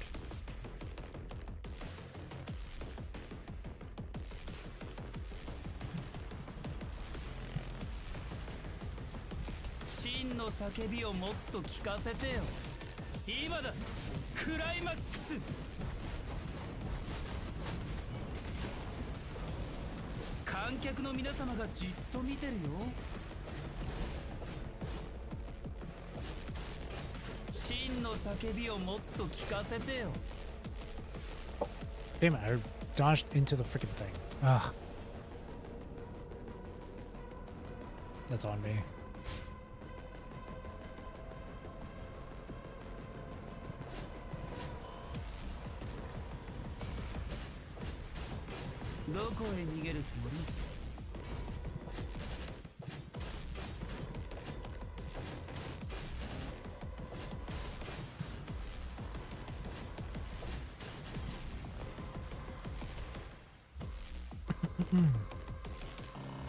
They constantly wait for the wind.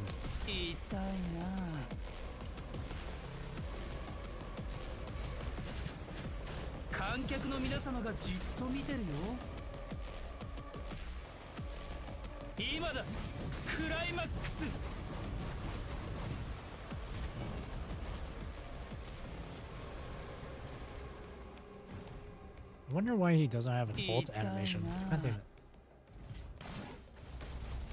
Dude. What the heck? Oh my god. I keep getting interrupted by something. Please. 真の叫びをもっと聞かせてよ。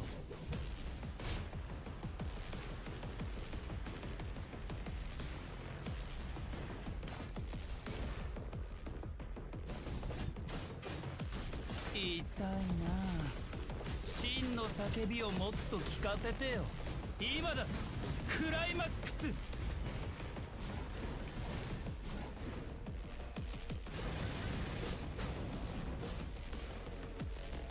Okay, there we go. Remarkable. Maybe those humans can survive longer. Anyway, let me deal with the problem at hand.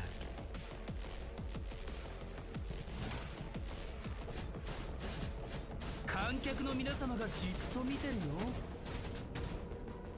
今だ。クライマックス。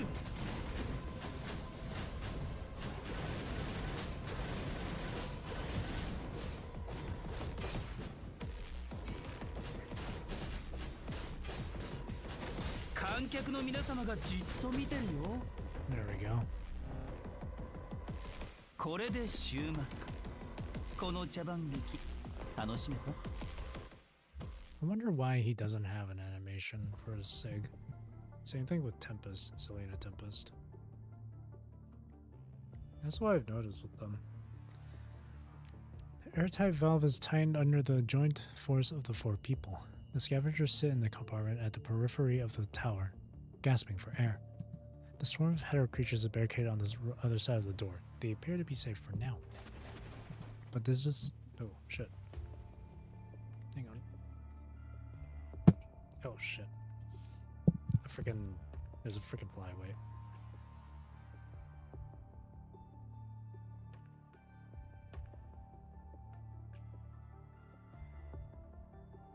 Okay, I got it. I got the fly. It was like a really tiny fly. Got it. Okay. But this doesn't mean that the hetero plans will stop their assault anytime soon. They hear a loud crashing against the door like a drum from hell. Small vines whittle their way through a crack in the door, continuously deforming as if trying to use their own volume to pry open the door. Damn it. Are these things sentient? What the hell is going on in this tower? Those damn plants. They're using the punishing virus to erode the tower. It's like those plants we saw along the way weren't really plants at all. After all, they were mutated by the punishing virus just like those things in the Red Tide. I should have realized this earlier. A violent shaking comes from outside. The hetero plants begin a new wave of attacks. The dilapidated railings let out a sad cry under the weight of the assault. Watch your footing! Beardy quickly pulls Cordis, who was about to fall due to a loose steel plate under his foot, and drags him to the platform with a more stable ledge. Thanks! Cordis sits on the ground and gasps for air. Standing next to him, Romo notices that something had fallen beside Beardy's foot, so he picks it up and hands it to him. You guys dropped this. Beardy takes the bag from Olmo, opens it, and looks at its contents, then tosses it back to Cordis. Hey, you dropped your raisins. I've told you a million times. These aren't raisins, they're hydrangea seeds. Having sealed the bag, Cordis retorts feebly as if he is fed up with having this conversation over and over again. Hydrangea. It's a new variant we developed. The stem has high rigidity. It won't droop under the weight of too many flowers, unlike the common blue hydrangea, and it's more resistant to pests. Why are you carrying that? I promised my daughter that I would grow her the most beautiful blue hydrangea, layer after layer of different shades of blue. I was planning on filling the garden of our future home with them. He looks at the seeds with a soft look in his eyes, as if recalling a fond memory.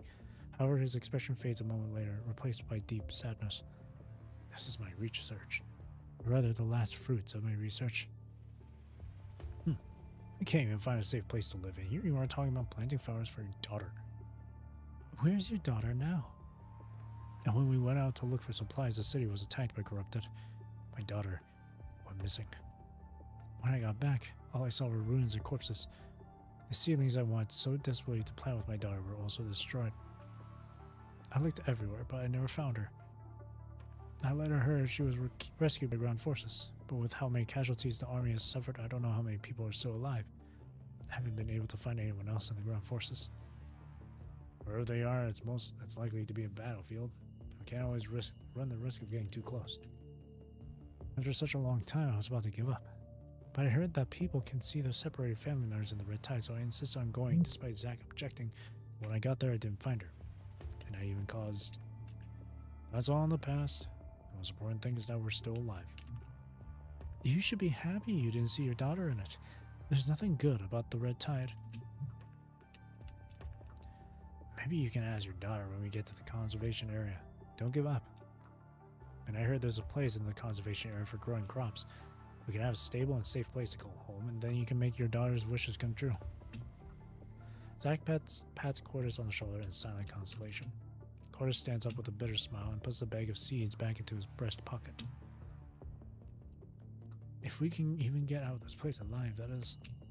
Let's go. This ain't the first time we've had our lives on the line. Romo hesitates for some time, unsure of what to say. If... A sudden roar interrupts Romo. The steel frame overhead groans as if being pushed by brute force. The whole tower shakes violently from the rapid growth of plants. It seems that time within the tower is being fast-forwarded. The unprecedented plant growth causes the floors to crack from erosion. The invading plants begin to gradually pry open the sealed iron door. The group can hear the monsters hissing outside. Behind you! Quack. Did I say quack? Zach quickly points his gun in Romo's direction and shouts him in reminder. Romo looks back hurriedly to see that the previously closed elevator doors are now teeming with tiny scarlet vines like mirrors and blood vessels spreading on the wall. A split second later, the elevator opens quietly. Several scarlet branches stretch out from within, quickly latching onto the legs of the nearest person. Ah! It all happens within the blink of an eye. Zach curses and aims at the branches, but doesn't shoot out of fear of shooting Romo. The struggling refugee is dragged to the edge of the elevator. Romo latches onto the elevator door, which hasn't fully opened. He sees the deep elevator shaft extend to the depths below him. The infinite darkness is like the ravenous throat of a giant beast. Run upstairs, you fools! Before he can finish his sentence, the vine pulls him down into the shaft. Damn it! What do we do now? You heard him. Get to higher ground. This is a race of great disparity in strength. After losing their guide, the scavengers have to move on their own. For them, this is no longer a CPF that brings hope to people, but a cave of evil beasts, a place where all fears and disasters are bred.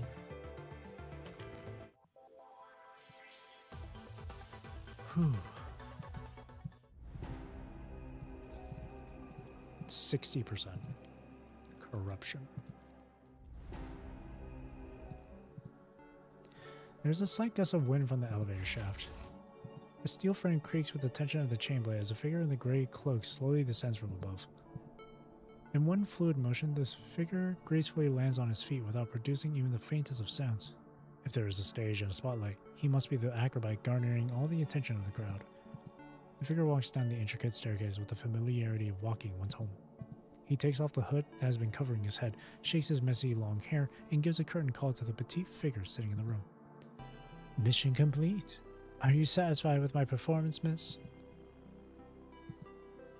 I would appreciate it if you could make my exit more dignified. With your ability, Roland, you can leave at any time without my help. Sorry, I can't help making things more dramatic. Is that how it is?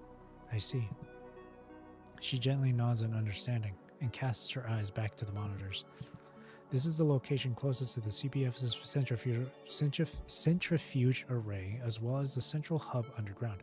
The real mother grows and incubates here, so Cinderelic had transformed it into a greenhouse similar to the underground waterway. A terminal composed of multiple monitors is pieced together in the center of the greenhouse. Each screen displays different images throughout the CPF. Images contain entangled vines, damaged facilities, wandering hetero creatures, and dead bodies quietly drying in the gaps between plants. Most of the screens are static images. Only a few in the middle show signs of human activity. The monitors constantly change as they follow the group's movements from different angles. A peculiar waveform accompanied with data is displayed in the upper right corner of each image. As if confirming the changes of numbers and waveforms, the hetero hive mother separated by the glass on the other side occasionally sends out violent fetal movements. Impressive. You've got quite the knack for capturing the perfect angle. If this was the golden age, I'm sure you'd win an award for best director. Mother sees everything. The entire CPF and even the surrounding forest had become an extension of its senses. Cinderella's eyes remained fixated on the flashing lights and data on the screen. Did Romo fall down the elevator? To the elevator shaft, with all those strange plants. Freeze already. Ha! Look, they're worried about me. Looks like I've still got it in me. Variables have been introduced into the experiment, beginning observation. In the gray surveillance video, the knotted branches suddenly split and the red abscesses resemble gelatinous eyes. These exposed red spheres rotate from time to time among the branches, watching for the shadows, everything happening inside the tower. These eyes will relay what they see to Mother. Your mission is complete. Will these guests be helpful to your research? Mother's incubation rate has steadily increased due to the stimulation from outside the CPF and the changing mental state of the humans inside it. The final transformation will complete in approximately 4 hours. After that, incubation will begin. Now that we are almost done, I've got a question about this Mother. What's going to hatch out of her? This is Gabriel's unfinished business. I don't fully understand it, but I will continue his research based on the information he left behind. Gabriel. It's a pity that Alpha finally got the best of him. Even if his memory shell was more intact, I don't think it's possible to recover all the data.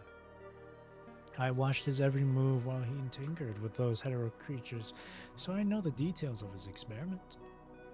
I was thinking, if you tell me about Mother, I'll fill you in on the details.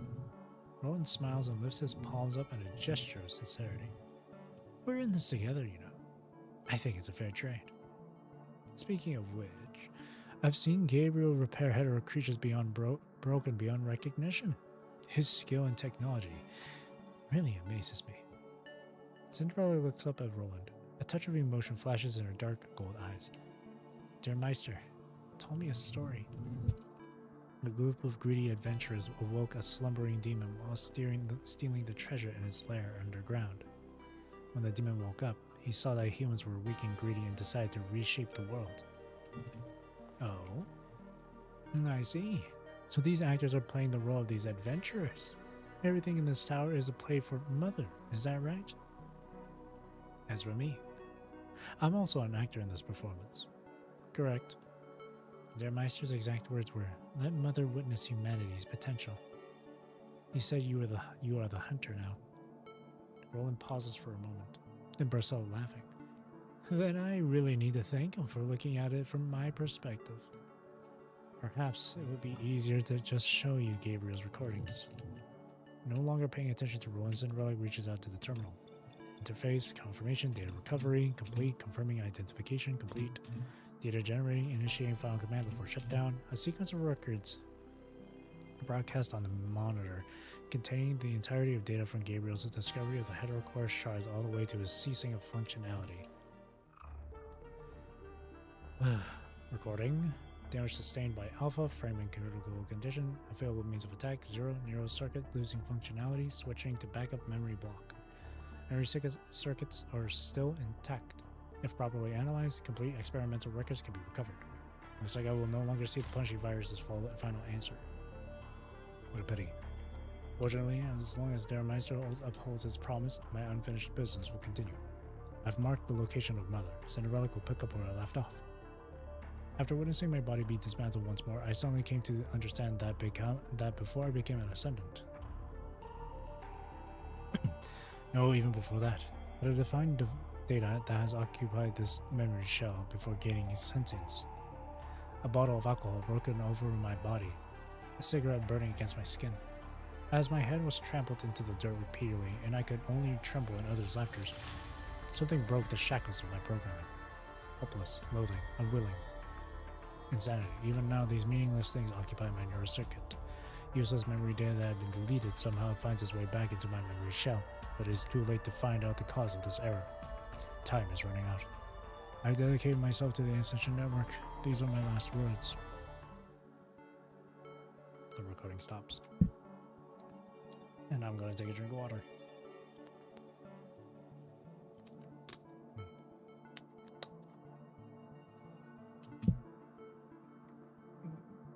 Excuse me.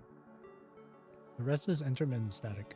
The screen turns black, only the red light indicating end flashes in the dark, just like the eyes under the mask of the crazed martyr who refused to stay down.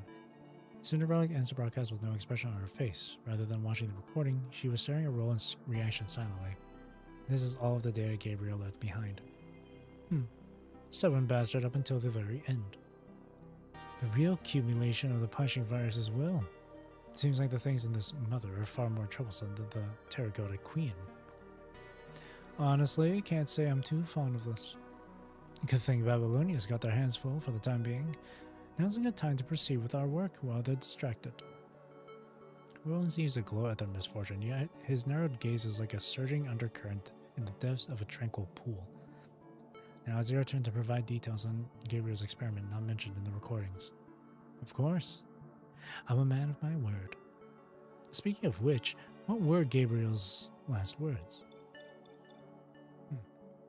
Cinderella remains quiet as she opens up another data file. Gabriel's voice begins to play. His voice is deep and hoarse, reminiscent of the angel of death blowing a horn to declare the end. This is a selection of a higher will. Time is running out. The real culmination of the plan of the punishing virus's will soon come into being.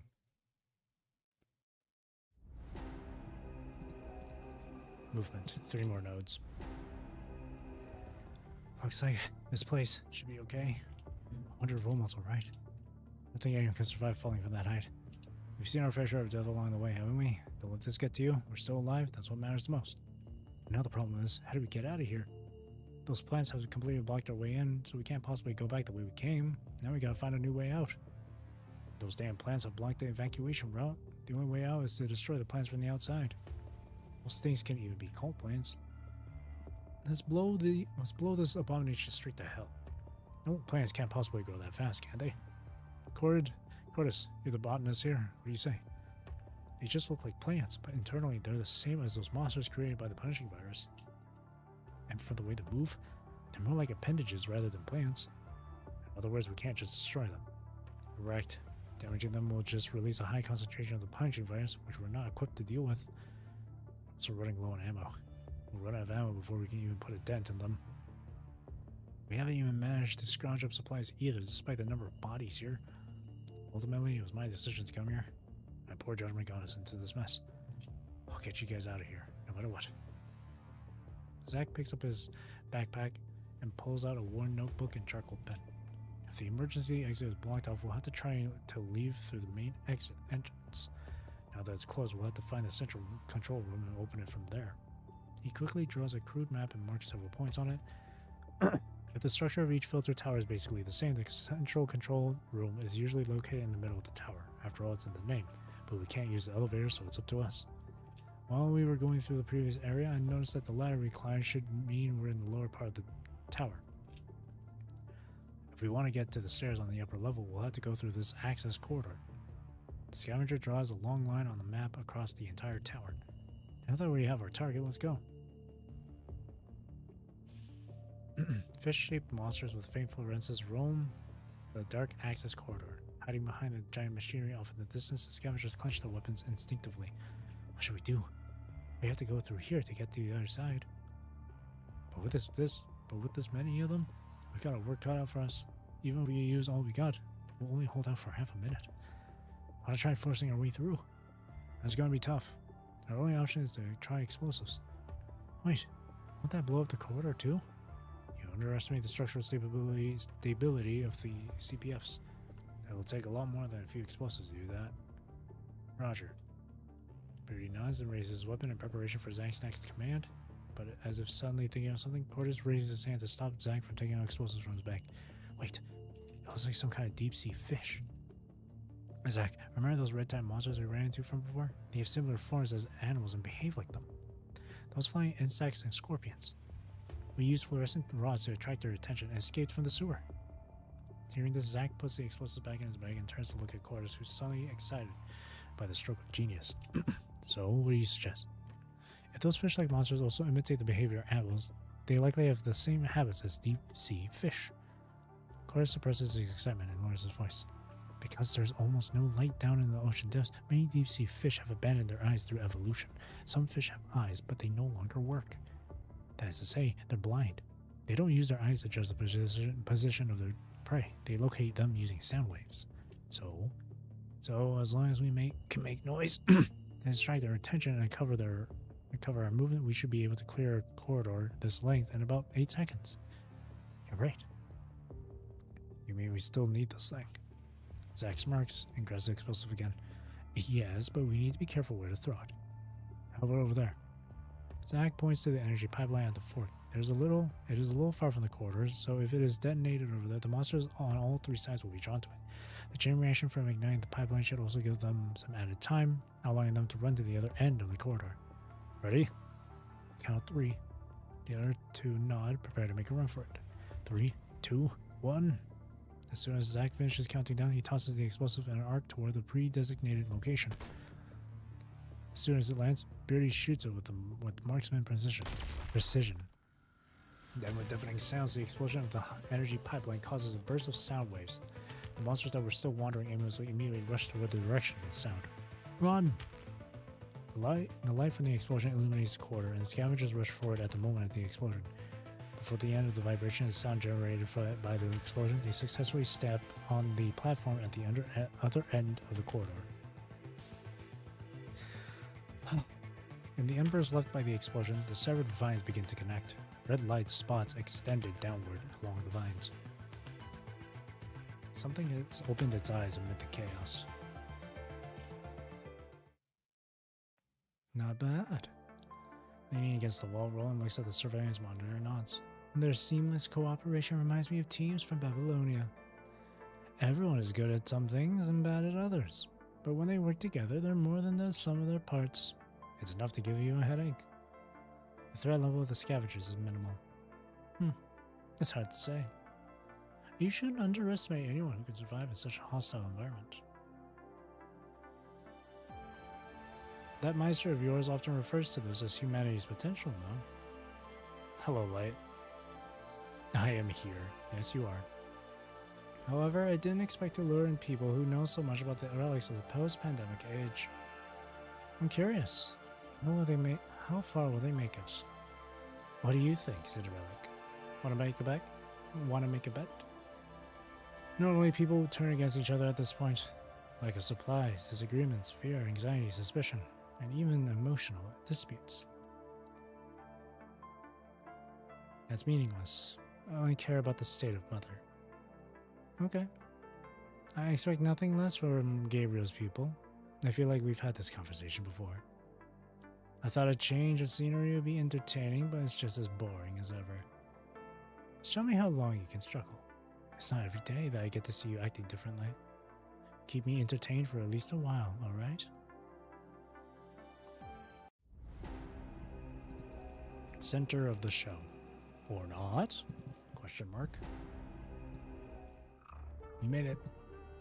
Nearly at their limits, the scavengers stand in front of the doorway. A dusty nameplate with the words Central Control Room written on it hangs on the open door. Is this what we're looking for? I didn't expect to find it. Seems like there aren't any monsters here. Maybe because we're on such a high floor? Maybe the monsters can't climb stairs. Or maybe we're just lucky. CBOs with earlier serial codes are often prototypes. The government feared a punching virus leak or that the technology was fully developed. So they were often built in less populated areas. Looks like it's smaller in scale and the interior hasn't been fully optimized. So how are you? And by the way, I'm here to your channel. I'm guessing you mean you're new here to the channel? I'm doing good, thank you for asking. How are you? And welcome to my channel.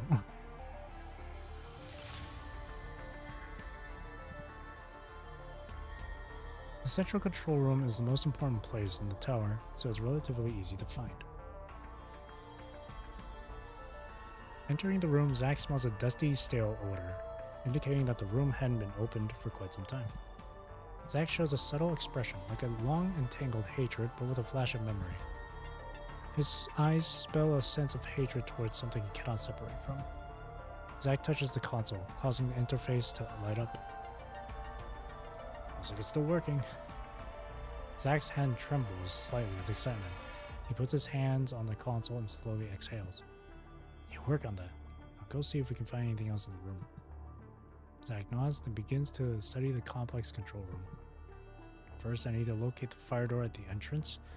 Do I need to input a command? Damn it. Where the hell am I supposed to find the command? They were probably set ages ago. Guess I'll see if I can at least open a side door. Wait, the last time this control system was activated was during the end of the post-pandemic age? Since the door to the tower was never opened, why is it still running? There hasn't been anyone to maintain the centrifuge array. There's no way it should still be in operation. What's going on here? The tower still functions normally. There shouldn't be so many hero creatures here. I'm fine, I guess. Thank you for asking. No problem. What's wrong? Your face is pale. Something's not right with this tower. That's for sure, pal. Look around all these plants and monsters. Of course there's something going on here. No, that's not it. I thought this tower was started recently. That's what the operation log states. But the control system shows that it was last activated during the post-pandemic age. So how was the tower activated? You can bypass the control authentication here and start the tower. Zach puts his head in his trembling hands, muttering to himself. This tower, it's been in operation for at least 2 months. Something wrong with that? To put it plainly, the CPF is just a super large air conditioner. With the operation of the centrifuge array, the filter tower can separate gases with different densities, allowing it to pull the punishing virus from the air and transfer it to the filter element at the base of the tower. Therefore, it's necessary to do routine maintenance on the centrifuge array and clear the filter once it's reached maximum concentration. Generally, CPFs in areas with larger populations need to have routine maintenance once a month due to the air quality, but even CPFs in forests cannot go 2 months without maintenance. But the punishing concentration here is low and we can still breathe here safely. Is someone maintaining it? Possible. It's too complicated. Each step needs to be carried out strictly according to special instructions. Even the slightest error can lead to disastrous results. You can't joke around with the lives of everyone who lives within a 12-kilometer radius. I get it now. You know, I've been meaning to ask how you know all this. I know that you're a mechanical engineer, but I didn't know that you used to work in CPFs. Was a mechanical engineer. Zach quickly corrects him. I didn't participate in the construction of any tower. I just had to maintain the centrifuge array once since no one wanted to go near it. After all, it's not easy to maintain it. Any mistake will lead to infection. It's nothing but bad news. The only reward was a Nutri-Stick. In retrospect, I was just taken advantage of. If that's the case, where's the filtered punching virus going? That's the problem. The plants and monsters we saw on the way here. I don't think things are that simple. After Zach presses a few buttons on the terminal, the projection screen suddenly lights up, showing an image. How new are you to BGR? Let's see here. Oh, I don't remember when I first started playing this game, but sometimes it would be like on and off for me. I remember I installed this game a few years ago, and I uninstalled it, then I reinstalled it, uninstalled, reinstalled, uninstalled, reinstalled. But from when I last reinstalled this game was during the 3rd anniversary. As far as I can remember, I did remember returning to PGR when number 21 came out as well, and I played until Roland came out. Then I stopped from there, and then I came back again when Bianca, the Abyss frame, whatever, came out. And then I stopped there again, I think. And then like I said, I came back during 3rd anniversary. So when Alyssa came out, and I've been playing since. So I'm not like super new, but at the same time, like, well, I get right now I'm just catching up on the story.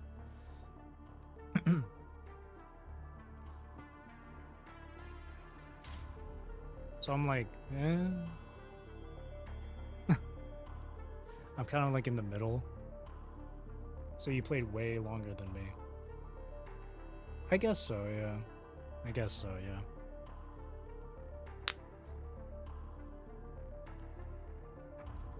When did you start playing PGR? Even Beardy, who has no knowledge of the CPF, can see the seriousness of the situation. The image is covered with red warnings in daytime. What's this?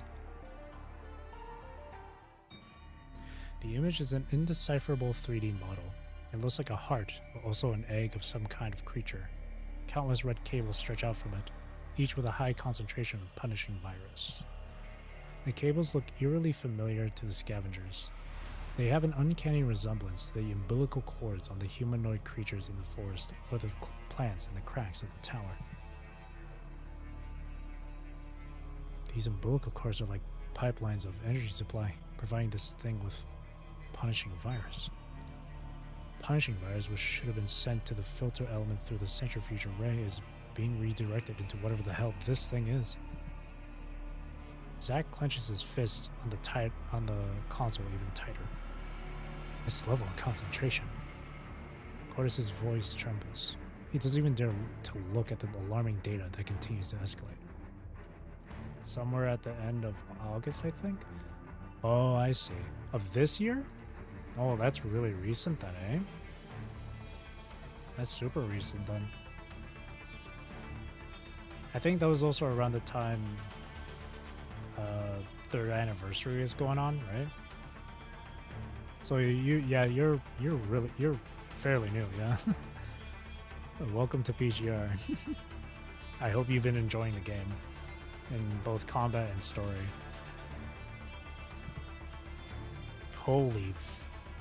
The holy swear word. We're done for. Compared to the red tide, this is a whole new level. What's this progress bar? Beardy points to the progress bar at the bottom of the screen. It's visibly ticking up as they launch. 89.6%. What happens when it's full? Zack shakes his head in silence. Even if they can't get the answer, they know that when the progress bar is full, nothing good will happen. What should we do? We can handle one or two hetero creatures, but this looks completely out of our league. Should they escape and act like they didn't see anything? The trio exchanges glances, apparently all thinking the same thing. The existence of something like this is a huge threat. We can't just let it go. Besides, the conservation area we're going to isn't far from here. Help. Call for help.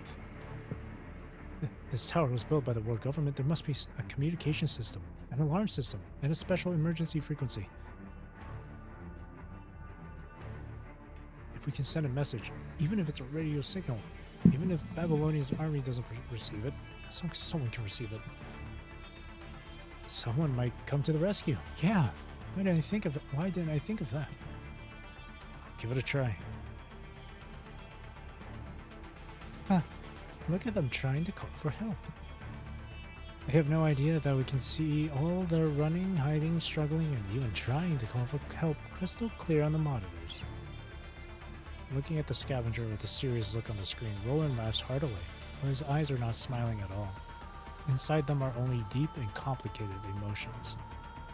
He hears a distant noise in his mind, like quietly dusting off an old roll of film and playing it again. Of course I do.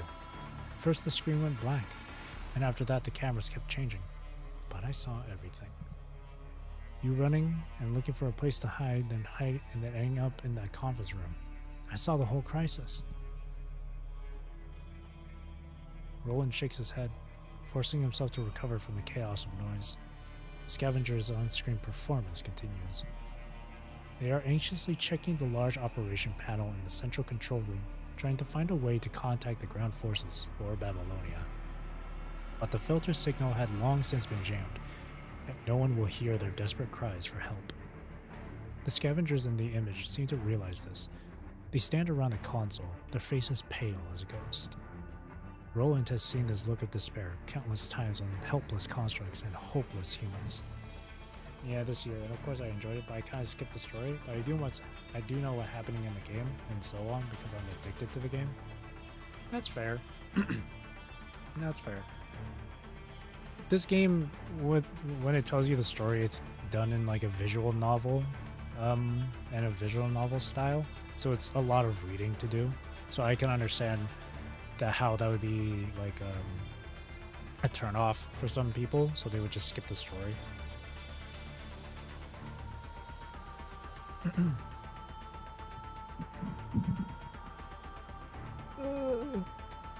It's a long read, but the story does progressively get better and better and better and better.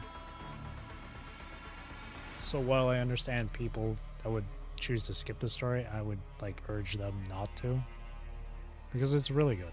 It is really good. But as long as you do know what's happening in the story, at least have a good understanding of what's going on, that's fine. As long as you're enjoying the game, that's all that really matters. It doesn't have to be story to enjoy. And yeah, I'm also addicted to the game too. It's been really, really, really, really, really good. Story, music, gameplay, it's been good.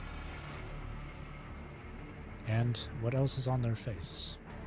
Anyway, please call the police ASAP. I gotta say, this attempt at boosting audience participation is a bit ham-fisted. But do you really know what real is? Even for just a moment, Roland still feels the pain tearing his stomach, a feeling of nausea that he had buried in the depths of his soul a long time ago. It was as fleeting as an illusion, but at the moment, it was clear as day.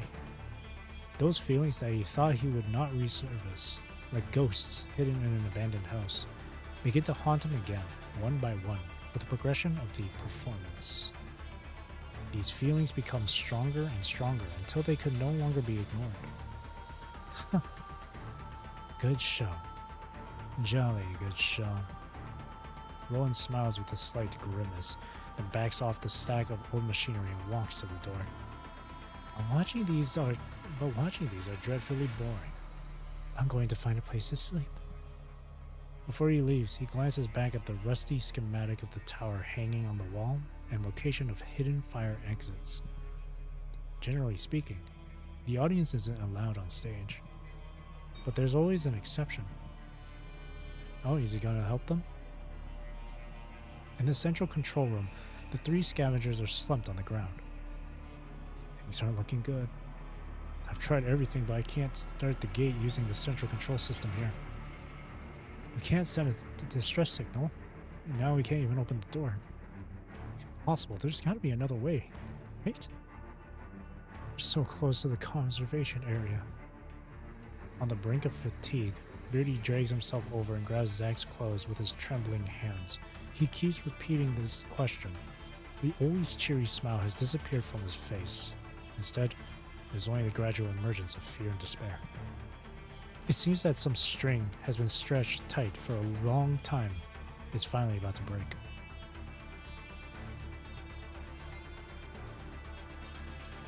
No one responds. The central control room is almost maddeningly silent. The intermittent hiss of the CPF being strangled by the plants outside knocks at their hearts. Oh, that's nice to hear. I don't see a lot of PGR lives. I mean, like UK recent vids or YouTube, so good to hear, to see a live about it. Oh, yeah. Yeah, PGR is one of those games that isn't super, like, popular or anything. There's definitely a community, obviously. A lot of stuff has their communities and stuff. You'd be... If you're someone who's more comfortable being on YouTube and stuff, then it's gonna be hard to find anyone doing a live stream for PGR related content. Obviously, there's PGR videos and stuff, but for live streams, there might not be a whole lot of people. Maybe you'll have a better chance on Twitch, but again, it kind of depends on whether or not if you feel comfortable being on YouTube or Twitch. Or at least viewing a stream on YouTube versus Twitch. The only other person I know on YouTube that does PGR streams sometimes would be Rexlent. He recently did one featuring the new construct character for the CN server beta, for the CM beta server. I know he did a live stream recently. And as for like content creators, like people who make videos on PGR, you can try watching Grey Raven Radio. She has some really good stuff.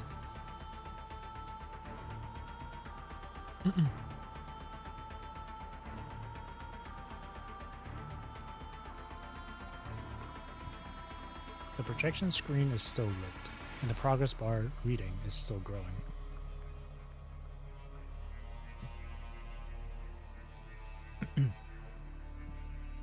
It does make me happy to know that there are a lot of people that show a lot of interest in PGR.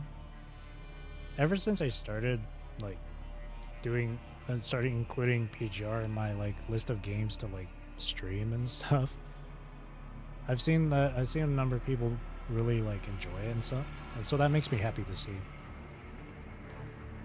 I'm glad to be able to make some people like smile and be happy to see like someone live streaming the game.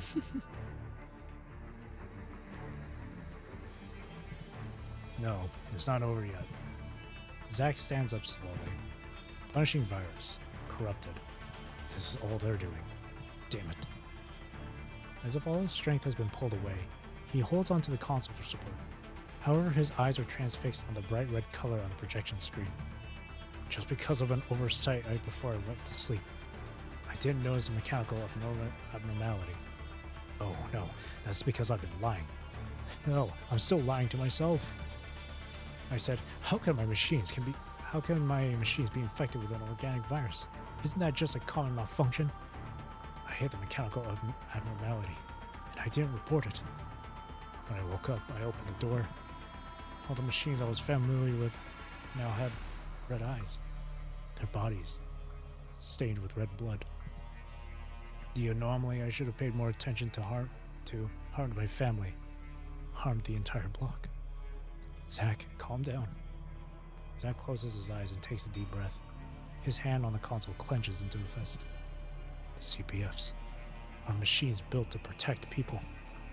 The conservation area was built around the CPF. Countless refugees were reunited under the tower. Mechanic engineers built these towers. How could we let these disgusting monsters so recklessly? Zack puts his hand on the keyboard and begins to type rapidly. Several pages spread out on the projection screen. Each page displays the number and status of various groups of centrifuges. I'm going to destroy the tower's centrifuge array, cut off power, and put a stop to this CPF. Even if we can't destroy the monster, we can at least prevent that progress bar from increasing. The CPF should be a hope for humanity, not a lair for those monsters. An ear-piercing alarm begins to echo throughout the entire tower. Warning, warning. Centrifuge array in Sector A deactivated. Please contact maintenance personnel to resolve the issue immediately. Warning, warning. Centrifuge array in Sector B deactivated. Please contact maintenance personnel to resolve the issue immediately. Warning. CPF will be rendered inoperative without immediate course of action. The metrics and oscillograms on the screen have changed significantly. This reading. Is Mother afraid? The progress bar that is about to come to an end stops slowly and buzzes repeatedly with a warning sound. 94.5%. 94.5%. 93.9%. 93.5%. Then the reading starts to slowly retreat. Mother! At the moment she sees the reading beginning to retreat, Cinderella's dark golden pupils suddenly shrink. She immediately looks toward the hetero mother, which was previously in a stable state, and is now crying. After the scarlet umbilical cords lost their supply of punishing virus, they fall to the ground like a rapidly withering and rotting plant. The remaining red umbilical cords, hungry for more nutrients, slowly crawl with Mother to the place with the highest punishing concentration. Mother is starving because of them. The centrifuge arrays, 4 of them are already irreparable. Why? This problem has never occurred in previous experiments. They're hurting Mother. No, I can't let this happen. Unfavorable factors in the experiment need to be screened out. Cinderella raises her hand and gently sings a lullaby. The lullaby is calm and long, passing through the stacked steel frames and iron pipes. The hetero creatures hiding in the dark, as if having obtained some enlightenment, go in a certain direction under the guidance of Cinderella. Mother needs more space for delivery. Cinderella commands the hetero plants that has penetrated through the cracks to rip open the ceiling. Cross-shaped light projects onto Mother. As the cracks widen, Cinderella can now see what's above, as Mother gradually moves in that direction. You've got to be joking. Despite all of the hetero creatures they had seen along the way, none frightened them as much as the scene in front of the scavengers. From the glass wall in front of the central control room, they can see the scene inside the CPF. Only a faint skylight at the top of the tower illuminates the base floor, which had been eroded by hetero plants. The sturdy, solid vines break open the floor to form a hatch. A huge black shadow appears from deep within the darkness. Something rises gradually on the branches and vines. The sounds of the CPF walls being scratched and squeezed echo in the nearly fortified space. The dense black shadow is like a giant parasite living in the tower, climbing up among the lingering branches step by step. Is that it? I didn't expect it to be hiding under the CPF. Is it climbing outside because it can't absorb energy from the centrifuge array? This is only the beginning. Zack lowers his head and quickly operates the control terminal. Sweat drips from his forehead and falls on his trembling hands, which does nothing to impede his work. I need to violate each safety protocol one by one. I never thought I'd see such a day, but... Error. Centrifuge array in Sector C deactivated. Please contact maintenance personnel to resolve the issue immediately. But who could have thought that doing such a thing would end up helping humanity resist the punishing virus? As Mother begins to rise, the vines become more aggressive and continue to bang on the door to the central control room. To combat this, Cordis and Beardy barricade the door with heavy objects. Both of them slump on the floor with their backs against the heavy objects and look at Zack, who is hurriedly working in front of the console. Beardy looks like he has recovered to his usual appearance and smiles bitterly at his empty gun. Now we really have no way back, Zack. Hey, Beardy, think these flower seeds will grow if I ingest them? You're always calling me an idiot, but it turns out you're the real idiot. I might not know much about plants, but I do know that burying a body under a flower pitch burns their roots. I just feel sorry that I couldn't make my daughter's wish come true. But if I die, I just hope I don't see her there. I hope that she's alive, that she lives to see when dawn of a new day comes. Given how long it's been since you've seen her, if she's still alive, she should be all grown up by now. Otis takes out a photo tightly wrapped in clear plastic from his breast pocket and gently strokes it. In doing so, the small bag of seeds is squeezed out and falls gently onto the floor. But Cordis doesn't pick it up. His eyes remain firmly locked on the photo for a long time. In the yellowing photo, the girl with white hair and pink clothes looks like a gentle flower. She gives the camera a bright smile. She's my pride and joy. Sorry. If I hadn't insisted on coming here, you wouldn't. Point talking about such useless things at a time like this. We all know that we couldn't have reached the conservation area with the supplies we had. Obviously, you can't leave us. At least we'll die fighting, let alone against an entire tower of hetero creatures. This would make for one hell of a movie. We'd be the heroes. Even now, Beardy tries his best to liven up the mood. Maybe because this is the role he has always played in the team, or maybe he simply doesn't want his partner's sad expressions to be his last memory as they die together.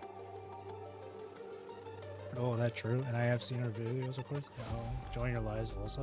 Just if I don't, I most likely couldn't find your channel. Oh, yeah.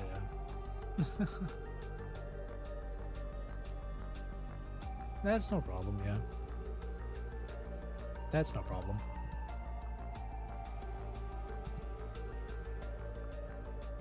Yeah, you're right.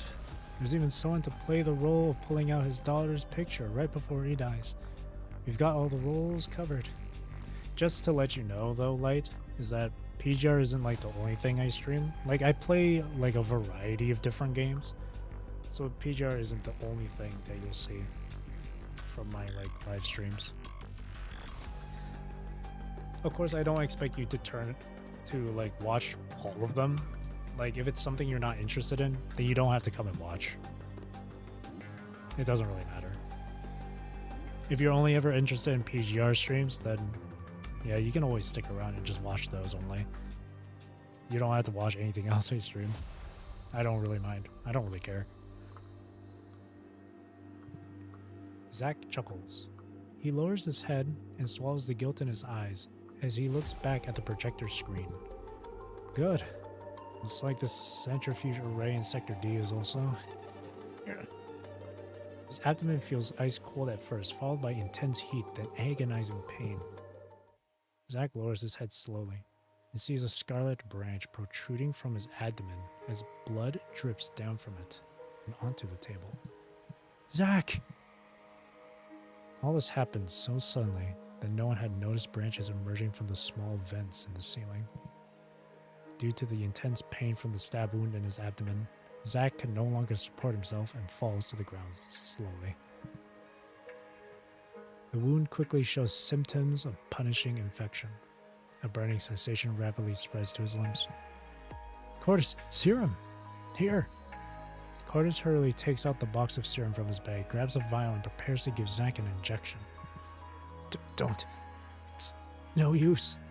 Don't waste it. Zach reaches out and stops Cordis' hand, holding the serum, shaking his head. But you... I've had it coming. He struggles to raise his head and looks at the progress bar on the projection screen. 79.9%. Is that it? Through the glass, the giant indescribable shell rises up to the height of the central control room. It appears this is the highest it can reach. The black armored shell tightly wraps the soft red underbelly. It frantically shakes the umbilical cords connected to it, screaming in agony. A moment later, the barricaded door is smashed open by some immense force from outside. Outside, they see a pale girl floating, or rather, being hoisted in the air. Two fish-shaped hetero creatures tightly holding strands of cloth hanging from her clothes give her the illusion of floating. A half-broken wing stretches out from behind her. The girl's golden pupils are like a bottomless haze devoid of emotion. Please stop hurting Mother. Please stop interfering with the tower. The girl raises her slender wrist and points to the huge shell hanging in the distance. Oh, but I don't mind watching anything, to be honest, as long as it's fun to watch. Oh, yeah, okay. Yeah. As long as it's fun, yeah. I just know that there are people out there that would prefer to watch one thing over the other. So I feel like it's like necessary to give that sort of disclaimer to anyone that's like new to my channel. But hey, as long as it's something that's entertaining for you, or as long as I'm making it entertaining, that's awesome to hear. Mother is about to go through the most crucial stage. I can't let her be in danger at this time. You should have come to help incubate Mother. Instead, you heard it. This is an unforgivable sin. With her light, gentle tone, the pale and thin girl looks vulnerable, but the scavengers knew the moment the door was torn open that she is no ordinary human, nor is she on their side. Now, please, turn into a bouquet of red flowers for Mother. She delivers them the most cruel death sentence in her most gentle tone. Right as Cinderella points her finger at the scavengers, a giant hole is blown out of the wall beside her with a sudden bang. Scrap metal and cement fly past her. In response, she quickly commands her fish, allowing her to escape unharmed. However, the sudden blast interrupts her attack. Oops, sorry, my aim was a little off. I didn't hurt you, did I?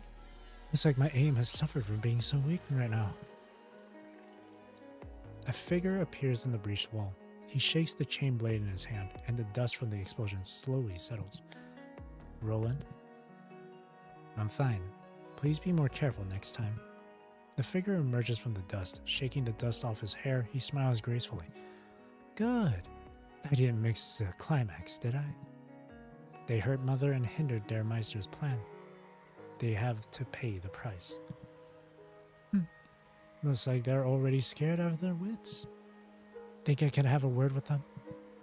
Cinderella silently floats to the side and lands in the corner of the room. Thank you so much. Roland looks at the scavengers with a smile.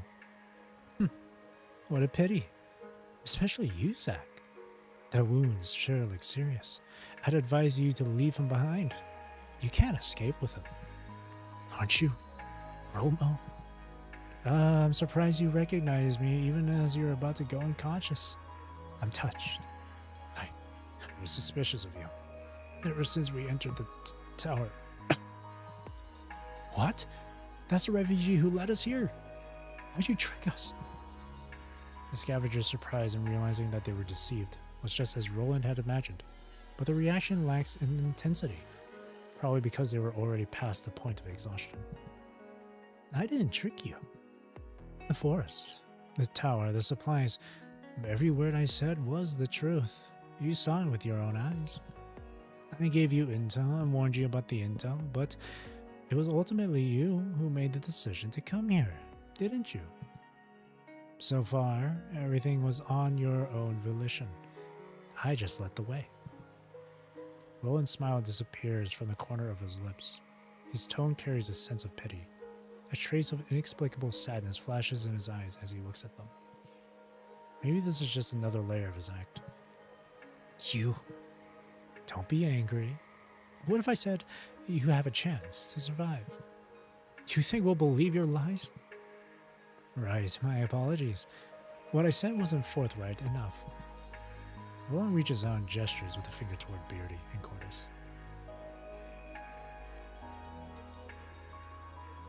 Oh, I know, but I try to look for lies are people like you, if that not odd.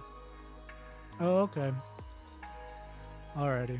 I got you. I get you. I appreciate it, though. I appreciate it. Welcome to the channel, though. Again, welcome to the channel. I hope you enjoy your stay. You. And you. If you leave Zack here, I'll ensure your safe departure from this place. How does that sound? Cut your bull blank. Even if we die together. Cordis and Beardy struggle to lift up Zack, who is nearly unconscious. Stop pretending. I've been with you long enough. It's not like I don't know how much you two want to live. We're not just going to leave him here to die. I'm just giving you your best option. Why are you making me out to be the villain? Don't worry about me. Hurry. Only you two can survive. It's bold, Link. We're not leaving you here. Nothing puts the audience at the edge of their seats like you go first. No, I won't leave you. Roland opens his arms in a grand gesture, mimicking a classic scene in movies, but then shakes his head. Normally, I wouldn't mind relieving some boredom with this kind of scene, but unfortunately, there's no time for that. Don't you feel the punishing fire's concentration rising? It's all thanks to you destroying the centrifuge array. Roland sighs with regret. The next second, the chain blade flashes a ray of cold light as he attacks the three scavengers sitting motionlessly on the ground. Don't mean for this to sound mean, but how long were you reading? I'm just asking. Oh, that doesn't sound mean at all. That doesn't sound mean at all. You don't have... That's not mean. I've been... For this entire stream, I've been reading this entire chapter for PGR. I've been reading... It's been 5 hours now. The chapters in this game can be pretty lengthy. So for me to read through them, it would take maybe 5 hours, maybe even 6 hours long. And that's how long I've been reading this chapter, this current chapter. I'm almost done though. I'm almost done. The two remaining conscious close their eyes and prepare for death. However, their anticipated death does not come. Everything around them suddenly began spinning, as if they were tied up and fiercely thrown out. Before falling into the dark stairwell, Cordes feels a cold card in his hand and someone whispering in his ear. Walk along the direction shown in the picture. The basement has access to the outside. By the way, the mess has been cleaned up. Don't be too grateful. Alright, this is the last node and the last serum. Surviving lucem is now available. Phew. Roland stands by the hole which has been tightly blocked by a collapsed cement block and pats his hands as if he has just completed a warm-up exercise. 5. Damn, I'm not judging you, but I couldn't deal with it. Oh, you wouldn't be able to deal with all the reading? Well, if you're a fast reader, I'm sure you could clear through this really quickly and stuff. But because I'm like reading it out loud, it'll take a bit longer than usual. But that's what I kind of like to do. I also play like Final Fantasy XIV, and sometimes there's also segments in that game with its story where there's no voiceover, so I read that out loud as well. And I don't mind reading out loud, even though it hurts my throat after a while. But I don't mind reading it out loud.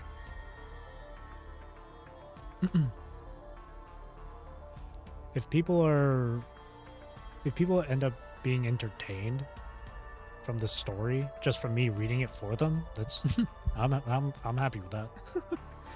Because again, this game's story is really good, and it's a shame to know that there are people out there who like would skip the story just because it's being told in a visual novel format, or because there's like too much dialogue. So be grateful that I'm reading it for all of you. Roland stands by. Oh yeah, I read that already. Why'd you let them go? They were the only variables to have any direct effect on Mother. As you can see, Mother has had an emotional fluctuation similar to fear for the first time. Only when it knows what fear is can we know it's evolving in the right direction. They still haven't left the sensory range of Mother.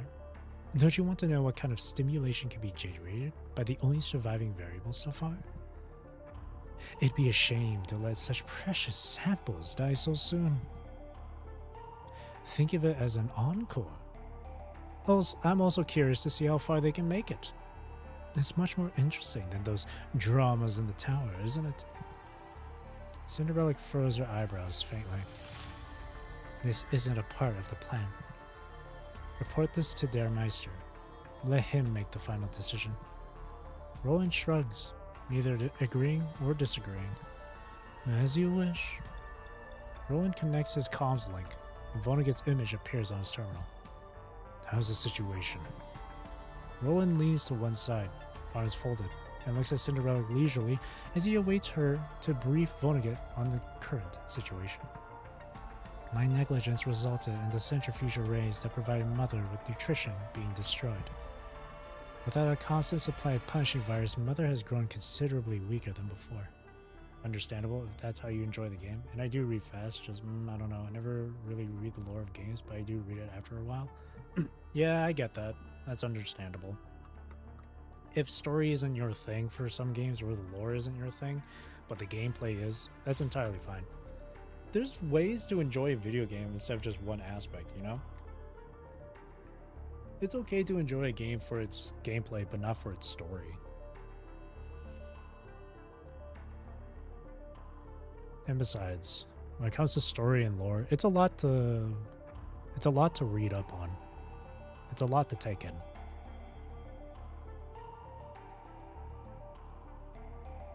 Even for me, like as someone who doesn't have a whole lot of patience, I'm not a very patient person sometimes.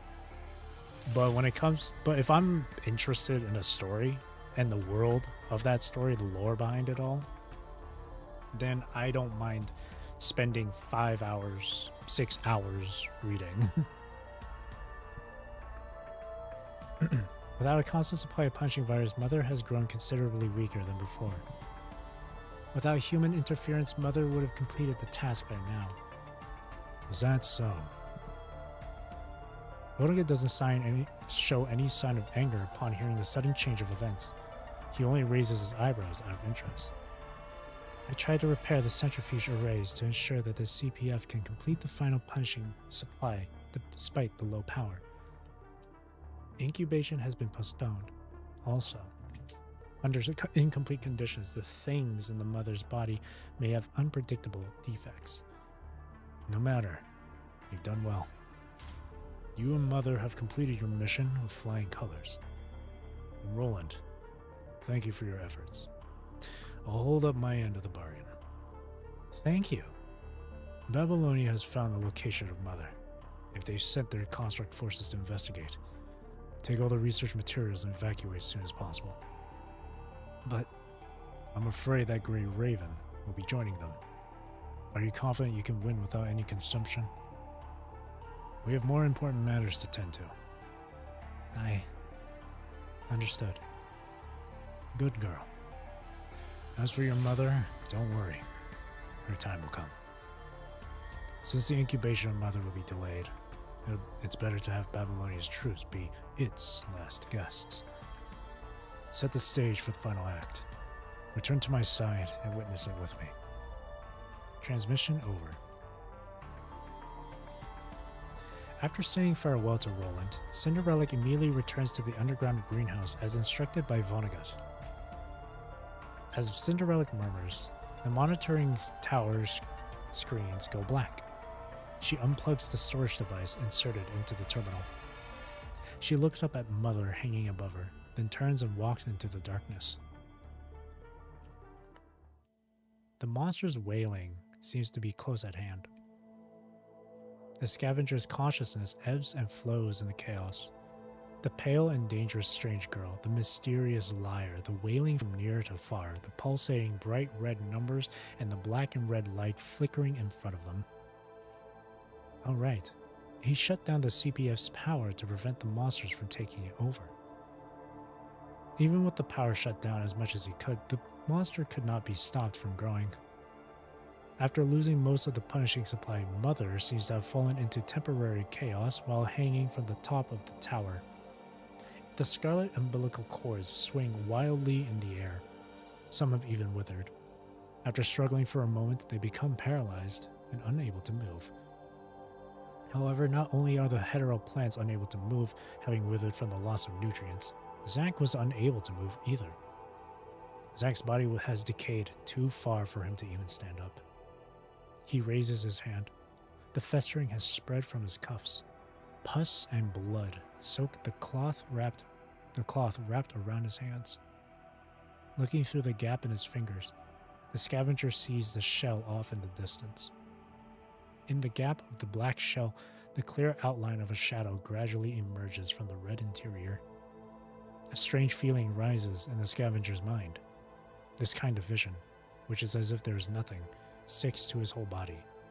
He feels something staring at him through the chaos. His vision is gradually stained with a bright red, so close to seeing what is staring at him in the shell. Suddenly it turns dark before him, as if the bloody world is covered with a dense shadow. There you are. Someone stands in front of the scavenger. He opens his bloodshot eyes. The optic nerves suppressed by the virus make him unable to discern the figure in front of him. How pitiful. His voice carries the sound of frivolous laughter, as if the misery in front of him is something he was used to. Poor human. If only you were a construct, I would have been able to save you. You, Romo. I'm surprised. I didn't think you would be able to tell who I am. Your friends have already left you. Right? The scavenger puts his hand into the deep into the backpack and fumbles for quite some time. Finally, he pulls out a vial of serum. If you see them, give them this, please. They're running low on supplies. Who are your favorite character in PGR? Oh, there's so many. I can show you after I finish reading here. Hang on. We're close to the end, I think. If I remember correctly, Cordis is in charge of carrying your group's medical supplies. This is what I kept for myself. We all did, just in case. So, if we are separated during an accident, we at least know the others will survive. Hopeless. They should have taken this while they had the chance. But I'm the villain who deceived you. What makes you think you can believe me? I saw you save them. I don't know why you did it, but you did. There's no hope for me. It's better for you to carry it than for it to rot with me. And I don't have a choice to know what kind of person you really are. Or Chance. Did you say Chance? Roland looks at Zach with a blank expression. While searching for new recruits, many constructs had reached their hand out much in the same way in desperation to survive before being devoured by the virus. Roland, the actor, had seen countless tragic plays, and Roland, the Ascendant, has experienced countless tragic realities. This time, the human also reaches out with a strong desire to live, but he is asking him to save others instead. Is this a trick to win pity? Or does the truth come out in one's dying breath? I just want everyone to live. I just want to get as much supplies as possible until we find a place where we can live. A place where Cordis can plant his blue hydrangea and watch them sprout into beautiful flowers. Maybe we could have found out the whereabouts of his daughter in that conservation area. We wouldn't have to wander around because of this virus and get into ridiculous disputes anymore. Beardy wouldn't have to try and cheer us up anymore. Tears spill out of his eyes as he trembles with pain. The scavenger's voice is so weak, it almost disappears among the roar of the tower. You mentioned that movie. Want to know how it ends? The brave knight reaches the top of the tower. He finds out that the place where the secret treasure should have been is empty, and the knight dies of despair. At least, that's how it should have ended. But the lead actor of the film didn't agree with the script. At that time, he was so naive that people laughed at him. He believed that people could achieve happiness on their own accord. He said that reality is bitter enough. Why film a tragedy that will only break the audience's heart? So, he convinced the director to change the ending. Right as the knight is about to be engulfed by despair, the god sleeping in the tower finally wakes up. He witnesses the hope, struggle, and despair of the knight, and realizes that there is such a powerful force in the hearts of humanity, whom he once viewed as weak. Roland's voice is quiet and calm, like he is intimately familiar with this story. So the god gives humanity the kindling of hope and tells humanity that disaster would one day pass. That's a better ending. Isn't it ridiculous? He can't even control his own destiny, but he wants to change the fate of a fake character. What's the meaning of this? Meaning. Of course, I know it's fake, but I really liked that he never gave up. Isn't that the point of a movie? As long as someone performs a role and people watch it, the role will live on in the hearts of the audience. As long as the feelings at that moment are real, what difference does it make if it's all an act?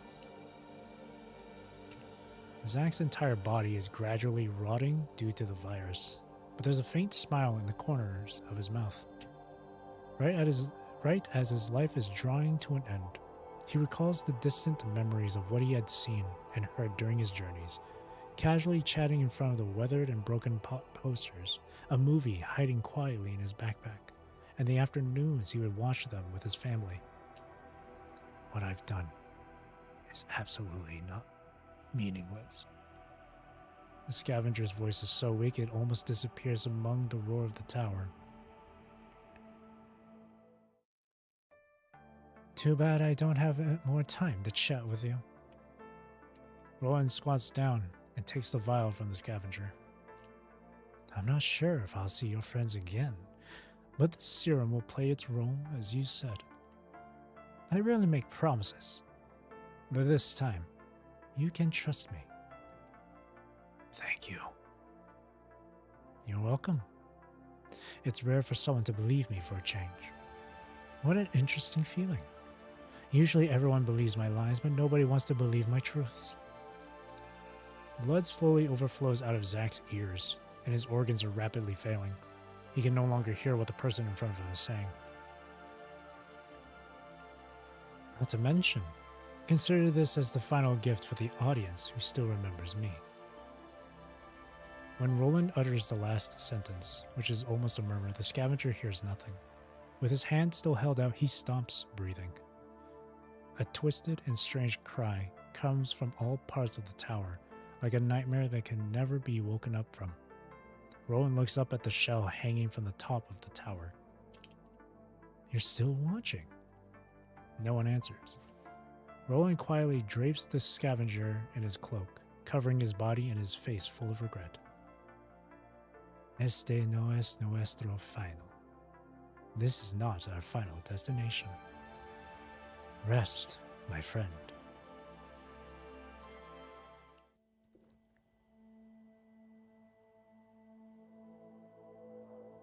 Keep moving, no matter what. Cordis and Beardy support each other as they walk through the seemingly endless forest. The CPF behind them has been completely occupied by the glowing red plants, becoming a giant tree pointing directly into the sky. The white signs that once guided them have been completely covered and they can no longer distinguish the location of the CPF.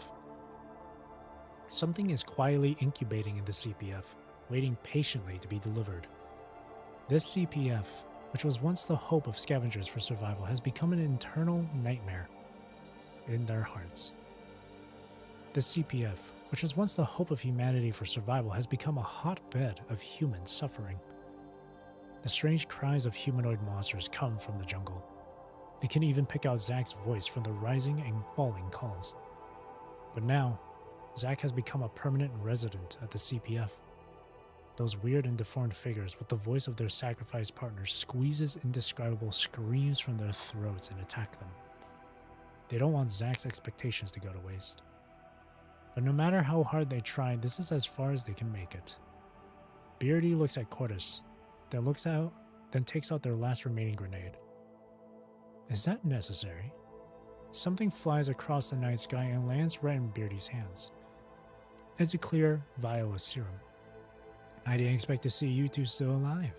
Looks like you've really opened my eyes. An approaching monster is obliterated by a shotgun blast, lassoed by Roland's chain blade and thrown in deep into the forest. But on the plus side, at least I get to fulfill a promise. If that didn't work out, I might have been a little disappointed in myself. It's you. I don't think now's the best time to fight, amigo. I'm your savior after all. Where are you off to? There's nowhere else for us to go. Cordis covers his bleeding left hand. His backpack had been lost in the escape. Of course there is. You just need to put your mind to it. Roland smiles and points to the sky. As a thunderous roar approaches from afar, a few stars twinkle in the night sky. Oh! They were the two survivors that was mentioned in the normal section. Oh shit. No, those aren't ordinary stars. They're transport crafts approaching the forest. As if sensing the arrival of the uninvited guests, the giant trees behind them unleash a strange roar. The rustling and cries of the hetero creatures can be heard all throughout the forest, just like a warning given by a giant animal when it exposes its fangs. But those stars remain unfazed and continue firmly en route to the forest. Like shooting stars. Those are transport crafts from Babylonia? You're right. Now is the time to call for help. The wanderer walks on the desolate battlefield. In front of him is a scorched land, filled with disfigured remains and broken weapons. The roar of gunfire or the cries of agony are long gone. Nothing but deranged silence lies here. Okay, this is taking place after the Longinus Arsenal. The source of the disaster was already gone. Burning trees toppled to the ground, and craters are filled with bubbling red liquid in its wake. It is impossible to tell whether the liquid soaked in the scorched earth is bodily fluid from hetero creatures, or vital fluid from constructs, or even blood from humans. The wanderer stops in front of unidentified remains. Nearby, he picks up a vial of dirty serum. Smoke looms in the night sky, refusing to disperse. Even the moon is obscured by the thick blanket, leaving only a faint silver glow. Staring at the scene, which can only be described as an illusion, Roland hears a mysterious voice in his mind. It's a distant and cold voice, but with a trace of imperceptible confusion.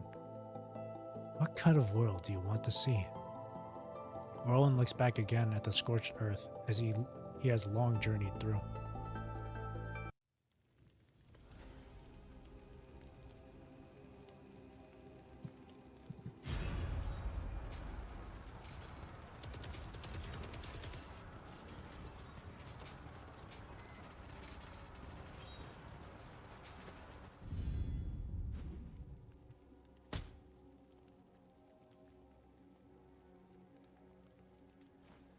これって本当に悲惨な現実だね。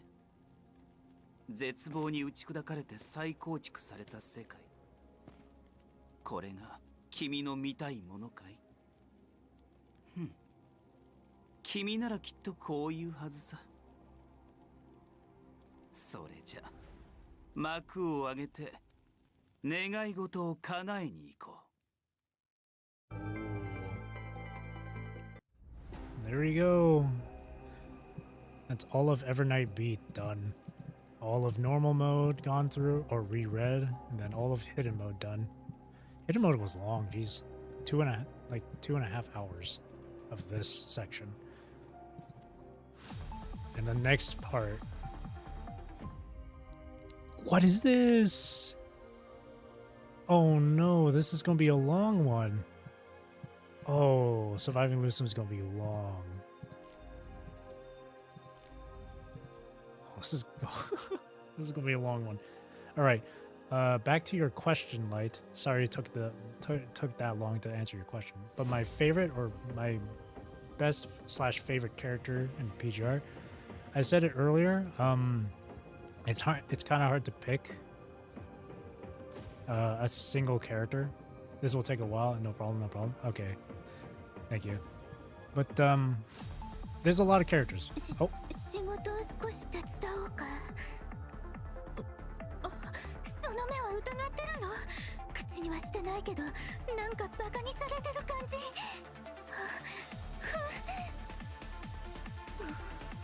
And Lamia's playing in the background. It's hard to pick one single favorite in this game for Construct, because I really like all the characters. I like them for their designs, their gameplay, their stories. Every character here is really likable. I think at the moment, my favorites would be Lucia or Alpha, Lamia, and Vera. Those three I really like.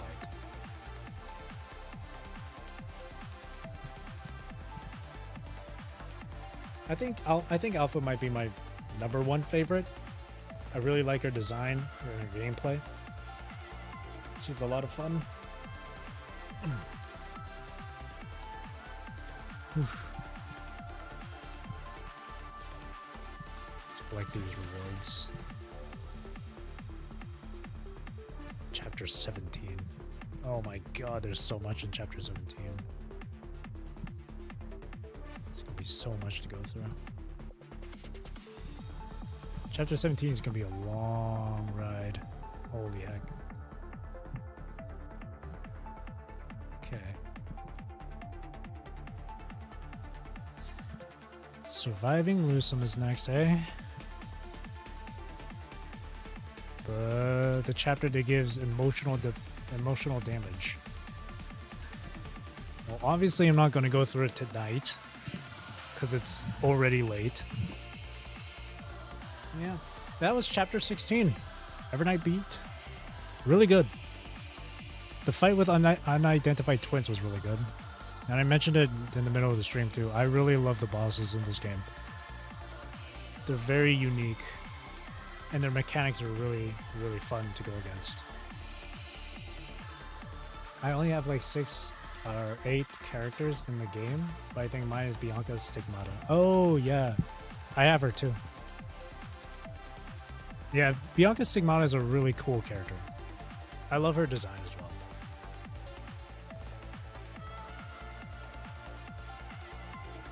She's really cool. Her gameplay is fun as well. You only started recently, so you don't have that many characters. But I hope you at least got Blackrock Shooter, because she is free right now. You can get her for free in the event shop.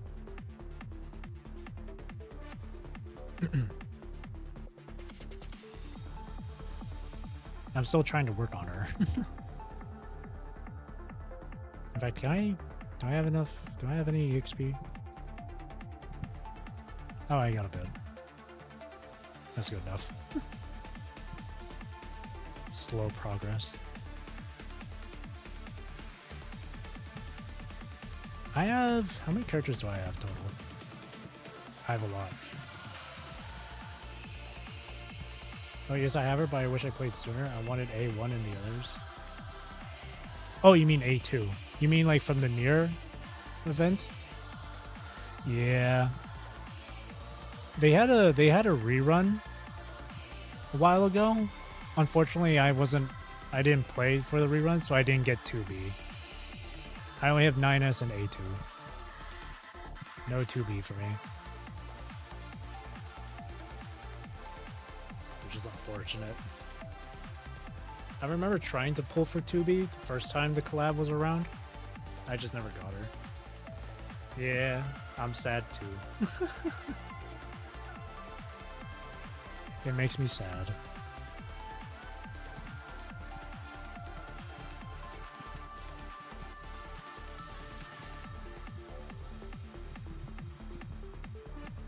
Ugh.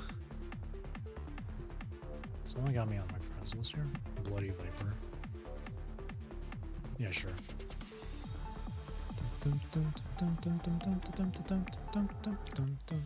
What's this? Oh, this is available? Oh wait, no, it's not available. You know what? Let's fight this thing. Why not? Let's fight this thing just for fun.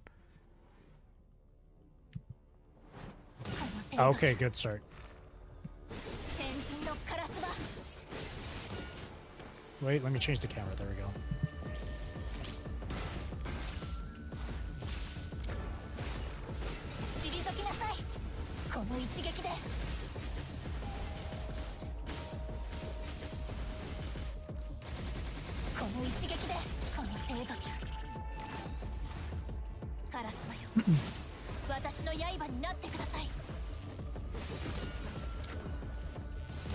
Oh shit. Okay, hang on. I'm not reacting quick enough. Wait.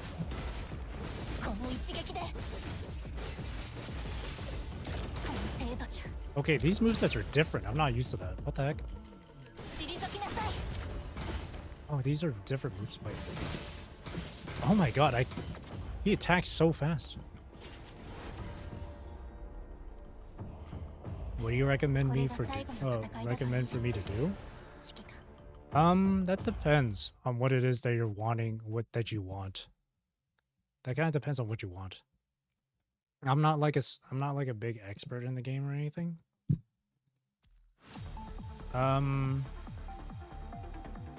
If you want to get a better understanding of some characters in the game, go to the study tab, go to Celica's class, and then do these tutorials.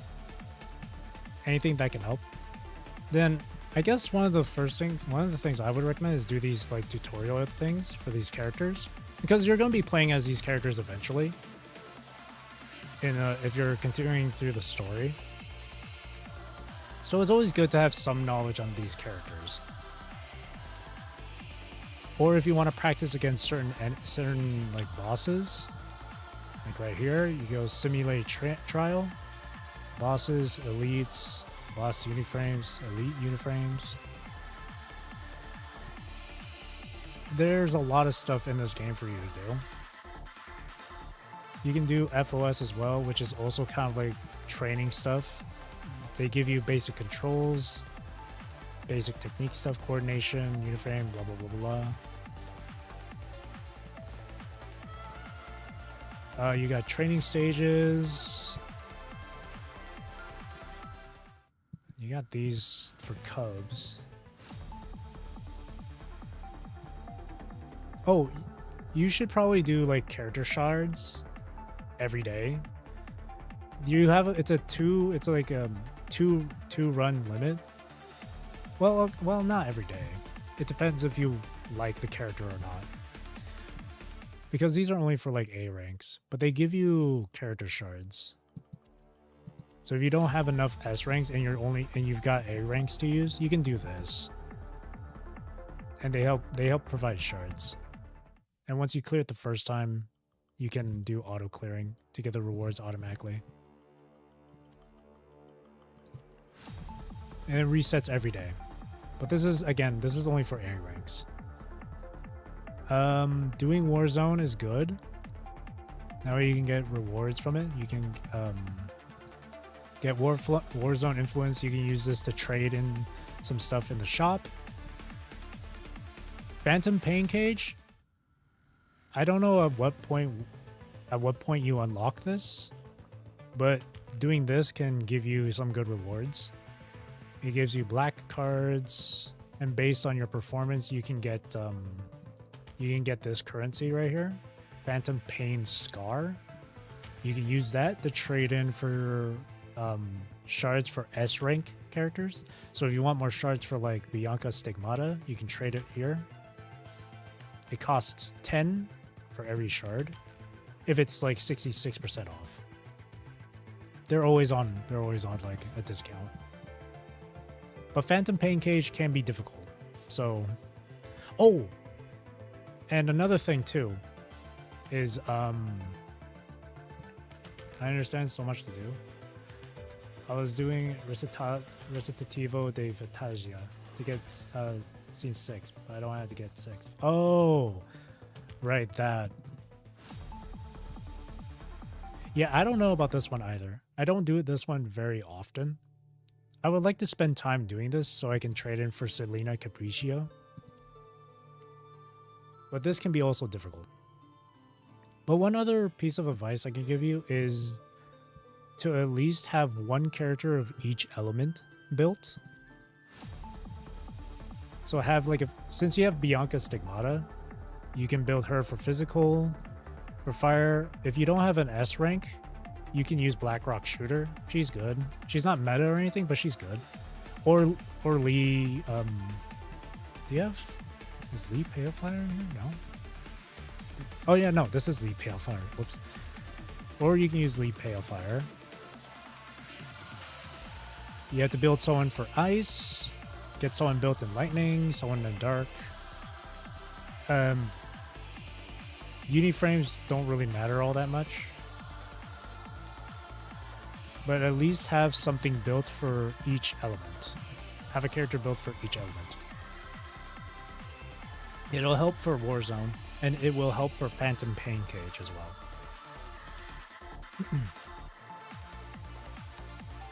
That's one piece of advice that I've seen commonly for PGR players, for new PGR players. Whoops, I didn't mean to go here.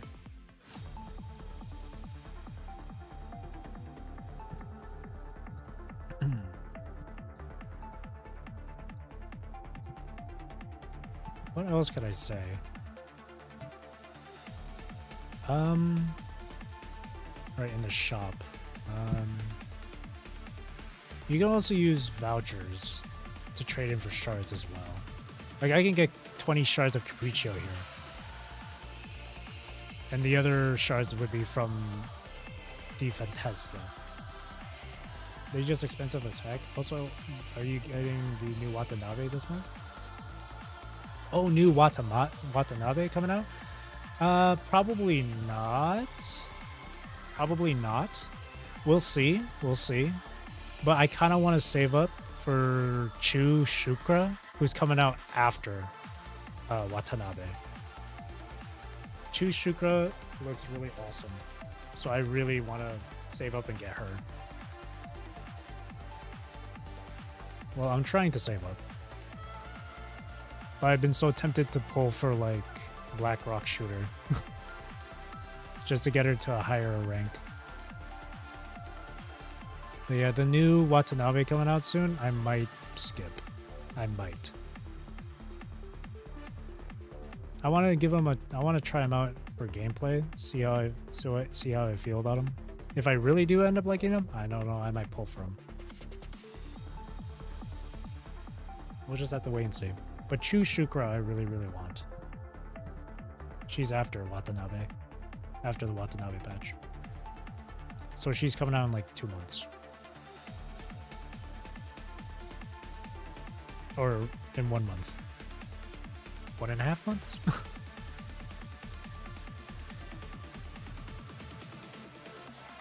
And yeah, it is expensive. Some stuff in the shop can be expensive.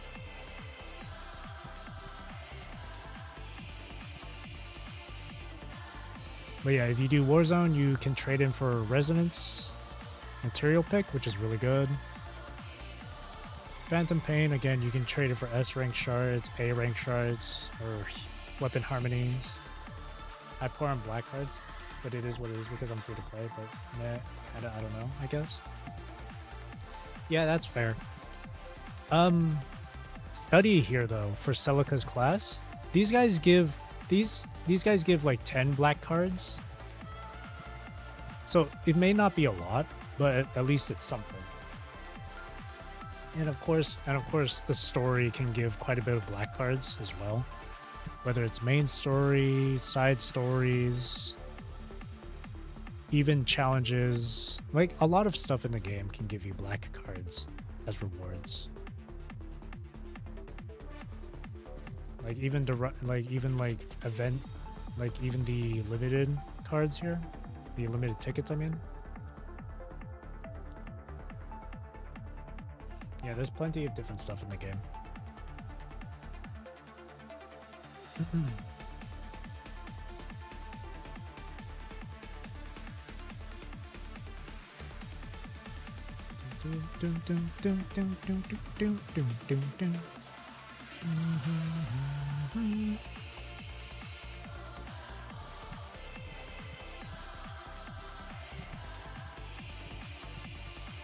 I really need to work on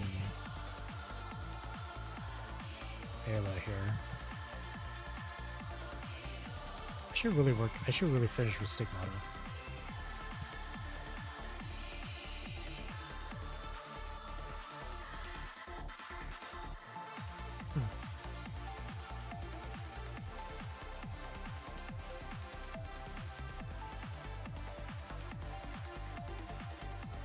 For me, I'm kind of like, I'm not entirely free to play. I actually spent money for the first time just for this skin on Lamia, because it's just way too good. So I'm not like free to play anymore, but I'm not a whale either. I mean, it's worth it for this skin.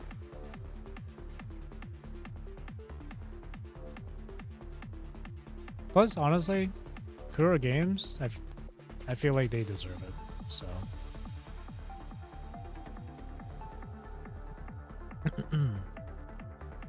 They do a great job with this game. And with Wuthering Waves. They're doing a good job with both games. Alright. It's gonna be 6 hours in a few minutes here, holy. Alright. I'm gonna call it a night for me. It's gonna be midnight soon. So, yeah, finished chapter 16 for today. tomorrow will be me starting surviving lucem. So that's gonna be a crazy ride. It's gonna be a crazy one.